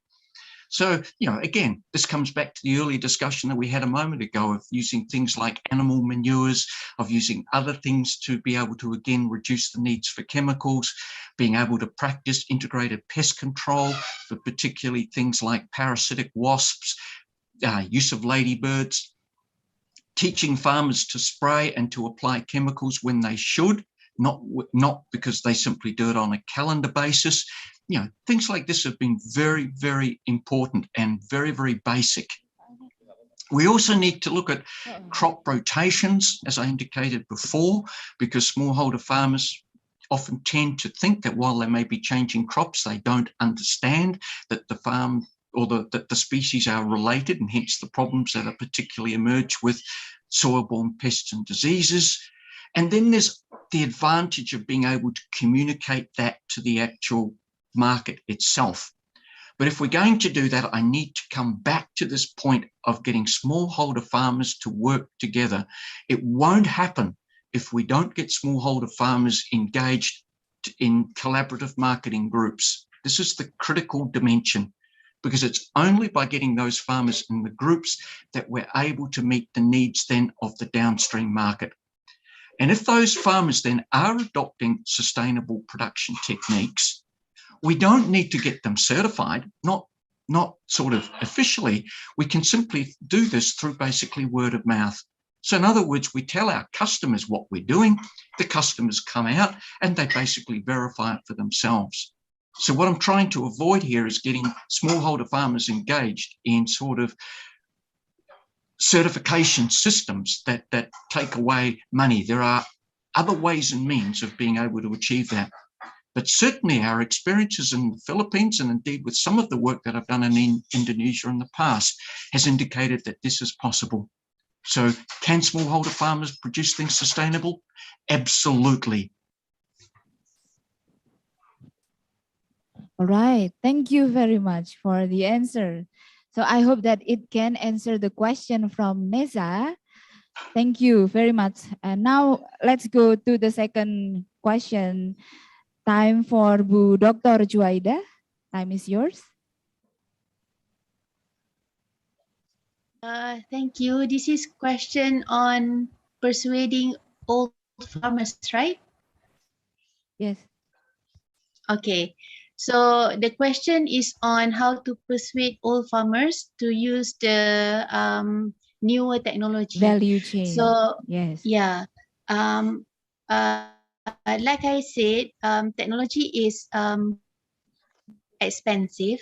So what I learned from the paddy industry is that instead of asking the farmers to buy the technology to use it, so what they do is they go to service provider.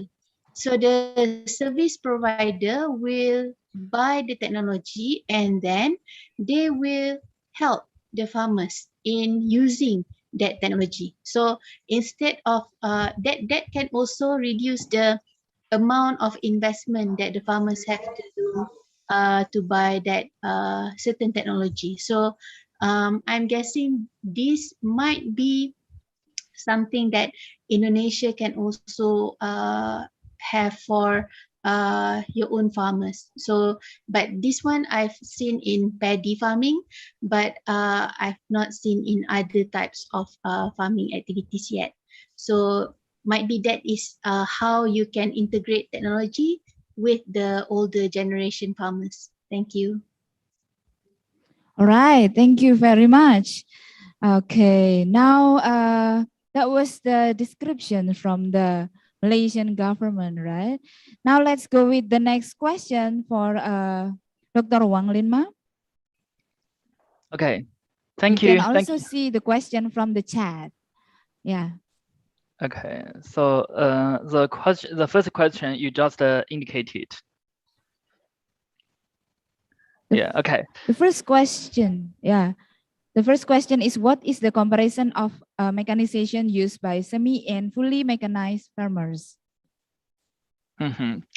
Okay, so firstly, for the background of using agriculture machines, because nowadays for rural farmers, they usually migrate from rural to urban areas to seek for better job opportunities, and also because of the rising labor costs, they try to use agriculture machineries to save labor, because compared with manpower, agriculture machinery can usually help improve the farm operations timeliness, quality, and improve the production efficiency, but reduces drudgery. For semi-mechanized and full mechanized farming, and it depends on the availability of the machines or the outsourcing services provided by the suppliers. So it depends on the land structure or the service availability. People will adopt different levels of mechanization intensity. Let's say full mechanized farming is the highest intensity, and semi-mechanized farming is a lower level of intensity. But for many countries, like Indonesia and China, small farm size and land fragmentation are major obstacles that affect agriculture mechanization. Therefore, from the sustainable development perspective, for government in developing countries such as Indonesia and China, we should help to consolidate land size, or encourages farmers to participate in land transition market to enlarge farm size. This can better fit the usage of agriculture mechanizations. And also, rural development program should consider develop some skill appropriate mechanization to help increase the adoption rate of agriculture mechanizations. Right, okay. Is there a question that is left, not yet answered? Okay, all right. So we know that there are so many questions, but due to the limitation of time, we cannot answer your question all. Later on, as the committee, we will give you the book of abstract and also proceeding, where you can find the email address of each presenter so that you can connect with them, just in case you have anything to say. So thank you very much for today. Ladies and gentlemen, that was the end of second session of the first ICAFOSI 2021 by Faculty of Agriculture, University of Brawijaya. We would like to thank to all keynote speakers for addressing these interesting topics. Associate Professor Dr. Juaida Syarifuddin, Associate Professor Dr. Wang Lima, and Professor Peter Jivat. So on behalf of Department of Agricultural Social Economic, we would like to say thank you and see you in another collaboration works. And I'm going to turn it over to our Master of Ceremony. Wassalamualaikum warahmatullahi wabarakatuh. Good afternoon. Thank you.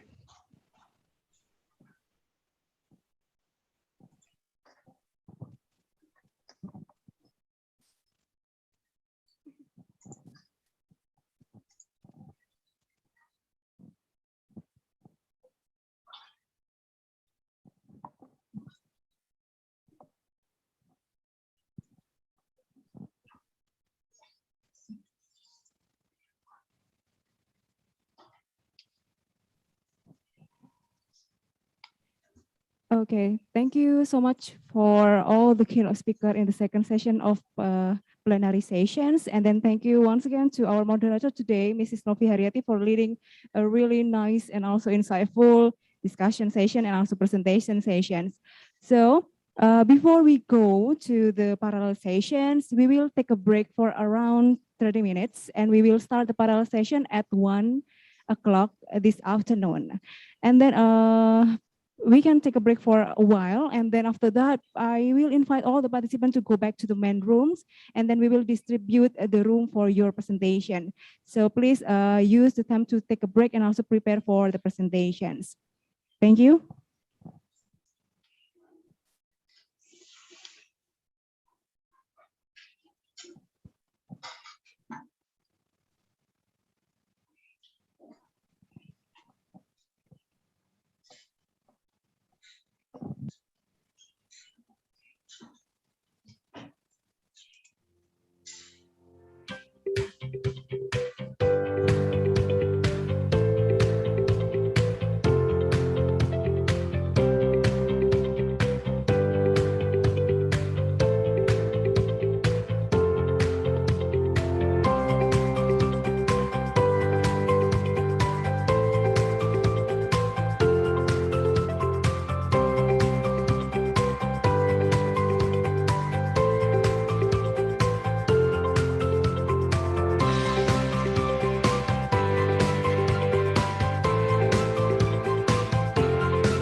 Years ago, the Faculty of Agriculture started research activities on agroforestry as the alternative for slash-and-burn agriculture. At that time, this was not very appealing to others. Nevertheless, UB's research team applied new concepts and new methods, tested together with international partners. Several years later, the issue became the hot topic at the international level. And then much of the UB research work came to be cited internationally. Brawijaya University still always encourages young researchers to interact with the international researchers and consistently update their work to solve the latest problems that emerge in the society.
Assalamualaikum warahmatullahi wabarakatuh.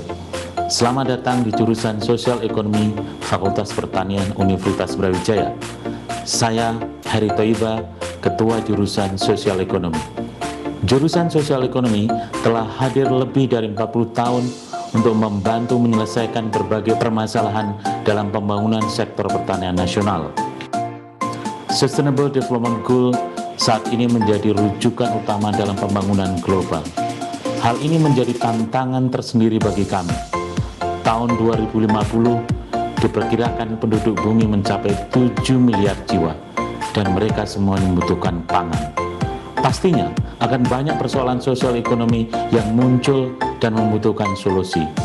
Kami menyusun kurikulum secara detail dari awal dengan melibatkan para stakeholder. Hal ini kami lakukan untuk memastikan bahwa lulusan kami dapat diterima di dunia bisnis profesional dan industri sejak pertama mereka lulus. Kesejahteraan untuk mengakhiri kemiskinan, ketersediaan pangan untuk mengakhiri kelaparan, pendidikan untuk menjadikan masyarakat memiliki pola hidup yang sehat dan layak, pengelolaan agribisnis berkelanjutan, serta pengelolaan sumber daya alam berkelanjutan untuk menjaga ketersediaan dan kelestariannya, serta stabilitas perekonomian sektor pertanian untuk menjaga pertumbuhan ekonomi selalu positif menjadi fokus dalam setiap kurikulum yang kami susun. Kami menyiapkan mahasiswa serta lulusan yang memiliki kemampuan untuk menganalisis kebijakan ekonomi pertanian secara kritis, mampu menjadi penyuluh, pendamping, fasilitator, dan mampu memberdayakan masyarakat, mampu membangun sistem serta model agribisnis berkelanjutan, mampu menjadi social entrepreneur yang tangguh, mampu menjadi pelaku startup di bidang agribisnis yang tangguh. Terdapat 5 laboratorium di jurusan sosial ekonomi untuk mempersiapkan mahasiswa menjadi lulusan yang siap terjun ke dunia bisnis dan dunia kerja profesional. Pertama, Laboratorium Ekonomi dan Kebijakan Pertanian. Kedua, Laboratorium Sosiologi Pedesaan dan Pemberdayaan Masyarakat. Ketiga, Laboratorium Komunikasi dan Penyuluhan Agribisnis. Keempat, Laboratorium Manajemen Keuangan dan Pemasaran Agribisnis. Dan kelima, Laboratorium Manajemen Produksi dan Operasi Agribisnis. Jurusan Sosial Ekonomi didukung oleh tenaga pengajar yang memiliki kualifikasi dan dedikasi yang tinggi untuk membangun sektor pertanian dan agribisnis nasional. Dengan kelima laboratorium tersebut dan dengan pengajar yang qualified, jurusan sosial ekonomi siap berperan aktif dalam menyelesaikan permasalahan-permasalahan sosial ekonomi pertanian di Indonesia dan bahkan di dunia. Alumni jurusan sosial ekonomi memiliki kompetensi yang mumpuni dalam bidang agribisnis. Mereka menjadi profesional di bidang agribisnis dari hulu sampai hilir. Alumni tersebar di industri input pertanian seperti industri pupuk, pestisida, dan alsintan. Dan industri on-farm seperti industri produksi, industri budidaya pertanian, industri hilir seperti industri manufaktur, dan subsistem pendukung seperti perbankan, pembiayaan, dan lain-lain. Assalamualaikum warahmatullahi wabarakatuh. Nama saya Dorotin Ain. Saya lulusan program S1 Agribisnis Fakultas Pertanian Universitas Brawijaya, di mana saya juga mendapatkan beasiswa S2 untuk program double degree yang saya tempuh 1 tahun di Brawijaya dan 1 tahun di NTUSD Thailand. Setelah lulus, saya bekerja di salah satu perusahaan multinasional di mana saya mendapatkan kepercayaan untuk ditugaskan di kantor pusat yang berlokasi di Switzerland selama 1 tahun. Saat ini, saya menjabat sebagai manajer sosial sustainability untuk regional Asia. Terima kasih.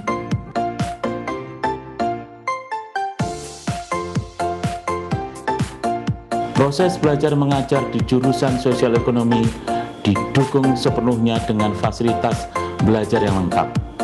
Kelas yang nyaman, smart class dengan fasilitas kelas standar internasional, dan fasilitas laboratorium untuk kegiatan praktikum mahasiswa.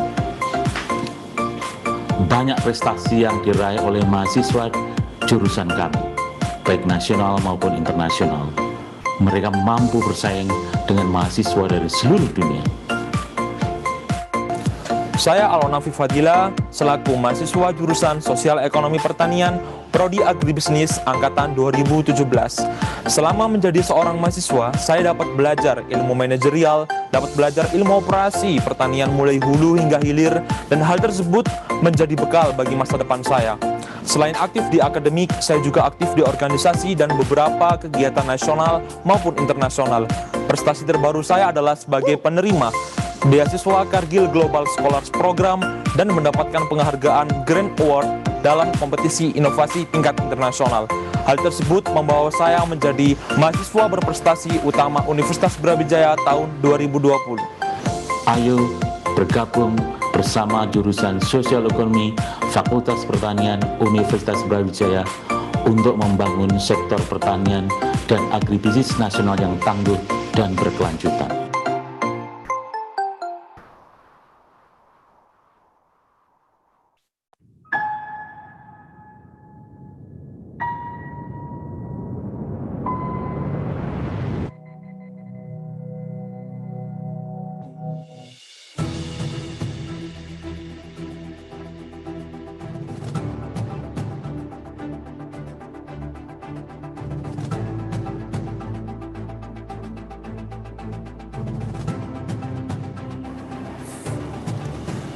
Selamat datang di Kantor Urusan Hubungan Internasional Fakultas Pertanian Universitas Brawijaya atau IRO-FP.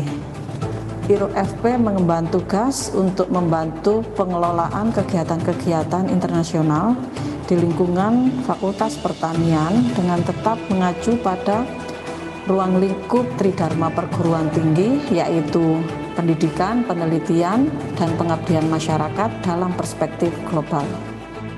Pada bidang pendidikan, IRO memfasilitasi kegiatan-kegiatan internasional seperti program 3-in-1 dengan konsep pengajaran yang melibatkan dosen asing dan dosen praktisi.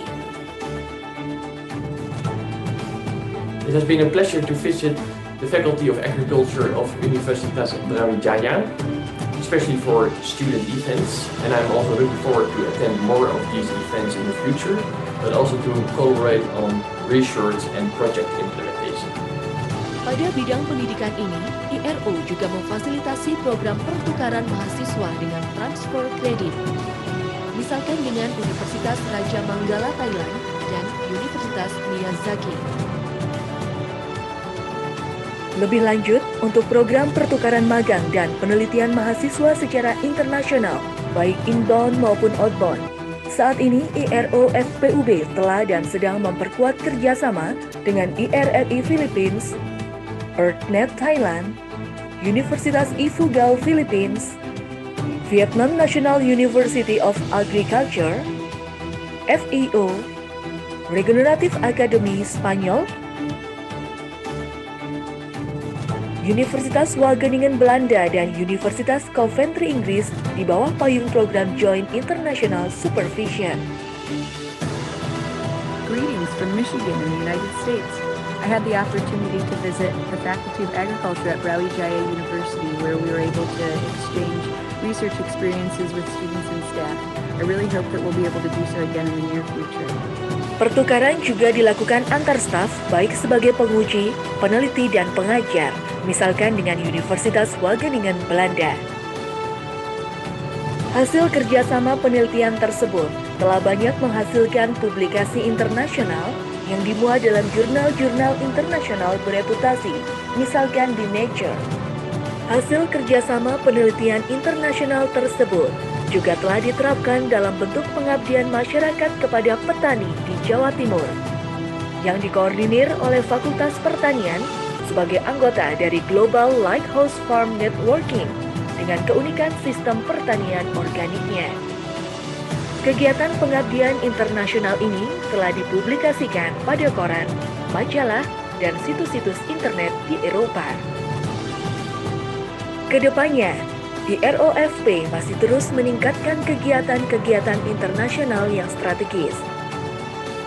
Salah satunya Joint Supervision yang dapat menjadi penggerak internasionalisasi di bidang pendidikan, penelitian, dan pengabdian masyarakat. Greetings from Wageningen, the Netherlands. Together with colleagues, I visited the Faculty of Agriculture of the University of Brawijaya last year. It was great to meet the complex rice system farmers in East Java and to share research experience with students and staff of the University of Brawijaya. We look forward to strengthen our collaboration between Brawijaya and the global network of lighthouse farms.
Years ago, the Faculty of Agriculture started research activities on agroforestry as the alternative for /and agriculture. At that time, this was not very appealing to others. Nevertheless, UB's research team applied new concepts and new methods, tested together with the international partners. Several years later, the issue became the hot topic at the international level. And then much of the UB research work came to be cited internationally. Brawijaya University still always encourages young researchers to interact with the international researchers and consistently update their work to solve the latest problems that emerge in the society.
Assalamualaikum warahmatullahi wabarakatuh. Selamat datang di jurusan Sosial Ekonomi Fakultas Pertanian Universitas Brawijaya. Saya Heri Toiba, Ketua Jurusan Sosial Ekonomi. Jurusan Sosial Ekonomi telah hadir lebih dari 40 tahun untuk membantu menyelesaikan berbagai permasalahan dalam pembangunan sektor pertanian nasional. Sustainable Development Goal saat ini menjadi rujukan utama dalam pembangunan global. Hal ini menjadi tantangan tersendiri bagi kami. Tahun 2050 diperkirakan penduduk bumi mencapai 7 miliar jiwa dan mereka semua membutuhkan pangan. Pastinya akan banyak persoalan sosial ekonomi yang muncul dan membutuhkan solusi.